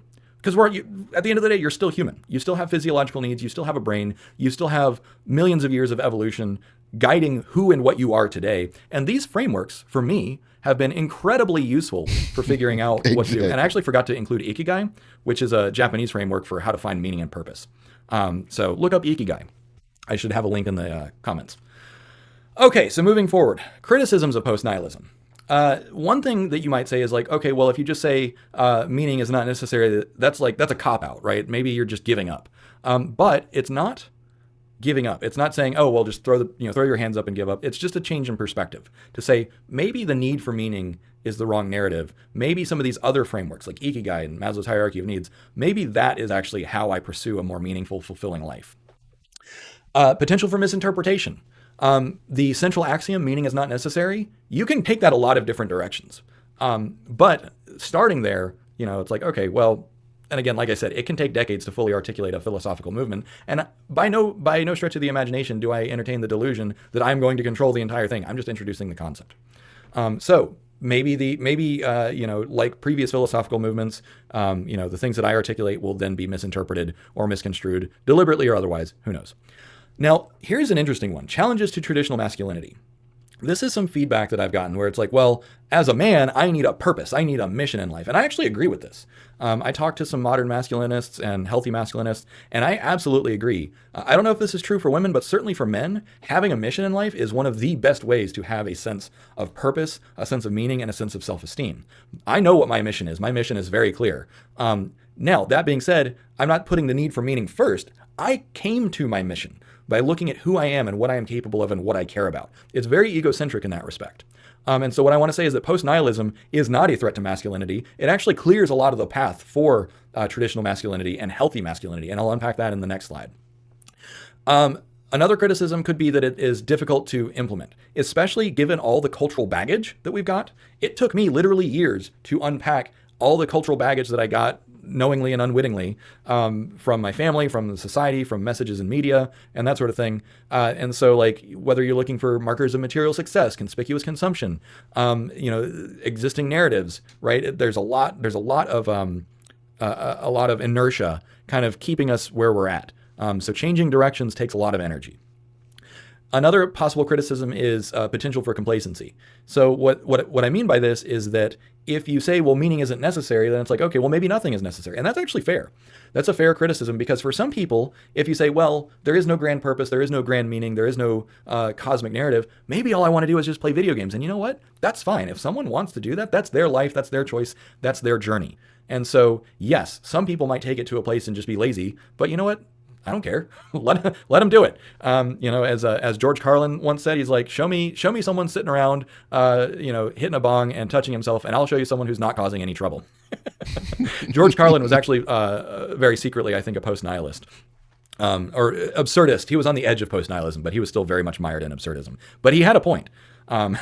Show me someone who's doing nothing with his life except smoking pot and playing video games, and I'll show you someone who's not causing any trouble. And then finally, reliance on intrinsic motivation. I do emphasize intrinsic motivation. And of course, there will always be some extrinsic motivations as well, right? Climate change, economics, the need to work in order to get money, in order to feed yourself or whatever. But with all that aside, we all have plenty of intrinsic motivation. Hunger, right? Hunger will drive you to do a lot of stuff. Loneliness will drive you to do a lot of stuff. Those frameworks that I showed, those are very comprehensive frameworks about your intrinsic needs and desires and biological imperatives. And so because you have those needs, some of the struggles and your journey is inevitable. You're going to have to feed yourself one way or another unless you just sit there and starve to death, right? And so by looking at the ground truth of what remains true at all times for all humans, then you can still say like, okay, well, yes, maybe we get rid of those cosmic narratives, those extrinsic motivations. There's plenty of intrinsic motivation for everyone to go around. Okay, and I wanted to share this idea to reinforce the idea that post-nihilism does not intrinsically run contrary to traditional masculinity. And so I picked one of the most over-the-top hyper-masculine role models of all time, Teddy Roosevelt. So Teddy Roosevelt, for some background, he suffered severe asthma as a child. He was incredibly frail, timid, and anxious. But through hard work, exercise, and challenging himself, he became what he called a bull moose. So he's a real tough guy. There's a bunch of analysis that I'm sure doesn't happen here regarding Teddy Roosevelt. This is the... let's say this is the story of Teddy Roosevelt rather than the actual person who existed in the world. No person, especially no person who achieves their level. If they make a statue out of you, you've done some fucked up shit. That's just the nature of the way that statues generally work. No one is perfect. Everyone is human. No gods, no masters, no idols. And he invented this philosophy called the strenuous life, which promoted hard work, perseverance, and physical toughness. And he was also incredibly energetic. He advocated for confronting life's challenges head on rather than seeking comfort and ease. And what I realized as I've learned about Teddy Roosevelt is that because he struggled so much, he just became so comfortable with the challenge, with his own journey of overcoming anxiety and his timidity and his frailty. And so as he just, as a default set of behaviors and beliefs, it's like, well, he could wallow in anxiety and frailty, or he could fight it. And so then through that transformative experience, he basically, with the strenuous life, he was describing his own life. His own life was strenuous. And he developed that sense of tenacity by confronting his own struggles and confronting his own problems and overcoming them. And so while post-nihilism does talk about your individual journey, your individual experience, and finding value in that, in that which is uniquely yours, that is why I picked this to say that if the strenuous life resonates with you, which a friend of mine it does, he's a member of TSL. If it resonates with you, that is fine. Like, that is one model. I'm not saying that the strenuous life is the only model of post-nihilism. I'm just saying it is a pro-masculinity model of life that dovetails very nicely with post-nihilism. And so again, it has that emphasis on your individual journey and your individual challenges. And so with all that being said, meaning is not necessary. I hope you got a lot out of this. I hope that this helped prime the pump and will get you thinking about how humanity is changing and will continue to change in light of all the cultural and philosophical and technological changes that we're going through. Thanks for watching. Cheers. Hey, so does anyone remember Jurassic Park? And another thing to remember is who are the people that he is speaking to? Obviously, he's speaking to people who, like for the one section, like regarding masculinity and everything else, people who might not have unpacked their masculinity and like that, and there's a whole thing that came around again about, the left wing doesn't talk to men and that, and I'm not getting into any of that because that is there is way more nuance than 140 characters on Twitter can get across as far as I'm concerned. as a process. And I think that there is a lot more that needs to be, talked about. And we'll leave it at that. But like, this is one of those ways. Like, this is a person who is, providing people who have ideas about masculinity with a framework, and I think that there is value in that. I liked what he had to say. I think that that there's value there, and that we can take that, we can work with it. Again, it's similar to a lot of the things that I would say that I trend in the direction of based on my experience.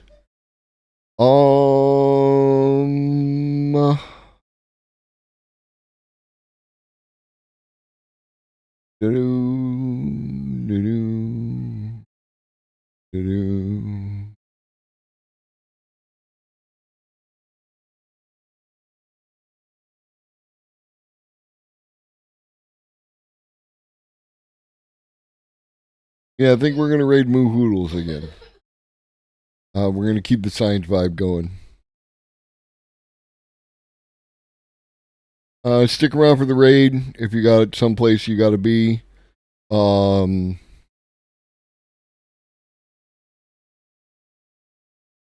like that, and then go about your business. I understand how it is.